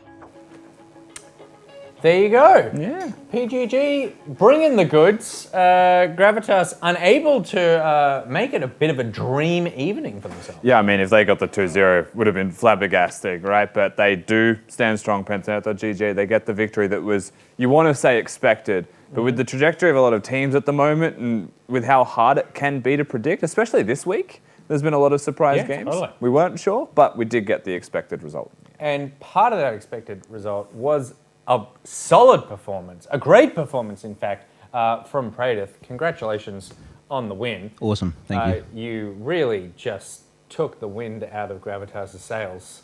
Yeah, I think I was having a lot of fun, which was, yeah, it was fun. But normally in games, it's a lot more serious, but that felt really fun for me. Did it feel like for you in that game? Because this is how it felt as a spectator, that Gravitas weren't really familiar with Aphelios. Did you get that feeling? I don't know. I'm pretty sure I'm like 1-5 on Aphelios, so like 1-4 in OPL. So they probably sussed that out. But I think no matter what champ, like MF or Aphelios or like Xayah, like I think they knew what the champ did. It's just once I got accelerated, like those champs just can't do anything. I think if you want to draft against Aphelios, you don't do it that way because. Right.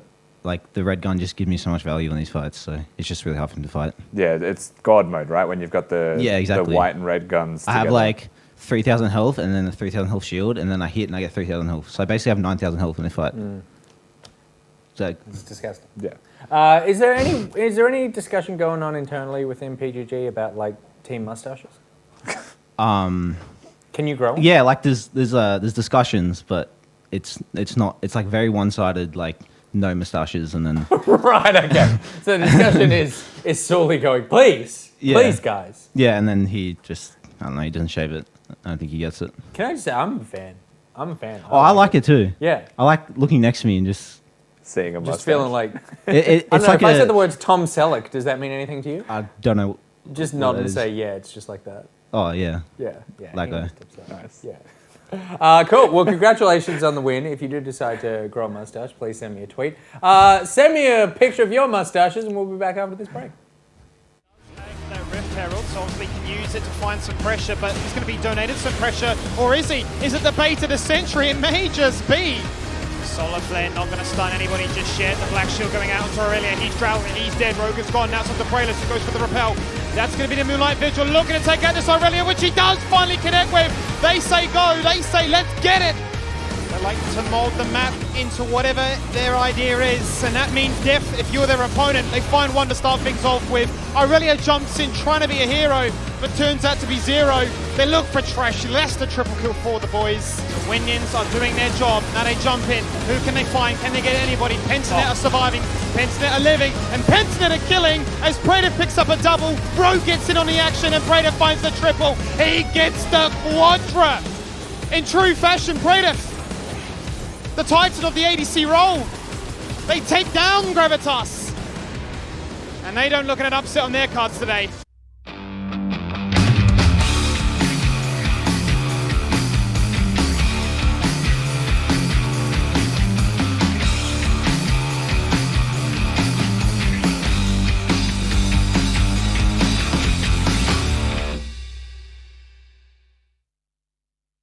Feeling the heat? Grab a pineapple or pineberry frozen Fanta mix at Macca's. With 36 flavours, it's the largest range in Australia. Grab one for only $1. A little goes a long way at Macca's. One simple truth she dare not speak. Her light can only blind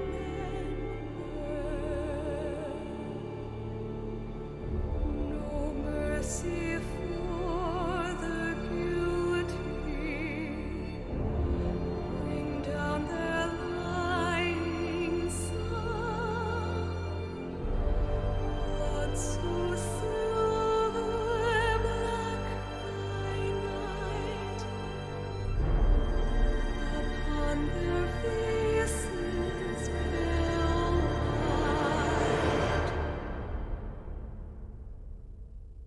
Cruel moon, bring the end. The dawn will never rise again.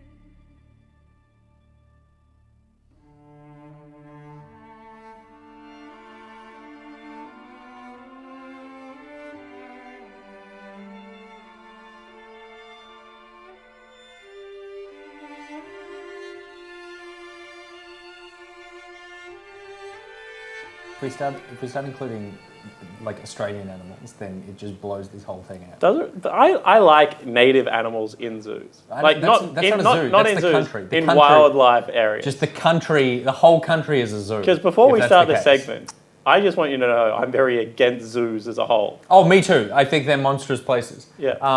We're but- taking animals objectively as like this is just where they can be found, or is that what we're? Huh? We don't want to talk about zoos too much. We just talk about animals. Yes, yeah. Okay. So, but we didn't want to just tier rank animals because there's too many animals. So I tried to limit it to zoos. To zoo thing. animals, okay, yeah. But then it was like, oh, well, Australian animals count because there's koalas there, True. but that doesn't count. Okay, so here's what I've got so far. Yep. Welcome back.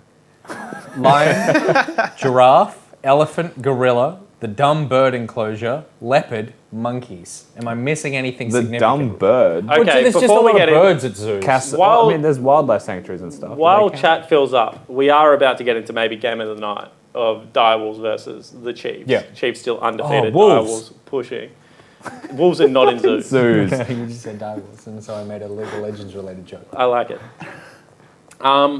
Is chat any useful suggestions about zoo Alpacas, Alpacas. I've never seen Okay. an I've never alpaca. seen one at a zoo. What I've about seen a penguin? meerkats, What about meerkats, What about penguin? red Cassowary. pandas, Cassowary. cassowary? How about we just put pandas in general? So how are we ranking these? Because I've already Cheetahs. forgotten what we're doing. Okay, quokkas. So we're just like, what is the best zoo animal? Because I know what it is. Okay. And we just need to figure out What is Penguin. the category for best? the one that when you get there. Okay. Oh, this is interesting. You're most Okay. excited to Okay. see. What is the? Well, because it could be that, or is it the animal that like flourishes the most in the zoo? Or I was going to say, is it the most entertaining animal in the zoo? Because there are some animals that you just walk past and you tick it off the list, Then right? it's a seal. I Snow saw leopard. the lion. Says I have never seen a snow leopard in I a was going to say zoo. that name. I think it's a seal. A snow leopard. Yeah. Yeah, it's because they hide so well. They're just not in zoos. Yes, they are. You just haven't seen them in the snow enclosure. Whale. blue whale. Okay. Okay, now I'm just taking the piss. sun. Okay, cool. Rhinos? Have you seen a rhino in a zoo? No! That's more a safari animal. That doesn't count. My Who said answer is rhinos? still seals. Seals are pretty entertaining.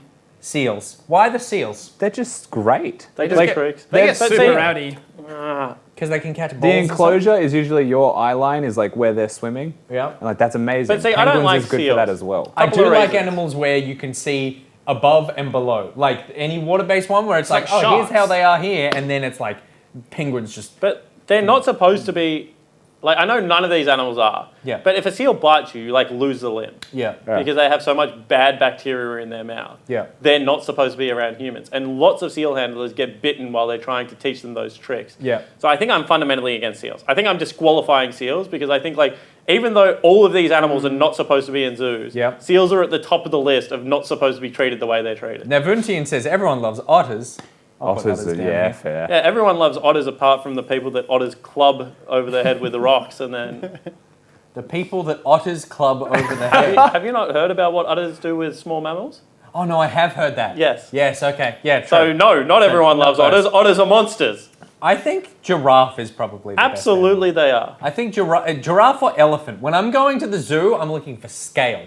Giraffes, when you see a giraffe in person, you just go, how does that thing exist? Well, It doesn't even have, did you know giraffes don't have vocal cords? Do you know that they can't talk? All they can do is just... Imagine trying to get something out of the stomach to the mouth through a vocal cord. That'd be nuts. The longest cords the of all air time. pushing out. But the thing is giraffes also, to my understanding, and I'm probably going to get flogged for this, don't need a ton of exercise. And Yeah. also are a lot more dietary diverse than a lot of creatures. Interesting. As in, Okay. like, bad leaves don't upset their stomach. So they are actually more happy in a zoo than other animals. Obviously still miserable, Yeah. but much happier. Do you know But also- when male giraffes fight each other as well, they smack each other's necks together, I've seen it. and then the victorious male... Okay, maybe too far. Right, okay. But yeah, think that's we all what they know do. where you're Yeah. going. Just Google that one. The other great thing about giraffes is that they have the best view in the zoo. They do. So in not only in Sydney View, they literally look out over the harbour. That's It's amazing. true, yeah. But because of the necks, they can see what's going on. Like the giraffe is like the Nosy neighbours of the yeah, zoo. like I was going to say either a cop or the town Well, gossip. it's Yeah. good that they can't speak. I think the important thing. Oh, that's so interesting. Because they could Imagine be if the you taught them to messenger. write. They have all the knowledge, Yeah. but they can't communicate it. We need to teach Oh, them that's to kind of paint. sad. I- Maybe okay. that is an OPL segment. So- if we could see if we could get a giraffe. To I talk. still think that the best animal is a polar bear. Yeah. Because I think it hits that, like, Bless you. its Thank you. size. Like, they're massive. Yeah. They're, obviously, it's amazing to see one. They shouldn't be there, but it's amazing to see them. Yeah. And they also have the water and land They're pretty cool. diversity. Yeah, okay. Muslim123 says, can giraffes throw up? That's a good question. Can you someone Google that? Someone Google that and tell me. What else have you got on the list? Because I want to Stop make sure we ignoring have it. lemurs. Okay, so are we saying the giraffe is number one? Yeah, so far. Skimmy? I'm just wondering, the entire time I was like wondering, are giraffes introverted or extroverted? Do you think they're like one of those people that sit there and they're just massive thinkers? Do they get a say in it? I think Because that- they're I introverted. think they're definitely No, big because like thinkers. they see everything, they observe everything, they have so much context But they can't they speak. can't express it. They're like Nick Boy. Production without just being told able me to giraffes speak. can throw up. So Okay. there you go. Someone in the chat said I'm like a giraffe as well. Well, it's the people watching is the comparison I'm making True, here. introverted people But watching you who could can't speak. talk. And with long, skinny legs that might break off if you run too quick. Yeah, and sort of splotchy. Okay, so then we've got lion, elephant, gorilla. Lion is like D tier. D Shit tier? animal. Shit animal. Yeah. Well, in He hates zoos the they are lion because they king. rarely get a chance to sort of flourish. Well, no, they're especially because like it's lion, not lioness, who are the laziest creatures ever that only get up to fight in real life. true. So when they're in a zoo by themselves, just sit around doing jack shit. What They're the about Conor if you? McGregor of the zoo. What about if you see a lion roar when you're there? Because I think like Have you ever? yeah, Has anyone once. ever? You Yeah. have? Oh, okay. Nah, low tier animal. Do we all love? Lioness, do we all love awesome. elephants? Not really. I mean, The elephants they're- are adorable. Elephants are wonderful. They There's pay. always a baby elephant as well. I And think it's they're like a very majestic caring beast, animals. right? You're They're better kind painters of than in you guys. awe of what it is. Yeah, I'm putting elephants as two. I bear. love me a snow leopard. I've never seen a I've snow never seen leopard. one. I've No. seen a Are we snow leopard. disregarding polar bear in this? Polar bear. Polar bear's good. Have I seen a polar bear? Yeah, it's SeaWorld. Okay. Polar bear's pretty good. Elephant's much better in the wild. Obviously, it's much better. They're all better in the wild. I like penguins. I'm going to say penguin is tied first. Okay, how about we just put all the cold animals together? So we'll put panda, snow leopard, penguin. We thought this through, by the way. How is a panda a cold animal? Don't they only live in hot climates? Did you mean to say panda? I said, sorry, polar bear, snow leopard, penguin. Okay. I didn't mean to say panda. Yeah. I'll put alpaca in there. Alpaca is not a zoo animal. It's definitely not a zoo animal. Alpacas guard sheep. I only see it like, They're it was like farm festivals or like... Well, Seals, the farm where I live has alpacas. It's cold enough to be a seal. Seals is cold. I'll put that in there as well. How do we feel about the gorillas? I like gorillas. I think gorillas are pretty alpha. They're just a display of like raw power. They are. They just They're alpha pretty on alpha. everything. They're Like, pretty alpha. They They're the stand up definition and of bust alpha. their chest. It's just like... I see enough of don't them in even come at solo me. queue. Oh. Oh, yeah. Okay. I mean, we're all forgetting monkeys, which is a real shame. Monkeys are like, they're I'm fine. being told rosters, but we haven't finished the list. So just... Monkeys cool are a you guys. pest, in my opinion. They're annoying. A pest? Yeah. We'll put them as 6. Especially after hearing them bite people for peanuts. 7 for leopard. Meerkat, 8. I can't make pandas 9th. Pandas are equal second with elephants. I'm just going rogue on this list. It's just writing numbers. And then we've got... The bird enclosure is last with lions. So lions 9, bird enclosure, otters 10, bird enclosure 11. Okay, here's the list. This is the official OPL tier list of animals. This Made by Nick Boy, past the number 2. It's been a great use of 5 minutes. We really filled the time while those players filled into the studio. Number 1, giraffe. Number 2, elephant. Tied 3, penguin, seal, snow leopard, polar bear. Yep, that's it. 4, gorilla. So 5, something, can't find it. 6, monkey. 7, leopard. 8, You didn't write a meerkat. 5. 9, lion. 10, otters. 11, bird enclosure. I didn't write a 5? Yeah, I didn't see Quick, a we 5 got on there. to sub in a 5. Quick. I'll write the number first. 5. Parrots. The people. At the zoo. Oh, that's pretty. That's good. That's a real political statement. That There is. you go. That's the OPL official tier list of zoo animals. As always, it is important to remind you, unless they're a sponsor of our show, zoos are just monstrous places to be. All right, it is time to dive into the final game of the evening. It is... Chiefs, Thank you very much. I was just making sure you knew. Oh my God. Did I pass? Yeah, because I was in your head with all the zoo animals. So I was like, well, we got to bring it back to league. It's like the teacher calling out the person that's like falling asleep in class. Yeah, tell you, where they Yes. don't even look, where it's like, I'm faking it over here. Yeah. Jake's all red because he's like, I wouldn't have been able to answer that question. All right, we've already seen the Chiefs put on something of a clinic today. I don't know, it was a bit rough there at the beginning, but then they turned it around in the end. Yeah, absolutely. I think Chiefs are still decisive and good team fighters. But then obviously, a controversial opinion, Jake, but then obviously Direwolves could present a bit more of a challenge for them. Yeah, absolutely should. I said they were the most informed team, and then they got beaten by the Legacy yesterday, who then subsequently lost to Gravitas. So maybe Direwolves are actually the worst team in the league. However, I'm expecting big things from this Direwolves lineup. They've been in form lately, and they seem to have been on the ramp up. Kajola953 in the chat says, Nick Boy just called the place I work at monstrous. I just want to point out, we didn't call you monstrous, we called the idea of it. I'm fine with the fact that you have a job. However, we did call you the 5th best animal in the zoo. All right, so let's get the Chiefs lineup, please, before someone gets really angry at me because we're still talking about animals. Skimmy, talk us through Chiefs. Same as always, it's going to be Tien in the top lane, Croc as your star jungler, Claire in the mid lane, and Katsuri and Korea CK in the bottom lane with Coach Seal. So, big expectations for them in this game here to really keep themselves undefeated, really. Look how good that coach is. He's warming the boys up. He's ready to go. Rusty, hey, Direwolves, please. Oh yeah, I can talk through the roster. Yeah.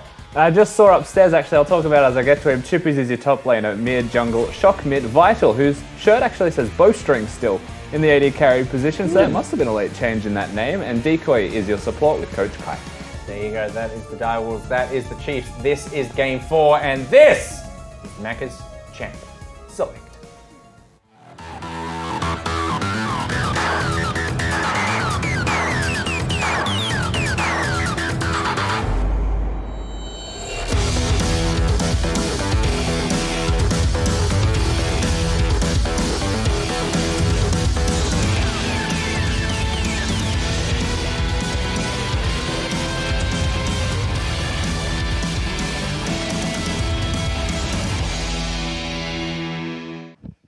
It's going to be the final game of week number 6 as the Direwolves take on Chiefs, looking to try and resemble that strong mid game they had against Legacy, but close things out there. Hot at the heels, sitting in 3rd place, wanting to guarantee themselves as the contender for the 1st and 2nd spot.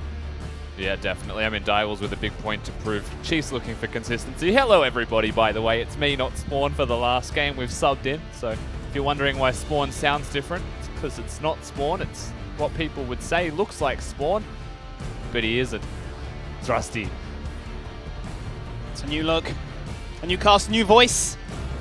But the last game, the Chiefs going to change things up a little bit here in this ban phase. Going to actually take away the Varus. So I want to make sure that they have a very strong matchup and don't fall victim to a CC heavy chain, which we saw coming out of Direwolves yesterday. You talked about it being a very Chinese-esque comp with the press and R button and things happen. The big R button, global or lane focused type of composition. So let's take stock once again. Direwolves are on the red side of the map here. Skimmy, where Chiefs are going to be on the blue side. This is always important when the Direwolves are playing because they have Chippies and Shock as their solo laners. Chippies always loves himself a good counter pick. He'll sometimes play the weak side Titan champions, but that usually means that somewhere else wants those big counters. So Direwolves always a danger when they get onto the red side of the Rift. But we look at the Chiefs side already, and I feel like this is the makings of the draft, that if you're familiar with other regions, you probably know where they could be going. We'll see how this one does play out, as we heard some things here from Katsuri about not wanting to reveal any strategies just yet until they played the Direwolves. So looking forward to seeing what that is. Yeah, didn't want to reveal really in that top lane for Tien and for the others, I'm sure. But this is going to be a bit of a blast to the past with a first pick onto center. And already an early priority shift here from Direwolves, taking the Cassiopeia away. We saw that top lane for Tan, and while it may not have been the best overall performance, there was a lot of focus going towards him with a Kiana ganking constantly, a Gragas there as well with Predator. It's a hard life, but Shock's always been a big Cassiopeia player. I believe it was one of his original champions that he first climbed to high ranks with. Thereabouts with a Zillion, I believe. I don't know if Chippies plays it, so you would expect that that's in part a takeaway, and in part just going towards the comfort for Shock. Ooh, that's going to be the Akali as well. We've seen what Tien can do on this champion before when he played up against Order. And he ran rampant. And he was able to find some good skill expression there to lock down those key targets. Lock down the likes of an Immobile Misfortune. Yeah, so we also are looking at the center Tahm Kench on the other side here by the Chiefs. If you have seen other regions, a lot of the time it is the Tahm Kench who is farming, it is the center who is playing the support role. It does transition in a similar way to the funnel comps that we saw last year trend to work. So the center will just be harassing as a support until you start to get those stacks up on your support item, but you also get stacks up as an AD carry with your soul passive. So tends to be how that goes. We await to see where the response is from the Direwolves on the other side, and presumably is going to be the Karma in bot lane with that Misfortune. It's not confirmed, but that is the most likely outcome. And so it's a heavy push, high harass lane to try and really prevent that Tahm Kench from getting any CS at all. It's going to be a nice thing if they can secure that. It's only going to be our 3rd Tahm Kench and 2nd support center in this split. So you can start to understand now as the draft unfolds why they were hiding things, because things will definitely open up out of the gates here in a very different fashion. A lot of target bans there by Direwolves at Croc as well. Absolutely. Still some options on the table with Olaf, Elise, and Italy gone. You've got your Lee Sin there. If you still wanted to pick that one, that's something that the Direwolves may consider, especially with the other option I was going to say now, ban. In the Rex side, you've still got the Gragas. Never discount the possibility of that, though. There's no Baz in this game, so the priority may drop just a little bit. He's played Lee Sin and he's played Jarvan. Yeah. Otherwise, as you say, his hero pool, champion pool that's found the most success has been denied away from him. Lee Sin now taken off, so it leaves him into a Jarvan situation. So while Jarvan is a potential option, Lee Sin's good into the Tahm Kench as well. You have the capabilities of revealing an Akali, not to mention with your E and your Q. So I think that is just the best pick of the choices. And while that does give some extra perhaps team fight capability or engage over to the opposing side, I do think the Dio should be very happy with what they have right now. And while we await the last pick here, with a good damage mix now put into the fray by this Lee Sin pick, top lane could be any champion. He waits to see what the response will be, what the choice is by the Chiefs. And if it is confirmed as an Akali top lane, for an example, you could play something like a Poppy if you wanted to. You know, maybe not have the best time in laning phase super early, but you become a powerhouse and you counter a lot of their strength through the Jarvan engage and the Akali later. Those are possible. I'm not saying he's going to lock in the Poppy. I spent all of last year trying to convince Chippy to play it, and he did it once for me. I got one out of him, so probably not going to happen. Very mechanically gifted, so we'll get to see where he decides to take things. Chiefs have finalized their composition. They were considering Ryze for a second. Would have given him a fair bit of map control between Tahm Kench and Ryze ults, but he's going to stick with the set.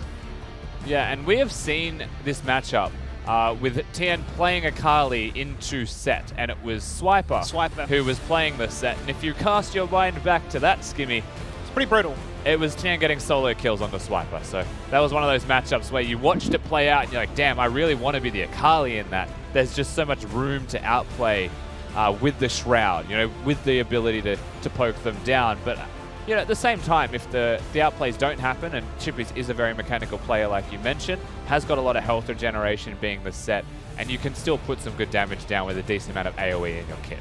So what game plan are we looking at here right now for the Chiefs? Obviously we've got the very strong jungle mid matchup, especially when level 6 comes online. You've got the protection in the bottom lane with a lot of CC.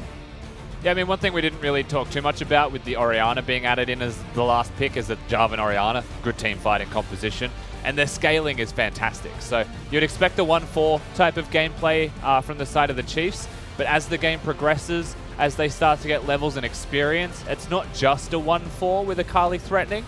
Tahm Kench can move anywhere around the map pretty quickly, so that's what you would expect to see, right? You could set up a 1-4 type of assignment and then have Tahm Kench roam to those side lanes and really influence it, and that could be a really large amount of pressure onto the dire wolves, especially for someone like Chippies if he falls behind. Welcome, Kai. You've run the gauntlet this week, taken on Legacy yesterday, and now up against Chiefs. You come into this one. I'll start with the most generic question. How are the boys feeling coming in off the loss yesterday and into this matchup today? Like, it hurts. Like, when we're in that kind of position, like, the head of, like, congrats to Legacy, like, they had a magnificent early game plan, but I was really proud of our boys kind of pulling through that. Only 2 of us, I think, had ever experienced lane swaps, and only 1 had extensively done it before. Yeah, you have to remember, like, one of our players, this is his first year of actually playing competitive, so they had no idea really what to do, but they pulled it out, they got back to a winning position, and then it was, yeah, just a bit of a throw from us, like, it just, a little bit of, like, we weren't really... the word's escaping my mind right now, but yeah, we weren't disciplined enough, that was it. Gotcha. Now, talk to me a little bit about this draft in particular. There's been multiple questions. We had a bit of a back and forth in the game before between myself and Spawn about how do you try and take down Chiefs? What is the optimal strategy? I saw a lot of priority going towards banning out Croc's champion pool. Do you feel like that's an area to exploit?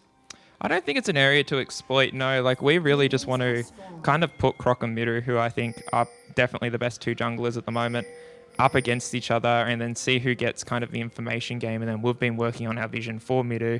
He's on a comfortable matchup, but again, like, Croc has a really good pick versus our team. Miru has a really good pick versus Croc. Yeah. So it comes down to what's going to be more, can we abuse more, or will it kind of get to the team fights, and Croc and his team, who are a fantastic team fighting team, able to pull it out there, which has been a little bit of our weakness. Our team fights haven't been great so far, so we need to up that. It's something that we're painfully aware of right now as coaching staff and playing staff, and yeah, it's not actually a difficult part to fix. Without going too far into the drafting rabbit hole here, as I know we could be there for hours, you banned a lot of magic damage junglers away from Croc, so it seems like this was a conscious choice for the matchup for Miru.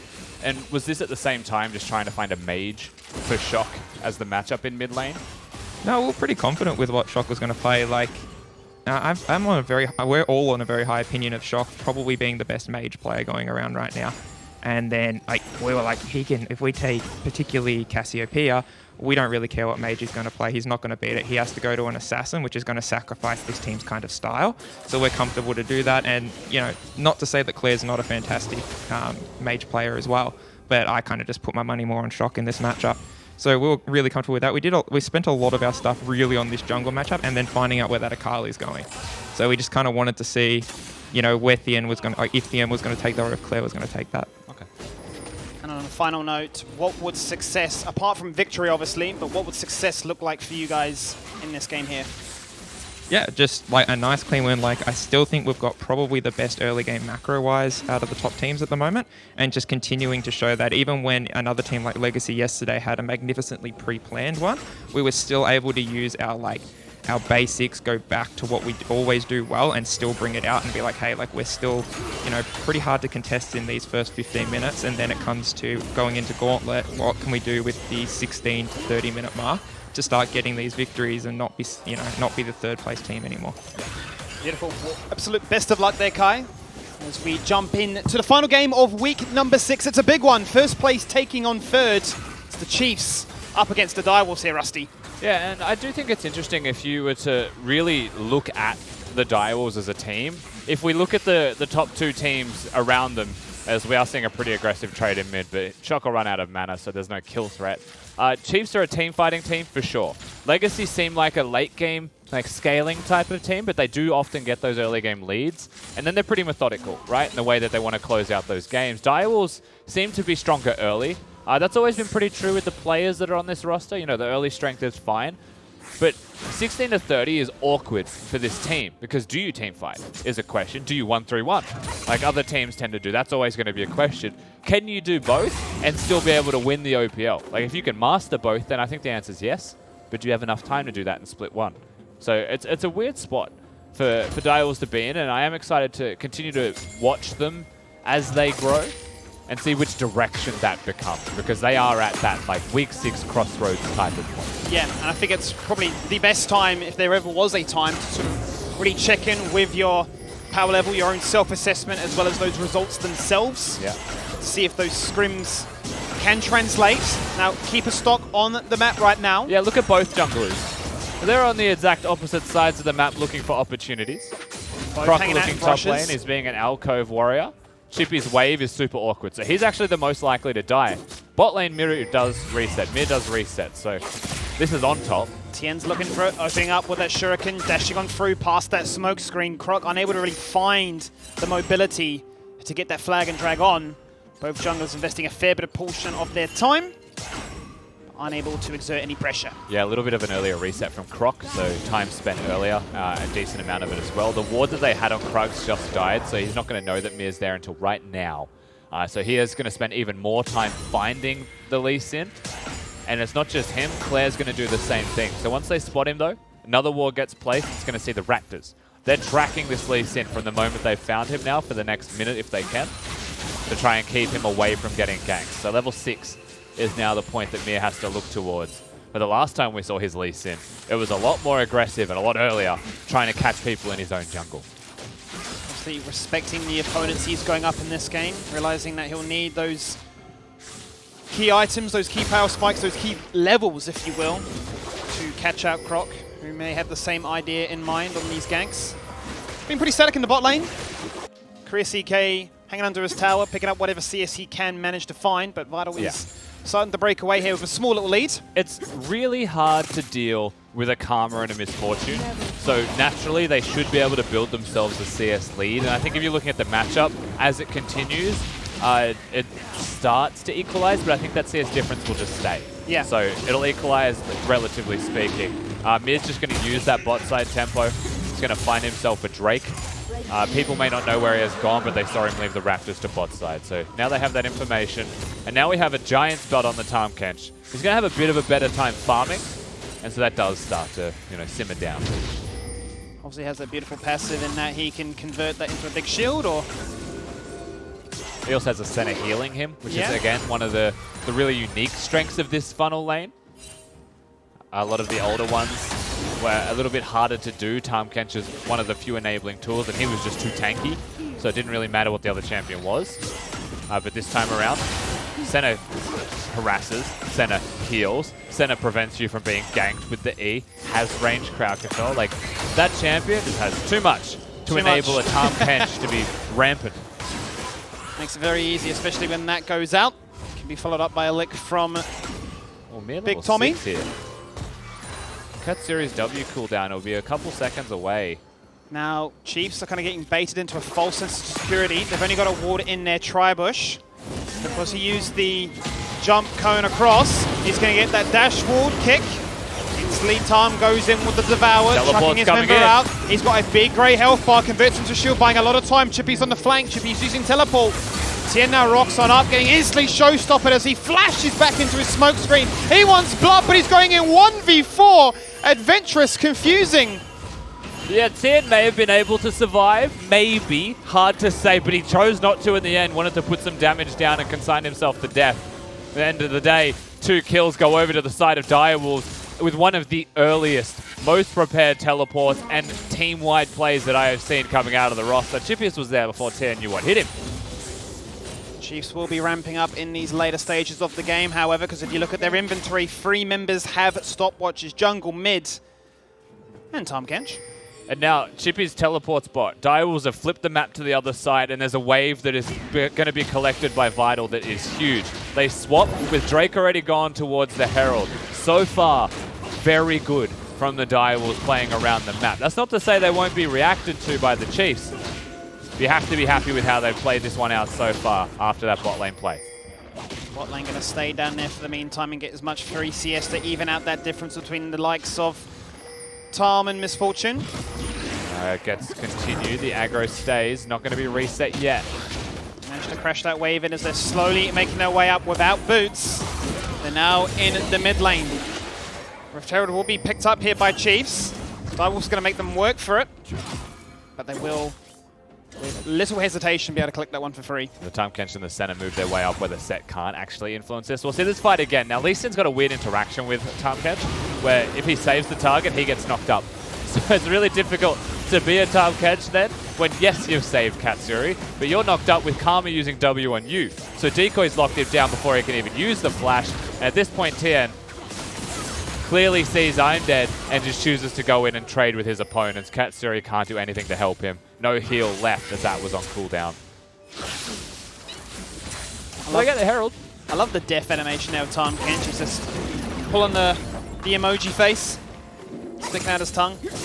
And they're choosing to keep these lane assignments. You mean they're choosing to keep the Akali top lane with the center and the Tahm Kench in bot. It can't be easy as the center to get constant procs off against the one person hiding. No. But if they can push it into the turret, then it's free. But you can already see the reset comes out of Katsuri, walking towards the jungle where the Jarvan is, perhaps going to place some pressure down towards mid lane with Vision before going back to bot.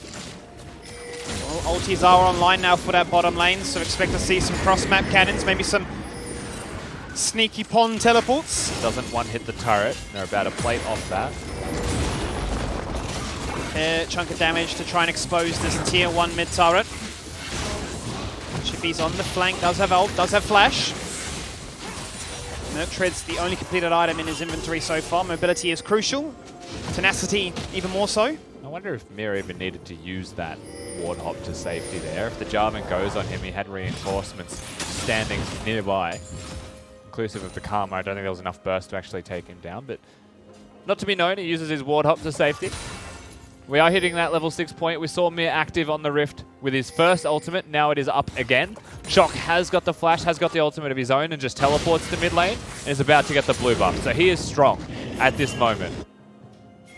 We're looking to see what they can do next, right? We've been talking about that level 1 till 15 odd minutes in the game. Like Kai mentioned, they start to struggle. Well, this is where they're meant to be strong. They're only 800 gold ahead right now. You wouldn't say that's enough to snowball a game out, but the second Drake's up. It's going to be an Infernal Drake, so we've got a map that has some ideas in the wings. That's the baby teleport, if you will say you're a Rise. Vital does have boots. He does. But he won't be able to outrun that one. No, but we can still celebrate the fact that he has boots at 11 minutes in the game. May even have got them earlier. This makes me happy after yesterday. It was destiny that you were put on the broadcast for this cast here, Rusty. He's back into my good books. Well, Chiefs find a pick, and they can even out the scoreline on that Drake. Nero is going to take that opportunity to go ahead and steal away some wolves. Some of his own brethren. He's a little bit behind in farm compared to Croc, and that also is reflected through experience. So this opportunity to take jungle monsters away while his opponent is taking the Drake. Should catch him up in experience pretty nicely. But it does still mean that the second Drake of the game goes over to the Chiefs. And I feel like a broken record saying it again, but second Inferno, that's pretty useless. Yep. It's nice to take that from the Direwolves, though. They body them out. They also get the kill under the Misfortune, so it was always going to be a free objective. However, at the same time, Plate's in top lane, jungle catching up. You could argue, I'm not going to, you could argue there was a lot of worth in that. But there may be a fair bit of worth found on this rift, which is now an Ocean Rift. So we are looking at plenty of honey fruit, plenty of sustain in that regard. Obviously, once that soul comes online, the most devastating to face. Both teams would find a fair bit of value in that utilization. Whereas CK does have the dead man's plate right now, so yeah, if they had lockdown before, he's scarier again. No time for boots for Korea CK. Maybe he has... No. Okay, no magical footwear to stopwatch. He's now the new target. Will he get boots? No, he will. He just wanted to rush dead man's plate. It's fine. It's move speed in that item as well. Yeah, plenty of ramp up as he can wander around, as you can see him doing it right now, stacking up, getting that little blaze behind, the neons, if you will, like a tuned up car. Miru continues to be aggressive, looking around, trying to follow the idea of where this Jarvan is. Jarvan actually going to be going for the recall. He has no vision on this bottom side jungle. Claire obviously a little bit afraid here, using the blue buff Oli can to spam Q. Maximum levels in his Q as well, so super low cooldown. And he should be scared, and we can see why. Ward hop in, Chippies was there. But Claire has the reactions, instantly flash, full respect, and hangs onto his stopwatch. Seems like it was an awkward angle there perhaps for Mir, because a little bit lagged on following that ward with his hop. But the flash nonetheless from Claire is very worthwhile for them to get to something so simple as presence in that middle lane. Does mean that, of course, you can come back. Surrey up to 41 stacks now. So definitely working towards the extra range, the extra damage, the critical strike component. Yeah. Obviously doesn't get the lifesteal until they have 100% crit chance. Katsuri, that is, of course, having every 20 stacks being an upgrade. 40 is a very good number to check in on. Big reason why he's a fantastic late game scaling champion. Second Rift Herald spawns, and that means action. Yeah. They turn their tide, or turn their sights, I should say, on towards Miru, denying that smite, unable to find it. Or just the immediate kick away by Mir, so he doesn't have an engage tool for the coming objective if they were going to start it. Now there is still a very big window of opportunity for them to do it, not at the immediate moment. Maybe set up the wave in top lane first. There's a Shockwave used in mid, in part to clear the wave, but actually mostly for harass. There was no intent to kill Shock there. Shock doesn't have teleport. So this is a big play, and that's actually pretty nice forced tempo there by Claire. Make sure the mid laner can't contest. They know that Lee Sin has no kick. Very well done. Very worthwhile, and wow, and no hesitation. They're just going to break mid. No hesitation on using that Rift Herald. They want to try and boost this team economy. It's 500 in the lead for Direwolves, 600 of that favoring Misfortune. Once again, Tom goes on through. Drops the pond and pops on out, forcing teleport summoners to be used from everybody. Croc goes gold and buying time for these members to join on in. The top laners rock up to the top lane. Croc looks for the flag and drag, and they execute Vital. A big component of the DPS now out. The most fed farm member of the Direwolves is gone. A second to follow in Chippies. Chiefs using the Rift Herald and using that tempo to find some kills on the map. To now take the lead, 3-2. Yeah, and again, not the timing that a fight wants to be happening if you're the Direwolves. Fine from the Chiefs. Again, we talked about no teleport on the mid laner. Experience advantage starting to ramp up there as well. No ultimate for the Lee Sin, who does have a back as we speak, but didn't really have that for the fight. And so they picked the correct moment, the Chiefs. Direwolves definitely didn't want that. It's Vital being caught out of position, and once again, it's the Tahm Kench being used aggressively to make that play happen. Center ultimate being global to give Croc some shielding and a stopwatch to make sure that he stays alive. And even though Chippies is coming in here, Claire's going to be the first to rotate. Katsuri's on his way here. And Tien matches the teleport. So they are still going to win this at all times. Shock just going to be left wondering, why is my team doing this? You know, why are they being caught in these positions when I'm not going to be there to help?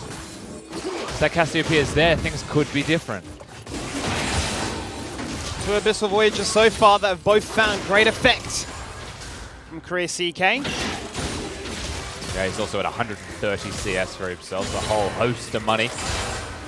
Katsuri getting closer to the Evolve. As you can see, has got the first level of the support item, is somewhere around the 800 mark, you'd have to imagine now, so getting closer. Fully upgraded.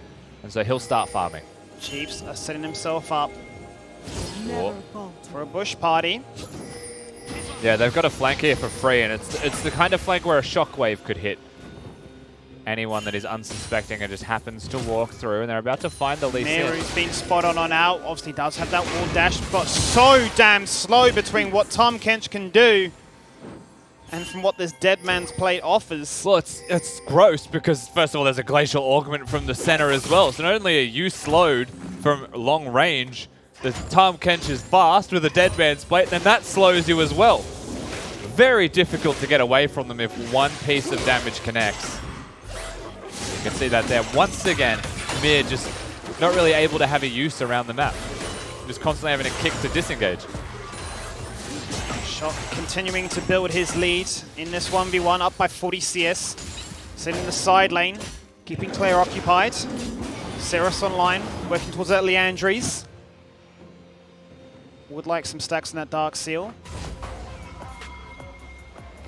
We are hitting those first item breakpoints for a lot of the players here in the game. Top lane currently exempt for the Direwolves, but you've got a Gunblade there for T, and your Essence Reaver has just been purchased by Vital. And the Seraph also upgraded by Shock. 19 minutes, pretty fast there. You'd be very happy with that one. Very quick, very clean. Both Chief side lanes are pushed on in. Now, Shock has everything. A Shockwave burst isn't enough to kill him. Croc has gone the AD Jarvan build, though. So between them, it may be enough to get through that Seraph. However, if Shock flashes any of the damage... Direwolves will find this numbers advantage. They're going to go for the flash dash, forward kick, connect. Shockwave comes out, cross-map snipe. They're going to look for it. A lot of damage coming out from Croc as his Cataclysm lands. Out comes the man that you know and love. Korea CK. Going to be mainly used as a disengagement tool to force Direwolves back. That's Shockwave on cooldown, so less threat there. Shock can step up. However, the damage is still coming out of Claire. The blue buff is still there to enable him. Now Senna comes in with the heals. This top lane turret feels like it's just inevitable, but they can't auto-attack it because it's not safe. So they'll actually have to reset. Yeah. Cassiopeia still having the ultimate. Everybody actually still having their ultimate, so it's very difficult to try and walk into. He's going to find a very desirable trade in that bot lane as Tien keeps him occupied. Yeah, but the Gunblade sustain should just bring Tien back up to the health that he lost, not to mention the fleet footwork that this Akali is running. We've seen a decent CS lead start to build for him. Compliments of a Jarvan being there earlier in the game as well. Nice little sustain moment there.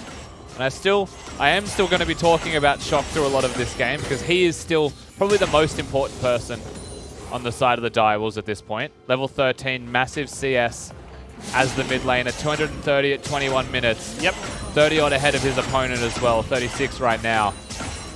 He's always going to be a big deal. And with a Jarvan running around getting ganks off, with an Orianna following through with that combo, someone has to outplay it and get damage off, and so far all we've seen is Vital being the target and dying.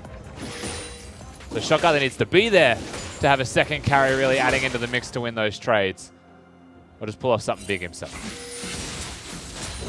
A bit of a lull in the action as both supports look to reset now. Vision starting to dwindle away. Control Ward's the only survivors. With Decoy resetting first, will be the one in the driving seat to establish that with next Ocean Drake up in 30 seconds. Yeah, Ocean Drake 3 available, Drake number 3 rather available for the Direwolves. Baron also currently alive. I think at the moment the way that these team compositions play out is that the Jarvan side of the team, Chiefs will probably be the ones enforcing the play. They'll be ganking, they'll be going first. Direwolves have small amounts of engage there, set flanks, Lee Sin kicks, but we've seen how difficult they are to pull off. So I think objectives are a very easy break point in this game where Chiefs feel the pressure to go in, look for those objectives. They could come towards Direwolves and suddenly that's the engage that they need, as bot lane was very delayed by the Chiefs getting in that belly. but they still get the turret. They look to try and make the play, but they'll go for the turret instead, making it a little bit easier to play these side lanes. The ease of expertise that Katsuri finds with the Umbral Glaive to clear out that vision. Now Croc is on a mission. Goes in for the Cataclysm. Snipe comes out from the center. Shockwave wasn't there to follow, but Crazy Case just raid bossing his way in. He's just walking straight Eyes up on to them. Claire now. The Shockwave onto 4! That's massive, but the turnaround with the bullet time is that much bigger. Tien is on his own. He wants the kills. He's deep in the jungle. He may just find what he's after. Slam dunk disaster. That's the one kill that they'll find. Triple kill for Claire, the catalyst of success in that initiation. And now they can pick up a Drake as their ultimate prize. And at a point in the game where it felt like maybe Direwolves were equal in terms of strength, Claire just hits that 4-man Shockwave on the back of Croc, going in aggressively, even without the Cataclysm getting that engage off. And the Chiefs, they will control the Rift. They will control the Ocean Drake and equalize that Drake score. Claire now 3-0-2. Definitely showing his stuff when it comes to majors. Croc here. And he starts it off by looking at Decoy. And then smites him and just leaves them in there. Bit of extra damage from the center ultimate. Because Claire wasn't in range, that wasn't ideal, but puts the ball on Croc, trusts him. Trust ball very successful, and then uses the Q forwards off the Jarvan to make sure that Shockwave hits. Now this turnaround almost looks good here from the Direwolves, when really you'd say it has no right being so. Ceres was used by Shock if that was currently available. I think he takes this fight and maybe looks for some extra kills. Claire super low on mana, and he may not have seen that as well, as Claire was hiding out of vision and out of sight. What are you doing? That's a Baron, Katsuri, and using your Q on that does damage. That's a Baron, Katsuri, and if you walk in range of the Baron, the enemy team aggroes it, it also does damage. Plenty of fruit around the map to top himself up, not fully reliant on his own Q ability. So he'll come back topped up healthy. Both mid laners are massive right now. Bounties on their heads. Haven't died. 2 major items completed, working towards those luxuries. And you know, that last fight was actually pretty close to what looked like, in my mind's eye anyway, the TN pentakill. He just gets into the backline super aggressively, but he doesn't have the Zonias. He is going towards the Leandri's second. He's very actively choosing to go for the third item as the Zonias. Perhaps right now he wants some extra DPS, a bit more consistent damage, just particularly in his lane as well. Being able to find those flanks, feels like his role is to create pressure, cause chaos, and draw aggro. As the smoke screen went down, 4 members were locked in place, allowing the slow burn as Chiefs were able to mop up the floor. That's the thing, right? I don't think it's to draw aggro, I think it's to draw eyes towards him. They won't necessarily want to be hitting Tien because he will die, he's still pretty fragile, and that's where the Zonias comes in. But if they're looking at him, Shockwave suddenly exists. My point exactly, right? You're looking at him in the midst, if you ignore him, he's going to cause you some pain. Exactly, you have to look at him. And in a situation where you say, well, who do we go for? You can't afford to be making it those shot call decisions. They just need to happen. Banshee's Ale, the next item of choice for Shock. Black Cleaver almost done here as well for Myth. There is a 2-level difference between the junglers. Yeah. And that is a scary thing to consider now. CS is also a little bit more significant than the levels right now. 70 CS difference. Pretty bad. We're working towards the stone plate, it looks like, here for Croc as well. It's a pretty big item breakpoint for an AD Jarvan, just because you are super fragile. And it seems like he, instead of going straight into a tanky build, he wants that Black Cleaver, wants to be putting some physical damage down for his team. And now he's going to start to build into that tankiness. So that's where that window of opportunity we were talking about the last Drake fight. It's still in effect now for a little bit longer. Vital's got 2 major items online right now. Doesn't have a stopwatch, fully reliant on the protection of his team. Look at Tien on the flank here as well. If they choose to turn this fight, they can. Actually, Direwolves just use Cassiopeia's W to see the Baron. So if ever they were going to go, it's now. They're looking for it right now. Double man, Shockman looking for the Cataclysm, and that was clean, that was perfect, that was delivered like you want to see it. Members are gone. The Baron continues. It's been leashed down to 4k health. There is no smite. Direwolves forced to back away from this situation. This Korea CK is just this indomitable raid boss who was standing in front of them, backs them away. And then once again, Claire cannot miss these shockwaves. And it's easy to do. And if you think why, it's because the Cassiopeia W was down. Java could go.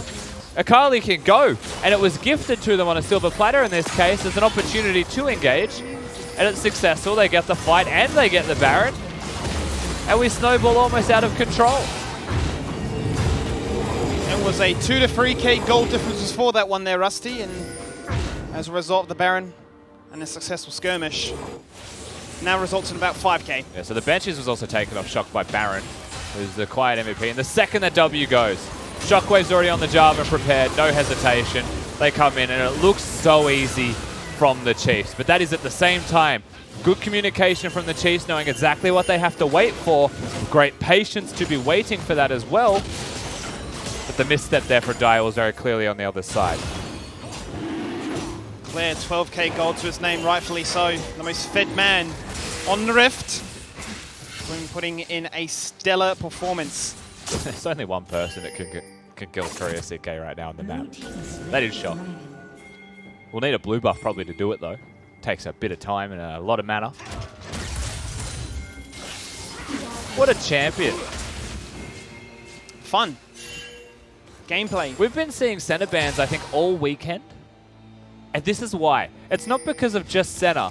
It's because when Senna has a Tahm Kench to support, it's just gross. A bit frustrating when you, as the AD carry, are this far ahead in the CS department, but unable to really make things matter. One good bullet time in that previous 4-man Shockwave. That's all we've seen come out of Vital so far. Now he needs to put up a strong base defense. He's sitting in mid lane right now. Tien is hunting. Yeah, they just can't really defend. Tien is the only person who's stepping up a little bit too far there. He can't really deal with Vital in the one-on-one, but the rest of the team's just winning. And the pressure clearly brings the rest of the Dials towards that middle lane. So Chiefs will get the free inhibitor off the Baron, as they should. Chippy's still not being there, though he has the teleport. Makes things very difficult for them to defend. He pushes in top wave as the crash is in. And I did misspeak before when I said that the center would start farming once he hit that support item upgrade. What it seems is that they're really just going to both stop farming and become supports for the rest of the team. Yeah. And clearly big CS league growing for the jungler makes you wonder how that is the case. Well, that could be a part of it. Tahm Kench's still going to be the primary farmer of the two, though, if you had to pick one. Senna just so efficient with her passive stacks. Yeah. I think that's got to be a lot of why. As the execution is online as well. Making it very easy to spread across multiple members with the kit that she has at her disposal. And Chiefs will take this moment to reset, re-establish what items they need to take themselves forward into this game to close it out. 31 minutes in, 9 kills to 4. They're on Soul Point. And it is an Ocean Drake. Plenty of sustain, which, quite honestly, it's been so damn annoying for them to try and take down the likes of Korea CK already. An Ocean Drake Soul kind of just ends this game for the... They can just hang around. Direwolves need to find some love, and they need to find it quickly. No one needs to get in team fight healing back. No one wants to verse a Tahm Kench that has that. No one wants to verse an Akali that has that. They haven't gone for the Morellos in their builds right now, so the healing cut is missing completely. Yeah. There's no executioners calling, and Ocean Drake, especially when it becomes the soul, you need to have that healing cut preemptively. We need an executioners on Vital, or we need to look towards the Morellos on Shock. 2 minutes on that Drake as Chiefs continue to pressure this base. Full scatter flash, Croc will take that, instantly disengaging. No tier 2 turrets remain now. Chippy's continuously away from the team. He's about to show in bottom lane as well. It's a super wave, so it's pretty time-consuming to clear that one. The Chiefs are able to pressure top lane. They're going to choose not to overcommit themselves, though, with the Baron gone. In fact, they are going to Chippies. Well, they want to contest him. Tien was on the hunt. Croc no ult. If they can pick up Chippies here, faults their plan pretty big. It's just going to take a while. It should be a kill. It's just going to take some time. Find a fair bit of time actually drawing down the aggro of 4 Chief members. As you say, yep. It's going to take a lot of time. Still living. It's just going to take some time. What did Direwolves manage to find amongst that little skirmish? Managed to find some pressure in top. They get some resets. That's what they get. They get to push their waves out. They get to go back to base and shop. That's probably still a win for the Direwolves as long as nothing happens in the time that Chippies is dead. Very hard for them to prepare for objectives though. So all of the vision control will be there for the Chiefs at whatever objective they choose, which clearly is going to be the Ocean Soul right now. So this is the last chance for Direwolves realistically in this game to bring it back in some way. But they have a set who is dead for 15 more seconds. And before that, engage on towards Chippies. They couldn't check any brush. They had no vision. They were far too scared to do it. And if you look at the map right now, it's lit up blue, primarily around this Drake. With Baron now spawning on your screen in the top left. Chiefs will know exactly where you are if you show face bottom side. Jarvan has got the Shockwave. He's looking for it. He goes for the flash. Shockwave. Actually, flash connects him. Big bullet time on the back line as Shot locks himself in place with the Zonias. Chippies goes in for the big slam dunk. Tien survives on 10 health and he flashes away. He won't die. What can they find in this situation as Chippies compels the aggro of multiple members, getting himself a double kill. This could be the turnaround though. Vital, uncontested. He survives amongst it all. But Claire pumps out so much damage, but Vital has insane lifesteal! His lifesteal is crazy! And Direwolves, amongst it all, Mages come out ahead on this one. He picks up a shutdown. That was so much healing! And even with healing cut available on the center, they don't find the ability to auto-attack Vital because he's dead. They win the team fight. They save the Drake unless Korea CK pulls out a miracle. He is a tanky boy. But now it's out of Q range, so he's going to ult in. He wants to crack. He's just going to take the Drake in front of him. What is happening Oh, right can now, he do it? He doesn't get it. He doesn't get it. The members come in. Oh, man. With Unstilled Spellbook, he had the smite he was looking for. That was a couple of HP away, though, from just clutching for his team. We'll see this again, because the only Shockwave that connects in this one is Shockwave and goodbye as he dies. Unfortunately, Claire puts a sombrero down. That could have actually just won the game for the Chiefs if that Shockwave had connected, so keep that in mind. Now, Chippies comes into the fray.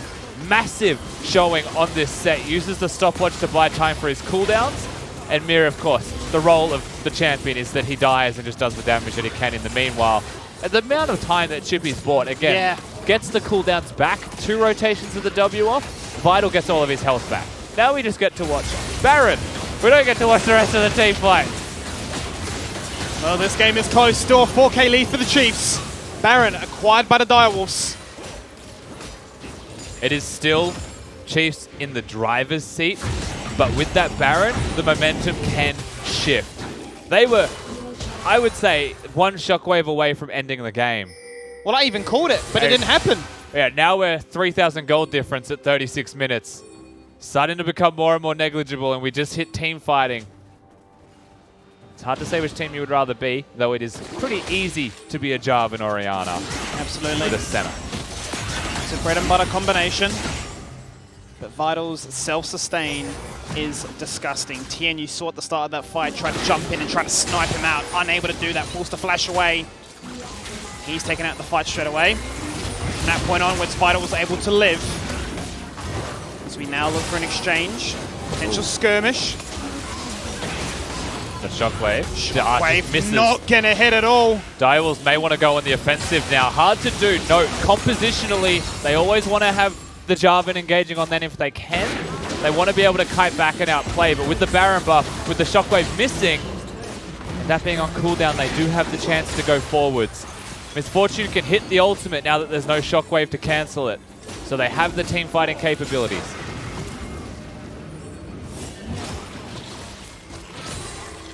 Direwolves don't fall victim to the surprise shockwave that could have turned things around and nullify what that Baron buff was looking to achieve.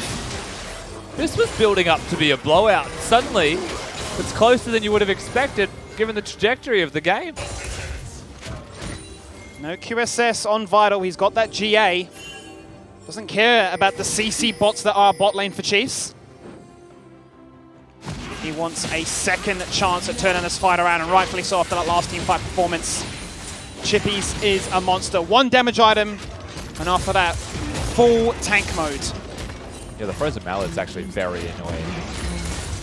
Don't often get to see that one. Bit of a Gnar build. But if he punches you once, he's going to lock you down for many punches afterwards.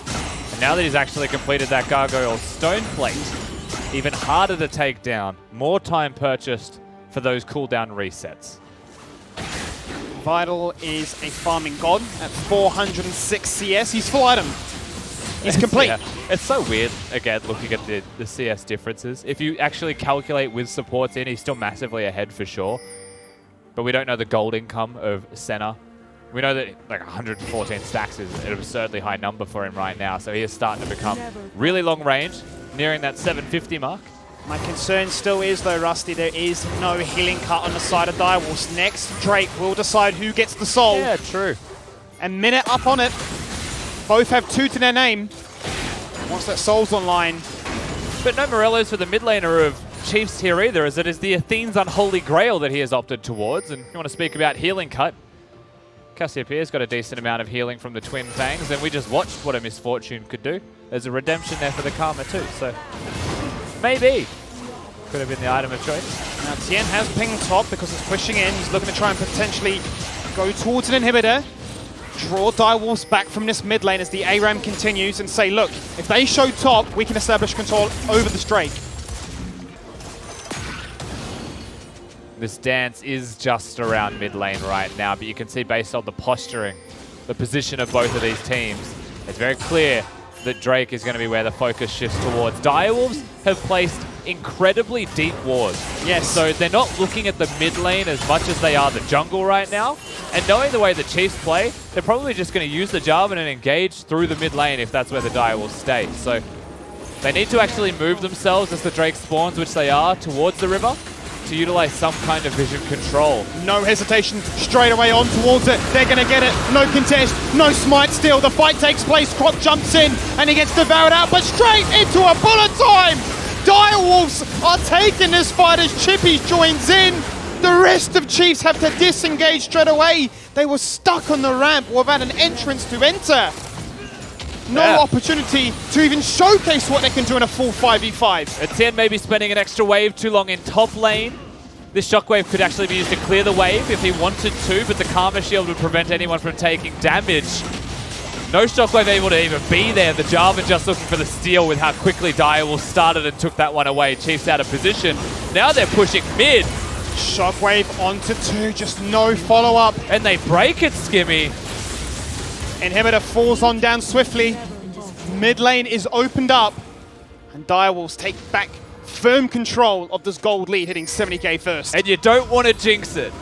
41 minutes into this game, you can't possibly jinx it, but the Direwolves have brought it back from the brink. They've got an inhibitor. And they're facing down the undefeated Chiefs. If there's ever a statement that you wanted to make that says we're not just in the top 3, we're fighting for that top spot, it would be a game like this. Direwolves definitely no stranger to these long games. Currently holding the record for the longest at 51 minutes only last week. And this is the question that many have asked. Once again, I'll bring it back to the start of this game. What is the best way to bring it to Chiefs? Chiefs love to go for team fights. Direwolves have slowed this down completely. And the macro has been working. The patience has been rewarded. Chance Kenshult's in the mid lane. They want to force priority on the middle wave itself. Super Minions kind of do that for the Direwolves. They've had control of the map. They're hitting Baron. Tien is split pushing bot lane. So they need to do something fast here. Flash Haymaker from Chippies to try and take out Croc. Disengage, make sure there's no smite to steal this one. Who's going to pick it up right now? It will be the Direwolves. Mirror finds it. Massive Cataclysm onto 3 right now. Do they have the damage? Vital can do it all! He may have just saved the game by staying alive. Chippy's recalls to defend the base, and with the Baron recall, gets it off. I think Direwolves have just stayed alive. Look at Vital. He is insane. Runs to the alcove, takes on one. He says, come at me. They need to kill Vital. They can't find him. He's too quick. They've only just spotted so him much now. mobility. Oh no. He can kill them. Akali has found him. He's just going to kill them all. He doesn't even have a chance to use the Zonias. Vital can win the game by himself with the lifesteal that he has on this Misfortune. And there is no cut to his healing to stop him right now. He chooses not to stick around. Mid lane will push him passively. Chippies is preparing the bottom lane as well. That was tense though. Very. Tiad could have won the game himself just by split pushing if that was any slower by the Direwolves. The pressure was on. One Nexus turret did fall on the base of the Direwolves. If Croc steals that, it's a different story, but Mir kicks him away on the Lee Sin. It's one of those fights where you don't want to say it's a 50-50 because Direwolves were set up and prepared much sooner, but the pressure was on.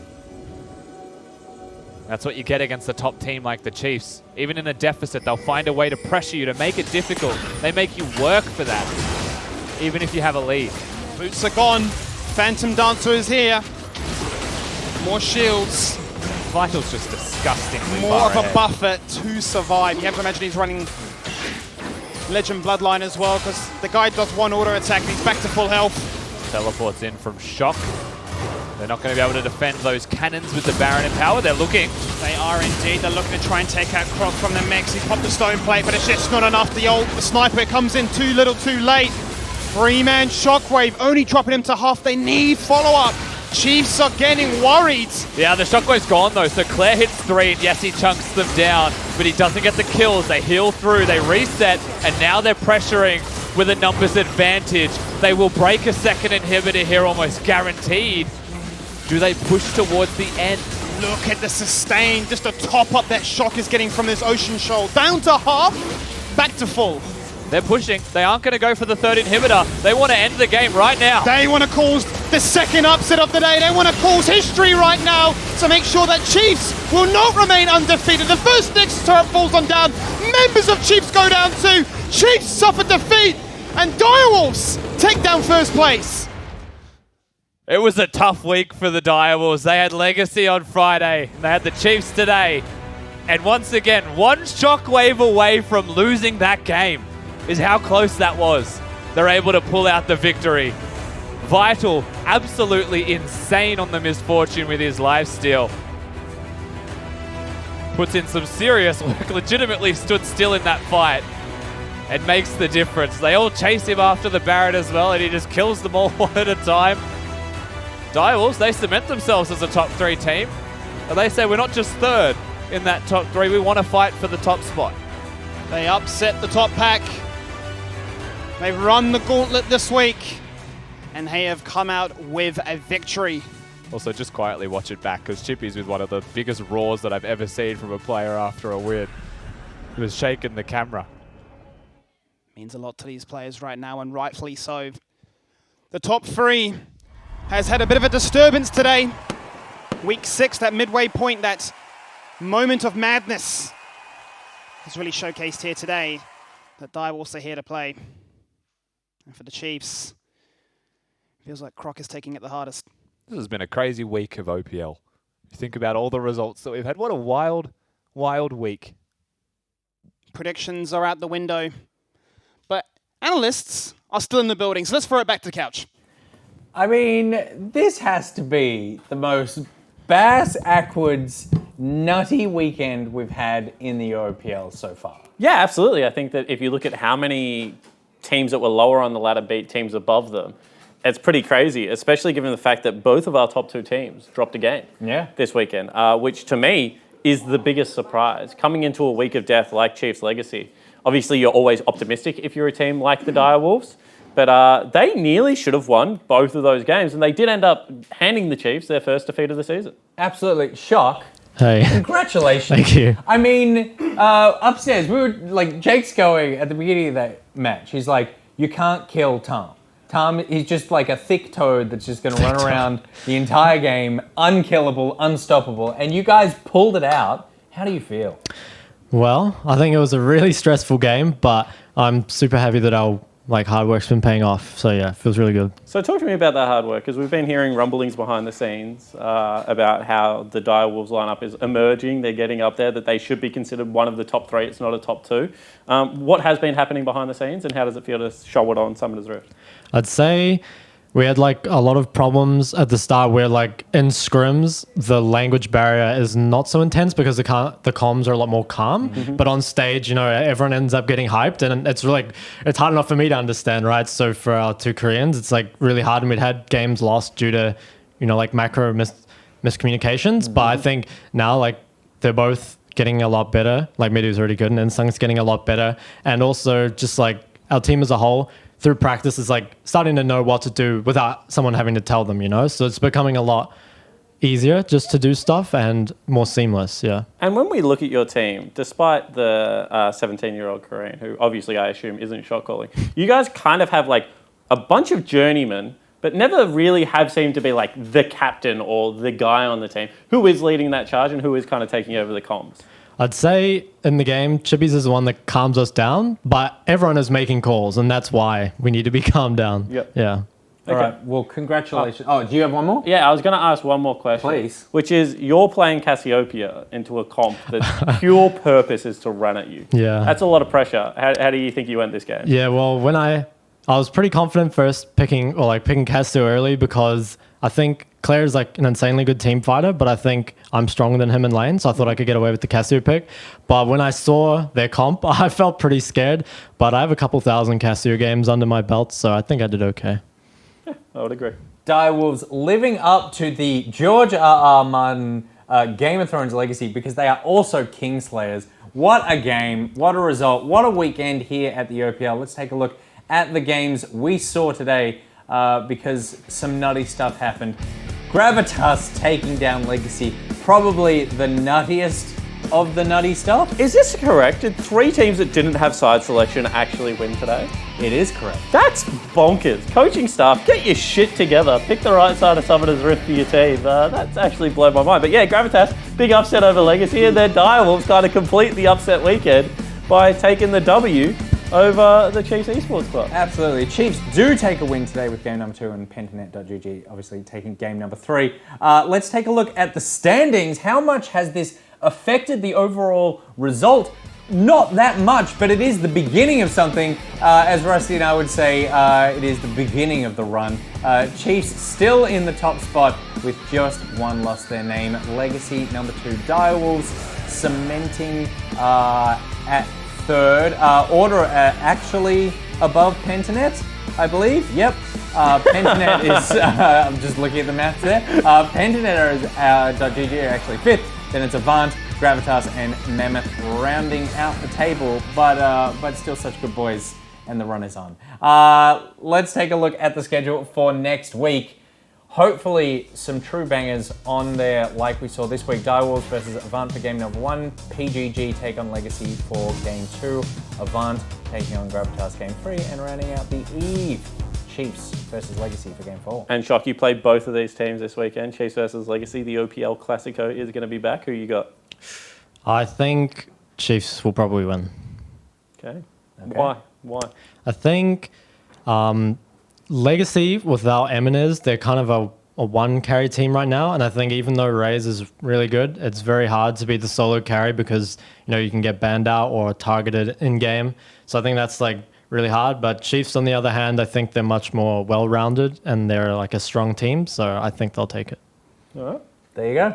Big words, but he's killed kings, so he can say whatever he wants on this show. Let's take a look at the OPL anime winners for this week. We got some fantastic submissions. We have 3 winners for you. Obviously, they're getting skins. They're getting champs. Winner number 1. What is that name? It's Thean on set, and that's from Young Squiddy, I believe. That is Thean on set. That is an amazing picture. He is jacked. Shock, is that Thean in real life? I guess so, yeah. You guess so? Yeah, he looks pretty huge. I was expecting you to just like trash talk him. No, but the man, he's huge. He's huge? Yeah. I feel like there's a lot of respect going on for Thean around the place. He's very unassuming. We've got to watch out for him. We'll take a look for the second winner. Please bring it up. This is a 10-year-old girl, Meg Mediocre. I'm being told she's 11. It makes all the difference. This is no longer impressive. Congratulations to Meg Mediocre, to either you or your daughter. I'm not sure which one. How does it feel to have just broken an 11-year-old girl's heart? Yeah. No comment. He's a smart man. Meg, please draw something for Shock because he's your new hero. And finally, I'm sure Jake would be happy about this one. Fedora the Explorer's Twisted Fate. This was one of the budget cosplays, and he drew himself. We can't say anything, like, you can't say the man doesn't have a bulging ego. Yeah, or like just undying like willpower despite being shut down many a time. That's true. The drawing is better than the real life experience. And famously, the first pair of nipples on the OPL. So oh God, no more nipple talk. But it was not the last. So a reminder to send in your anime drawings here to the OPL. All you need to do is tweet them to us at OPL or put them on the Facebook page and you can win yourself some very lovely skins. This week it was the Black Frost Champions range. So awesome skins from this range. Shock, what's your favorite of the new set? I think Rek'Sai is one of the new ones, right? Mhm. Yeah, Yeah. I love the Rek'Sai one. Yeah, it's very, very cool. And obviously if you don't have the skin, you also get the champion that potentially will be the same skins next week. if you're a mid laner and you just want a skin, think about picking up Black Frost Anivia because Anivia is being buffed on the PvE where her ultimate is no longer stopped by CC. Yeah. Which is just stupid. She's going to be like, if she's anywhere near playable in mid lane, that is a buff that will make games go for an hour and a half again. A good company man here making you buy more money and buying those skins. Something else you should do is hang around for the OPL, obviously all split, but in 2 weeks' time we are partnering with Headspace for the Recall and Restore weekend. It is the National Day Against Violence and Bullying. We'll be doing all sorts of great informative segments over the course of that weekend, and we're really proud to be You're real partnering confident on that one. with, well, it's because they're not going to be run by me. They've been prepared by someone who actually knows what they're talking about. So we would love to see you there. It's a worthy cause. It's a great thing that affects all of us. All right, Shock, you're done. Thanks, man. Your Free to go. Is over. Yes. What's his over? What's the saying? Your watch is over. Thank you. Your watch is ended. You know nothing, Shock. But congratulations on the win. Thank you. Have a well-deserved rest this week, but not too much because you obviously have your work cut out for you next week. We have our work cut out for us now for the MPL. That is Skimmy, Rusty, Spawn, and myself will be joining you after this short break. We'll see you all next week. We'll see you in a couple of minutes for the MPL. That's massive, but the turnaround with the bullet time is that much bigger. Tien is on his own. He wants the kills. He's deep in the jungle. He may just find what he's after. Slam dunk disaster. That's the one kill that they'll find. Here's Chippies goes in for the big slam dunk. Tien survives on 10 health and he flashes away. He won't die. What can they find in this situation as Chippies compels the aggro of multiple members? Flash haymaker from Chippy to try and take out Croc. Disengage, make sure there's no smite to steal this one. Who's gonna pick it up right now? It will be the Direwolves. Miri finds it! Massive Cataclysm onto 3 right now. Do they have the damage? Vital can do it all! They want to cause the second upset of the day. They want to cause history right now to make sure that Chiefs will not remain undefeated. The first Nexus turret falls on down. Members of Chiefs go down too. Chiefs suffer defeat. And Direwolves take down first place.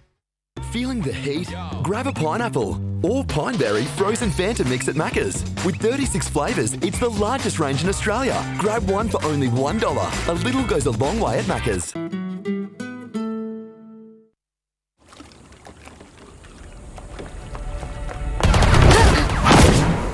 Oh, that's how you want to play it.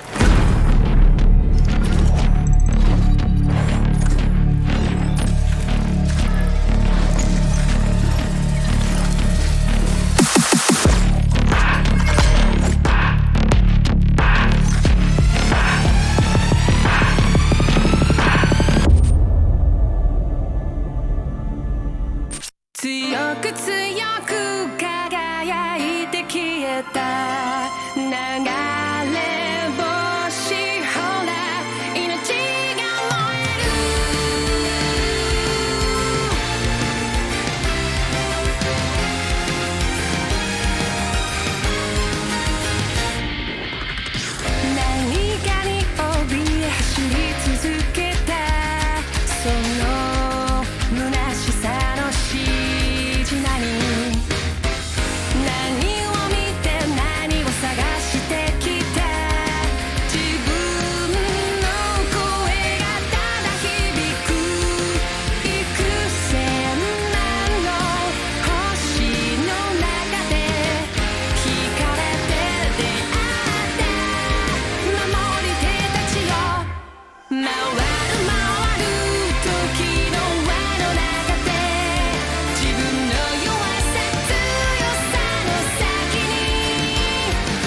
Taste my bag! Who stole my Penta? Oh, baby, that's what I needed. 9 hours in this building with these morons. Good work! Let's go, boys!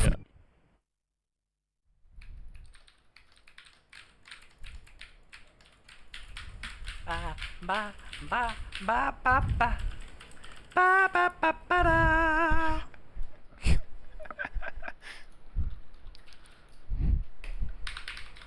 Oh shit, are we live? Have we been live this entire time? Hey? I have absolutely Oh no my idea. god. Oh, hey. Hello everybody, welcome to the MPL. That was I'm watching myself hum. This is humiliating. That's the problem with always doing bits. Production don't know if you're doing a bit or if you're just genuinely oblivious. How are you, everybody? Welcome to the MPL. This is where we play games with ourselves and with viewers this weekend, but we do need to make it fast because Jake has a plane to catch, so whoever sends me a message first gets invited to the game. Hey, look at that. Go, go, Who's gonna do go. it? Who's gonna do it? Get in his DMs. Get in my DMs. Slide in here. Slide in. Wow, that was fast. Yeah. Cool. You know, I think we worked out who You're that coming back. sneaky devil was that got in before. Who? It's the Persephonus. Oh, right. We ready? Are we because going? they're back in now. We're going. Because they sent me the message first. They messaged chat and they're like, tried to sneak in. Well done, Pesaurus. This is exciting. What a trash champion. Morgana, I'll take it. Why is your in-game name not Pressaurus? Is it actually Pesaurus? We don't know. How far does this rabbit hole go? I think I'm going to play Cassio. Welcome. Is Morgana good in ARAM? Yeah. Yeah? Absolutely. It's a small lane. You got a whole lot of space to throw your bindings out. I Sure. like to throw my bindings out. Sure. Now, do I go Ghost Bride or do I Sure. go What have we Witching? got? Bewitching. Bewitching for sure. Ghost Bride. Look at that. Look at that. We Look need at that hair. physical damage, so I'm going to go Lulu. I can go Kiana if you wanted to go Poppy. It's all good. These people who missed out. God, so sad. Next time. I do like that you called me Papa Nick though. That's you show respect. OPL went real late tonight. It did. 8:30. Well, yeah. that first game was pretty long. Yeah, it was like a 40-minute one. Last one, Yeah, 40-minute one. yeah. Yeah. There was like 2:33s in between. Yeah, that's That's like a longer day. Yeah, that's We wasted a bunch of time on at least 26 minutes sewer over animals. average game time. Like they kept saying get into game 4 and we were like, no, we got to talk about platypus. Yeah, we were like that. What is this stream? This is the OPL. This is us, professional players. Hi. This is how loose it is here in Australia. Doesn't look like the OPL. players It can is. just talk directly to the Holy, they've got a Soraka and a Caitlyn and a Lux. This game is done. Pack it up, boys. I'm catching my flight. Yeah, actually quite true. Alright, let's get into it. Skim Boss Nos is just on his phone, completely ignoring everyone. I'm just waiting. What are you waiting for? We're in game. Waiting for the game. We're in game. Let's start. Let's go, go, go, go. Let's go. We're in game. I am the worst Cassiopeia player of all time. I Sound don't know why I settings picked are this champion. down. Yeah, I actually suck at Cassio. Oh, do you? I got old man hands. It's okay. Well, as long as you are flash, you can't go wrong, you know? Okay, I should probably play as opposed to just looking at chat. Stop looking at chat, Nick. Stop looking at chat. If you're looking at chat, that means the viewers are watching you They're actually watching happy. chat. Yeah. So, Hey, where was the follow-up there, team? It's pretty delayed. Pretty delayed. Oh, I want to go for a Q, but I can't.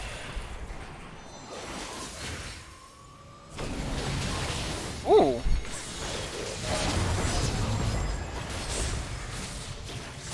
I'm gonna have to go mana items.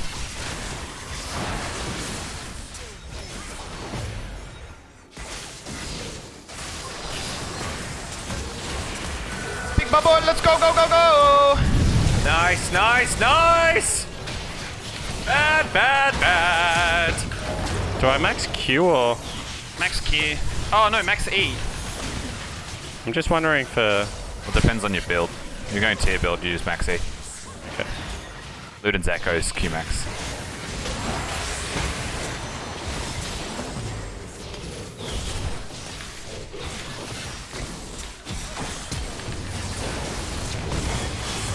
Smurfing. Alright, Persephone, don't let me down. Hello, Lady Dubsy. Consider yourself noticed, unless you were talking to a different senpai. Unless you were talking to everyone's true senpai. Why are they playing an ARAM? Because this is the OPL. Good. How many times do we have to It's say content. After some banger games, you need to take it down a notch. Yeah. Just need to relax a little bit. Yeah, totally. It's like warming down after a game of footy. Exactly, yeah. We're having stretches. You go for that little rundown. Maybe we will run it down literally, but who knows? Well done. Oh, well done. There he is. Our trusty Persephone. I'm not actually sure if it's him. I don't know. I'm fairly certain it is. is he said he complained about getting kicked and then he got re-invited. And I'm also making a big assumption that it's a he. Yeah.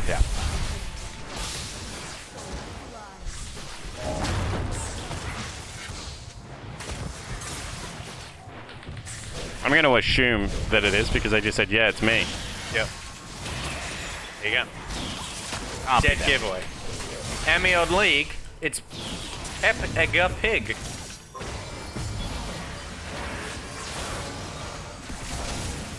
So far, not a lot has happened. No. This is just like, not like this weekend. Nice. There we go. Let's go, team. Let's get in there. Let's get rowdy. Yeah, I got you, Spawn. I got a few. Oh, I'm out of range for a bubble. I was just CC'd for literally 15 fucking years. Swain and Lux, yeah. I now have a second child. I didn't want to I now die. have a second child. I didn't want to die at that point. Remind me what my ulti does again? Morgana? Who are you? When chain myself to enemies? Yeah, so you need to be in range of them though. So if you like flashed in right now with Dark Shield on yourself and like hit R, you would like attach chains to everyone. Yeah, good.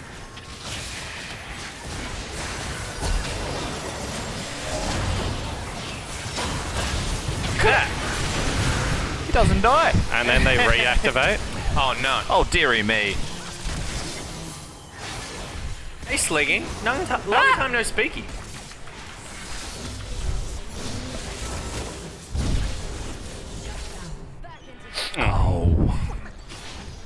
Oh, bother. And everybody acts like they forgot about Dre. Now I've got that song stuck in my head, Skimmy. Nowadays, everybody want to talk. Corrupt Joe. Wappa! Got that in the middle of the names. Scotch to the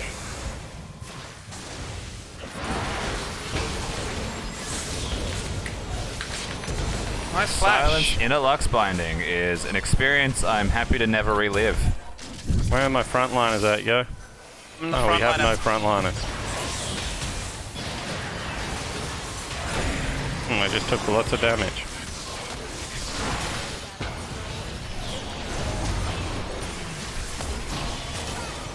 Nice.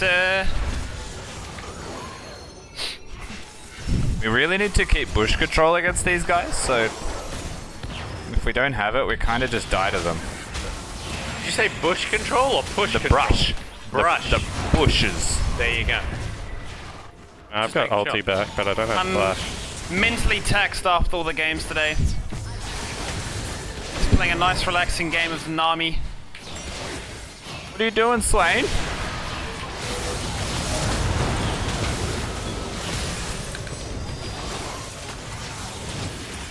That's everything. I got nothing for you.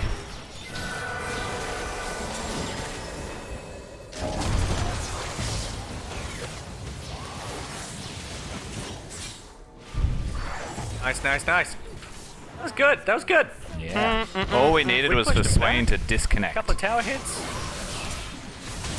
Because he definitely disconnected. Yeah, end the game. Let's go. Oh, this is what Jake needs. Get spawning another one.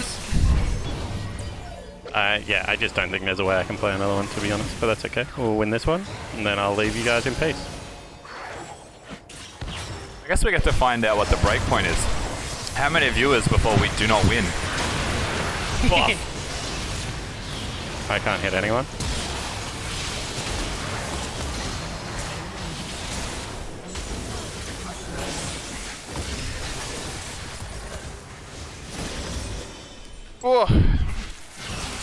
Oh my god, I nearly died.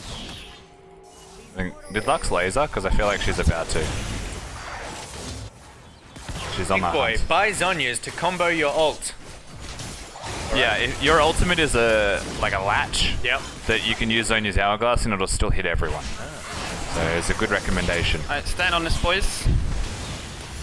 I'm worried about the level of button presses that requires. 2? Yeah, but I'm like a masher. When I flash, I normally accidentally heal as well. Yeah, we're going. We're going in. Let's go, team! Yeah, Go, Nick. yeah, Good, Nick. Go, Good. Nick. Go, Nick. And he got the tether without the Zhonya's. Like a Nice!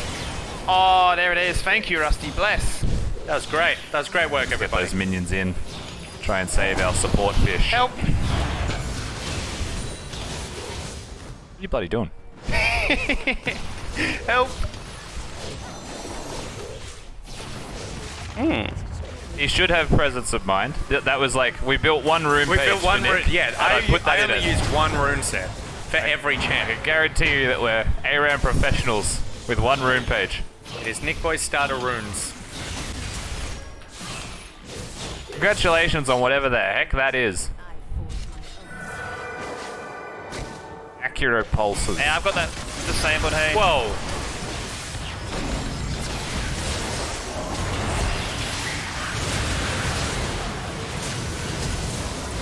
I had a lot of money. Eve.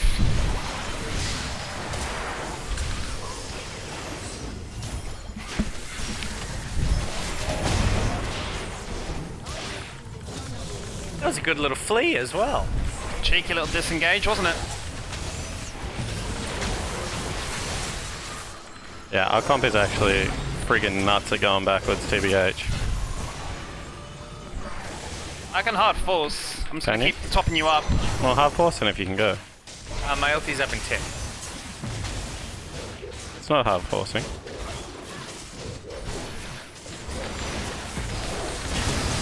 What? This guy just loves me. Love me, sex machine. Ooh, boy, I love you so. Never, ever, ever gonna let you go. Once I get my hands on you. Oh, I'm just insane.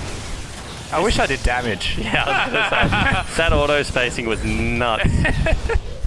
If only it did something. Rusty, focus, says Jimmy. No! Seen the new Bluey episodes yet? Are they out? Are they out? Is new Bluey on? The problem is, Jasper is off Bluey, and I hate him for it. I got tickets to the live show. I am so excited.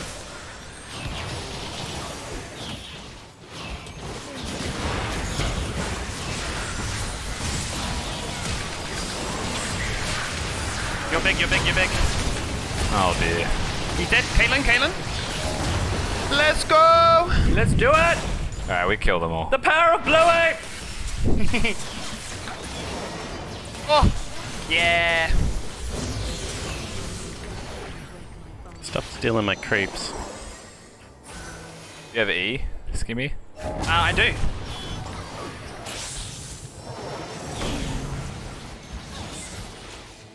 Well, that's just sad. So close. Can someone get these creeps in? I've got ulti to boost you in if you want to try it again. There we go. Nice. They're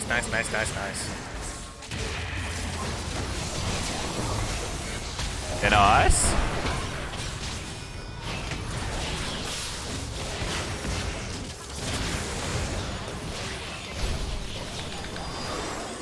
I just tanked that. I'm dead. Oh, she Swain pulled me is out of very it. kind. Now I'm dead.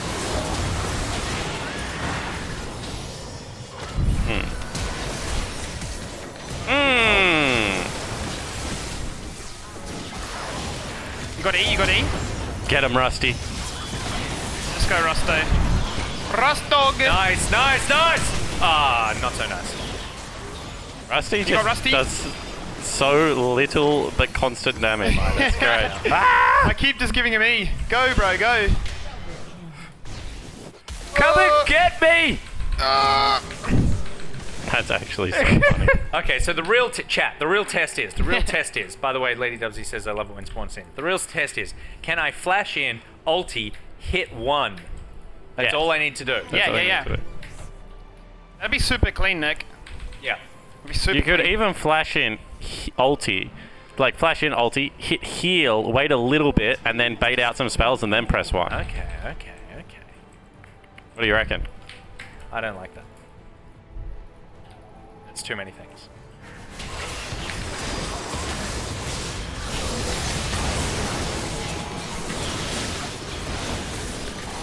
Live.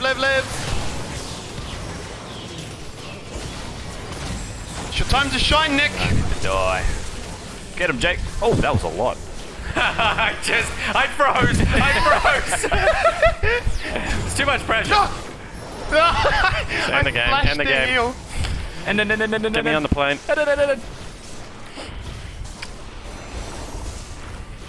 I think my Cassiopeia is better than I remember. Or there's always an or. Oh, we didn't end. Nice steal.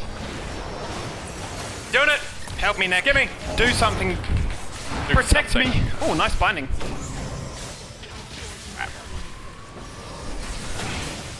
I believe in our power. God, Cassio's fun. I wish I was better at her. Shock wasn't lying either when he said he had a few thousand games on it. Yeah, I know. That was his like first ever one trick. What's going on with 100 mana? Oh my. Oh no.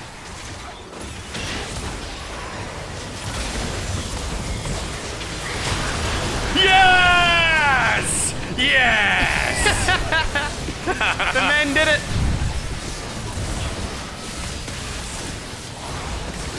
That Zed must be so tilted. I'm giving you all the movement speed. And run them down, butter. The game. Get them. Good work, everybody. Rusty and I are so sweaty right now. Yeah. Just streaming sweat. Playing into their comp as a shorter range champion is stressful, so. Woo! That was choice.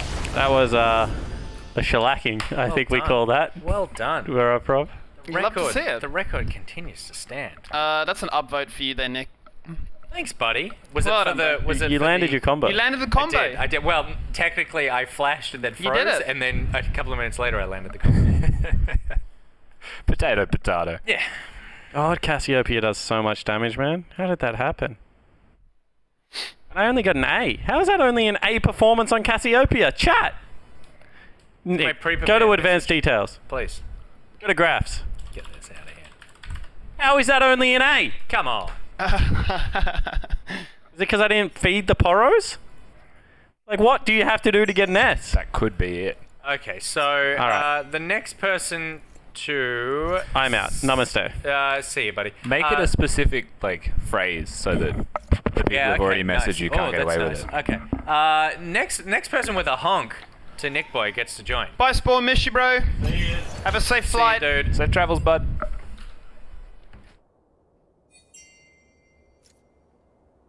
Chewy Apple, welcome. What's the keyword? That's And really kind. Peppa Pig, welcome. It's very kind of you, Mr. Icefang, but he's not going to be here to see it. What was that? It's an S+ from him. Oh yeah, I saw that, but I didn't want to tell him. Yeah, he was already leaving. I It'd didn't be want weird it to be like, "Hey, Twitch chat said this." Yeah, Twitch chat really like you. That's Yeah. that's not what he wants to hear. Yeah, we can't do that either. We can't do that. Skimmy, let's do it. Are we ready? Yep. Game on. We've got an order icon in here anyway. Basically, Spawn. Spawn and Fairy. A lot of angry people. Oh, Emerald as well. You actually wrote Honk L for that one, so that wouldn't have even counted. Malphite or Yorick? Ugh. Not a lot of options here. Ooh, there's an option. Emo. That's what we like. He's so adorable. I just want to kiss him on the mouth. He knows it too. That's why he's covering up. He's like, "Oh, I made a bad little whatever I am." Yodel. Yodel. Sorry, Emerald. Next time. Magic. Beefy boys. Maybe Actually, I it feels play more empty with no spawn. Well, technically it is. Stream delay biased. Yeah, but I mean, how else do you want it? How else do you want it? Give me a better idea. Callum just headbutted the door. It's one way to shut it. I guess we could build that. Oh. Man. We need someone to sing. Whenever you need someone to lay your heart or head upon, remember after the fire, after all the rain, I will be your flame. I will be your flame. Thank you very much. Thank you. I like that. I sing that song to my daughter. Hey! We're joined by Yaksuli. Instantly more useful than Spawn. It's like he can't respond to that. He's getting on a plane. Emerald raises a good point though. It feels empty in here because I can't hear this constant. That's true. Like That's every true. yeah. Also, it's not pulsating with hatred. Yeah, true. Yeah. It's a huff. He huffs. There is optimism surrounding the building. Way too positive in here. Just gonna have to wrap it up. Nick. Yeah. What do you want? I was trying to be negative. Oh, you were trying to be negative. You don't have a negative bone in your body. You've got a troll. Yeah, You've got a lot of troll bones. I was trying to like think of something to like criticize you on, but I couldn't. I am You're just uncriticizable. perfect. Yeah. You See, majestic the way that you can never be criticized in a meaningful way is to own your flaws. Yeah, that's true actually. Yeah. That is very so true. to just tell everyone your flaws straight up, and then no one can be like, I and don't they like say this something, guy. you're like, I've said things to myself 10 times worse. Yeah, exactly. And they're like, well, shit, I don't know. I'm way worse of a bully than you are. I'm way more of a bully, sorry. I just turned this on. What is happening? I hope you turned it on during the singing. Okay. Criticize his Karthus, skill Darius, shot. Garen, Teemo, Diana versus a comp that gets outscaled and is mostly AD. We got it. Yeah. I think we just win this game now that I've taken an actual second to look. That's exciting. There is a couple of things that are terrifying because it's not all AD. There's a donger. Yeah. Connection speed is one of those terrifying things. Absolutely. They can when they have their R buttons. Yep. We get obliterated. I don't like that. Yeah, it's gonna be pretty scary.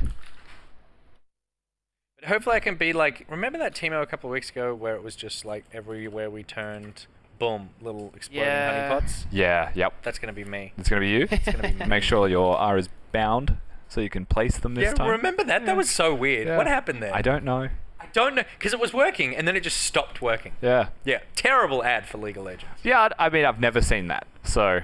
To be fair. Why aren't we in game? 98%. It's gone up by 4%. Do do do do do. I should have YouTube elevator music. Yeah? I reckon it'd be a pleasure to be locked in a lift with you for multiple hours. I wouldn't feel nervous. I wouldn't feel Only if there was a camera. terrified. Off camera. No. Oh, okay. You don't want that. Maybe off camera it would get a little bit frisky.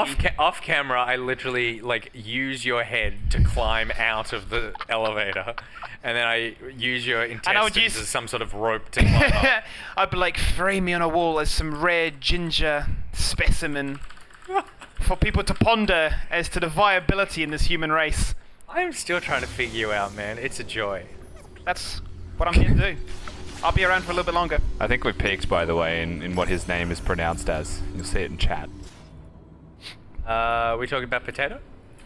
Yeah, potato.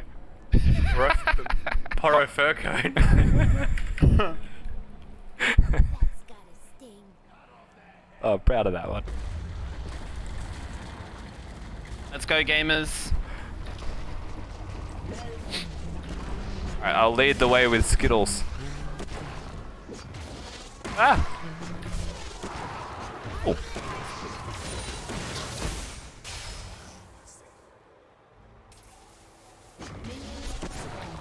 You're hiding in the bush still? Hiding in the bush still, that's the W. There it goes. Ah, my beautiful body! So soft. Why would you do that? It was good bait though. It was tasty bait. Tasty bait. Go Chewy.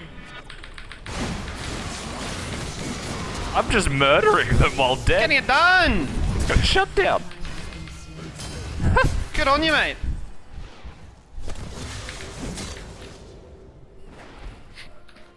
The NPL feat the viewers. I really when we spoke about this yesterday, I know we've mentioned it once or twice before, but I really want to own the viewers one day. Just us versus the viewers in an ARAM? Yeah. That would be fun. I like it. I'm a fan. You know I don't like our viewers. You know how I feel about them. You can only play that role now that Sport's not here, because he's Yeah, I taken need a to take big it off. stance. We're missing a grumpy old man. Nick, quickly, shapeshift. I love you guys. I love you guys. You know I love you. Even though all the horrible things you say.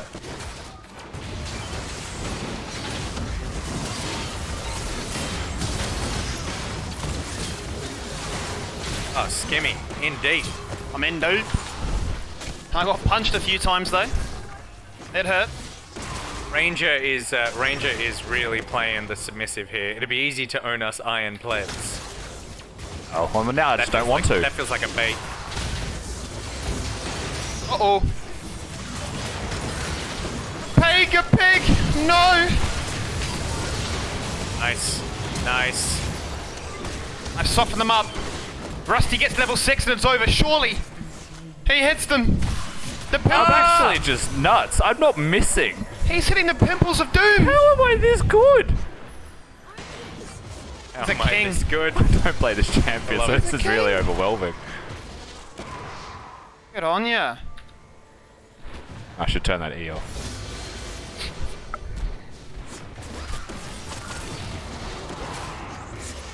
Oh, now I'm missing.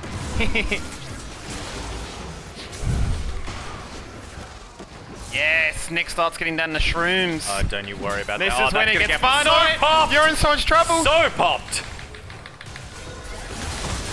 Oh, blown up. Take that, honey boy. Ooh, ooh! That was big by Diana. Let's just do damage. Yeah, cop it. Love the game plan. Let's just do damage. Yeah, copy it. I love it, bro. Was that my accent? Was that an impersonation? Yeah, I don't know. Are you South African? How did he know?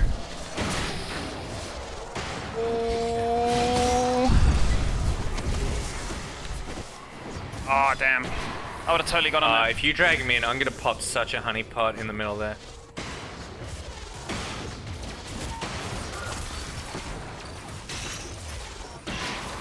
Oh, that's a honey pop right there. That's a honey pop!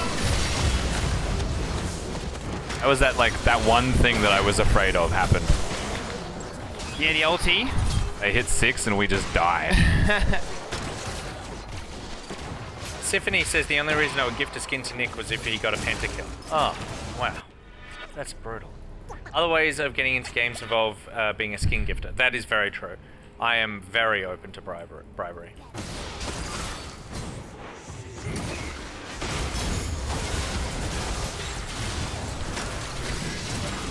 Oh, I've just entered. No, we're that good. was so courageous. We're good. We're good. We're not good. I just need to die really at this stage. Maybe I can bait somebody in. Oh. Oh, well done.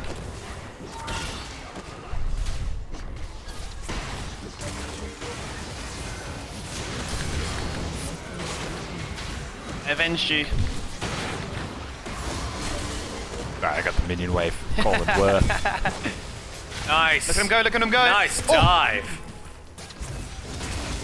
Oh, that hurt. MPL's corrupt, yeah, you know it. Oh, totally. Again, we just own it. We're criminals. We're actual criminals. We did have a really good game with that Yumi Dubsy. Oh no! I died as the auto was going off. Yeah, I see. Oh, the Sork shoes. Oh, come on. Why does this champion do more damage when other people play it? You want the real answer or the answer I'll give you as a friend? Friend? They're better than you. Yeah, I thought so. So I've got ulti. You can try and make something happen here. Oh, it's happening. It is all happening. There it is. Slain. I don't know what to do with this random crystal.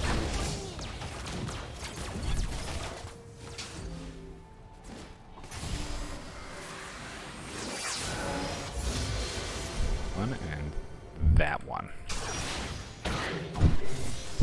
Damn. Okay, so why are we not making the progress that I was expecting? They are they're really hard to push into because Heimerdinger. Right. Okay. My man just sets up He turrets. sets up turrets and screws us. So if we kill him, and then the problem with that is we kill him, and then they all just go at us. Yeah. Like real aggressive, like. That is it. That guy, he should be dying for that. Primer's low.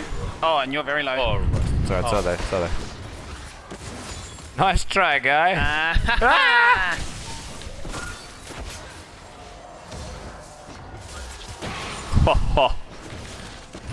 Thresh shield.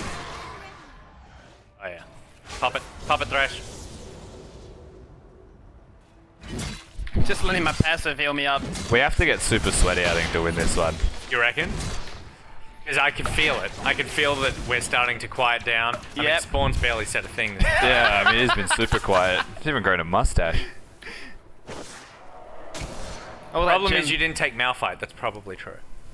I should have taken Malphite. I think I'm remembering now that I actually did like Malphite. So that was maybe a mistake.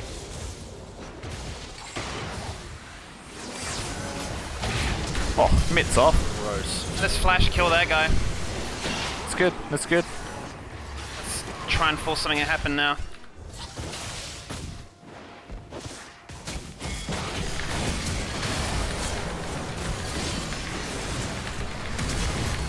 They're so low. There it is. Well done, bro. Nice. Let's get it together. Nice work. Ah, what a silly champ. That was huge. That was huge. There we go. That was All the right. play. That was the play. There's only so much sweat and really reeling to put on the court. That was a large part of it. Yep. The run is on. Unlucky Darius. Poor chewy apple.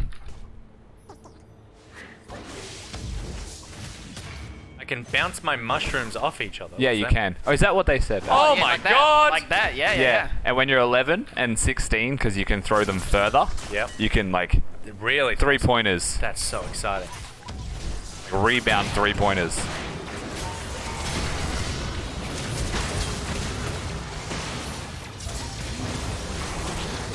Okay. I'm Gonski's I'm boys. feeling inspired by that now. I'm just going to do trick shots. Do we want Mercs or Tabbies? Mercs. Mercs? Actually, you know what? No, go Tableaus. Tableaus? Thanks, Emerald. Alright.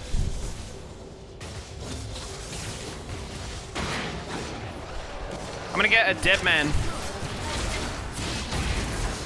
You're gonna find one of those. Yeah, or should I go static shiv? Let's just go statty. Full DPS boy. I have ult in 10 seconds, and so I'm probably just Full gonna spin to win. go into them.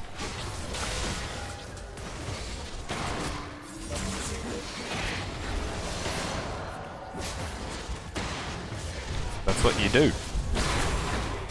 Alright, I got everything but flash. Get off it. That bounce. Triple bounce? Should I Yeah, just you look can. like Oh my god. silence? They bounce for days. This is everything. My whole day.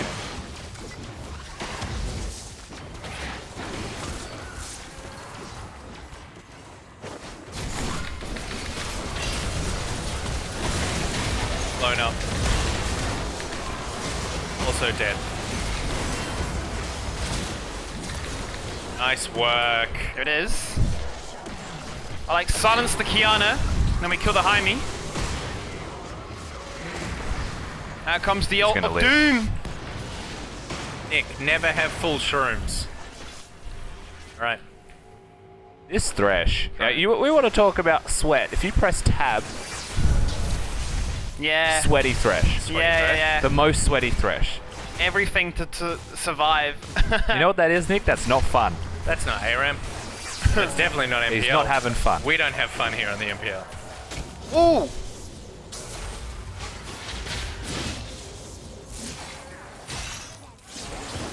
Nikkei Lakers spawn Spurs. No, Spawn's not Spurs. That's me if we're talking basketball teams. I don't actually know. Spawn is... Got two flashes. 76ers? What was the team Russell Westbrook was in?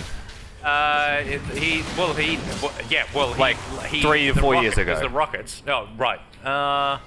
Who was it? Because he likes Royce. He was the one. Rockets. He was like the year he was getting triple doubles every game, but he was like 30% hit rate. Because all he did was throw them until they went in. Chat will remember.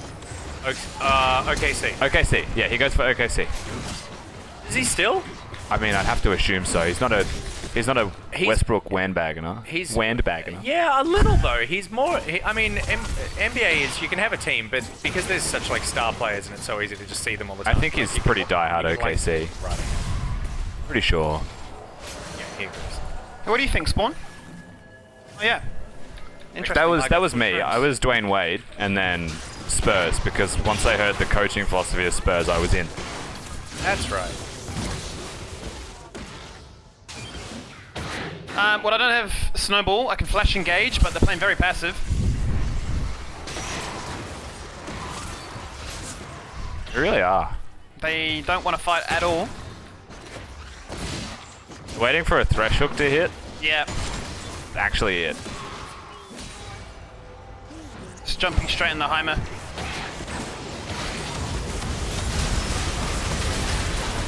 Woof.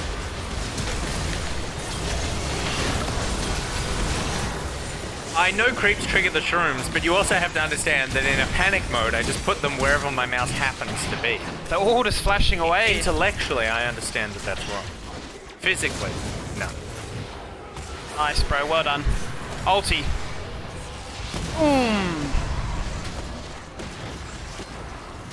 Some serious deeps. Yeah. A couple of them got OKC in chat. Well done. You're better than I am.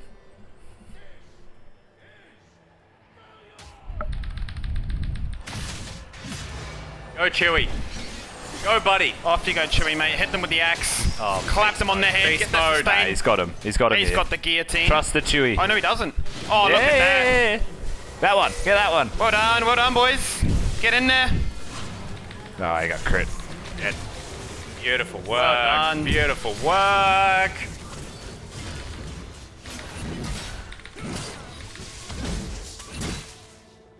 Absolute patriots. The boys.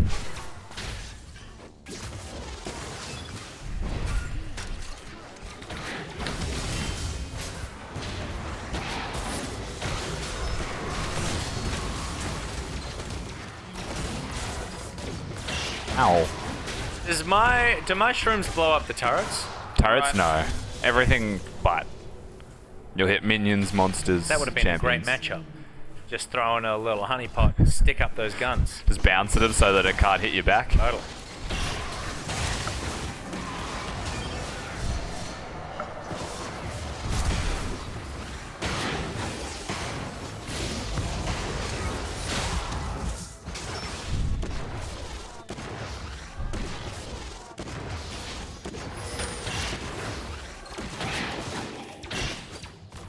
Woo! Woof!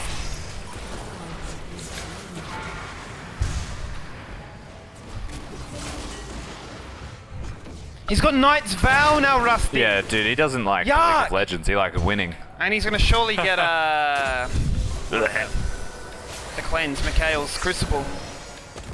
It's like trying to get scouted for a team.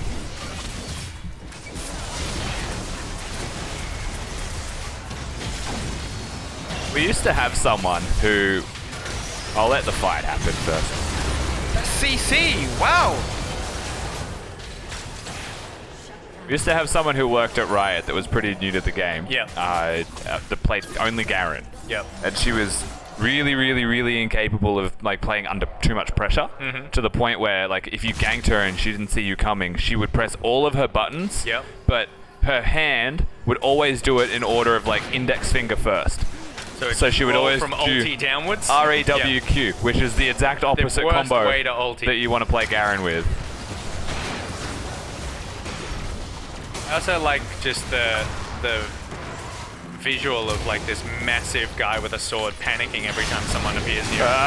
Yeah, absolutely.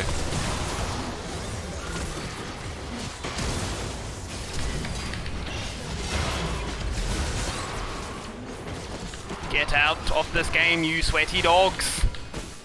Flash away, run.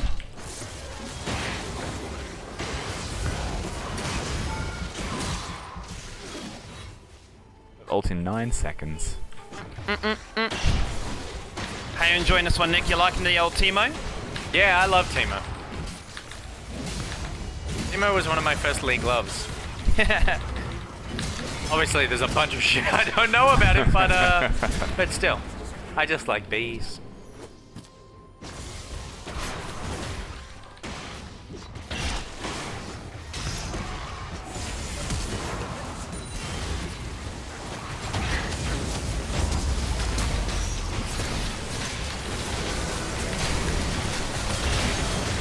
Oh, they're so murdered. Oh, love to see it. That was big play of the Dead. day. Go, run, boy! Run, little boy! Oh no. That Hey, wasn't something me, my passive. by the way. No, it's not you, Lazy. You only played Lux at Caitlyn. Or did.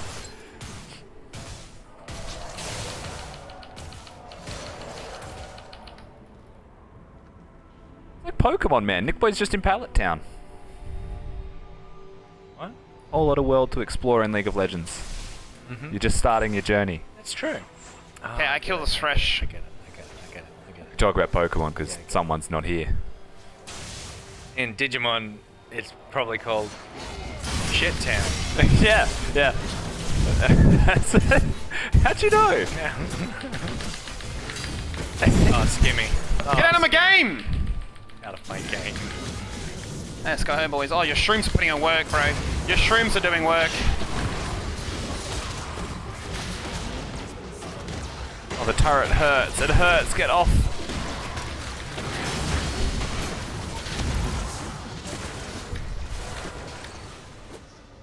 Let's go. Let's go, gamers.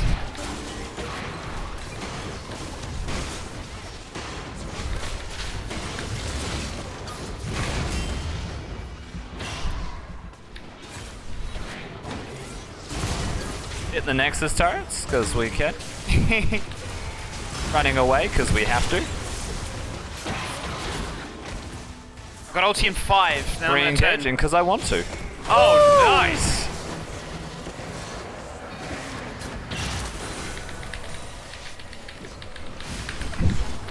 Ah, I tried to follow you out to get the Lucian kill. It wasn't enough. Damn.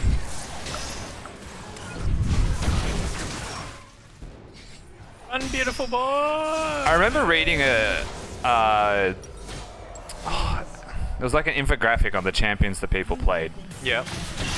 And there was a correlation between males and playing what they defined as cringy champions. Yep. But being teenagers. So like when we all first started playing and we were a lot younger, like Kane and Yasuo were like the most played, and Zed. Yep. Yeah. Because they were like...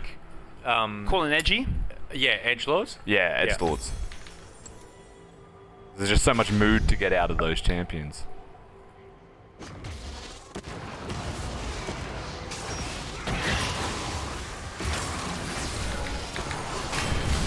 This is a 2-0. This is definitely a 2-0. Should be. If we lose now, we lose, but...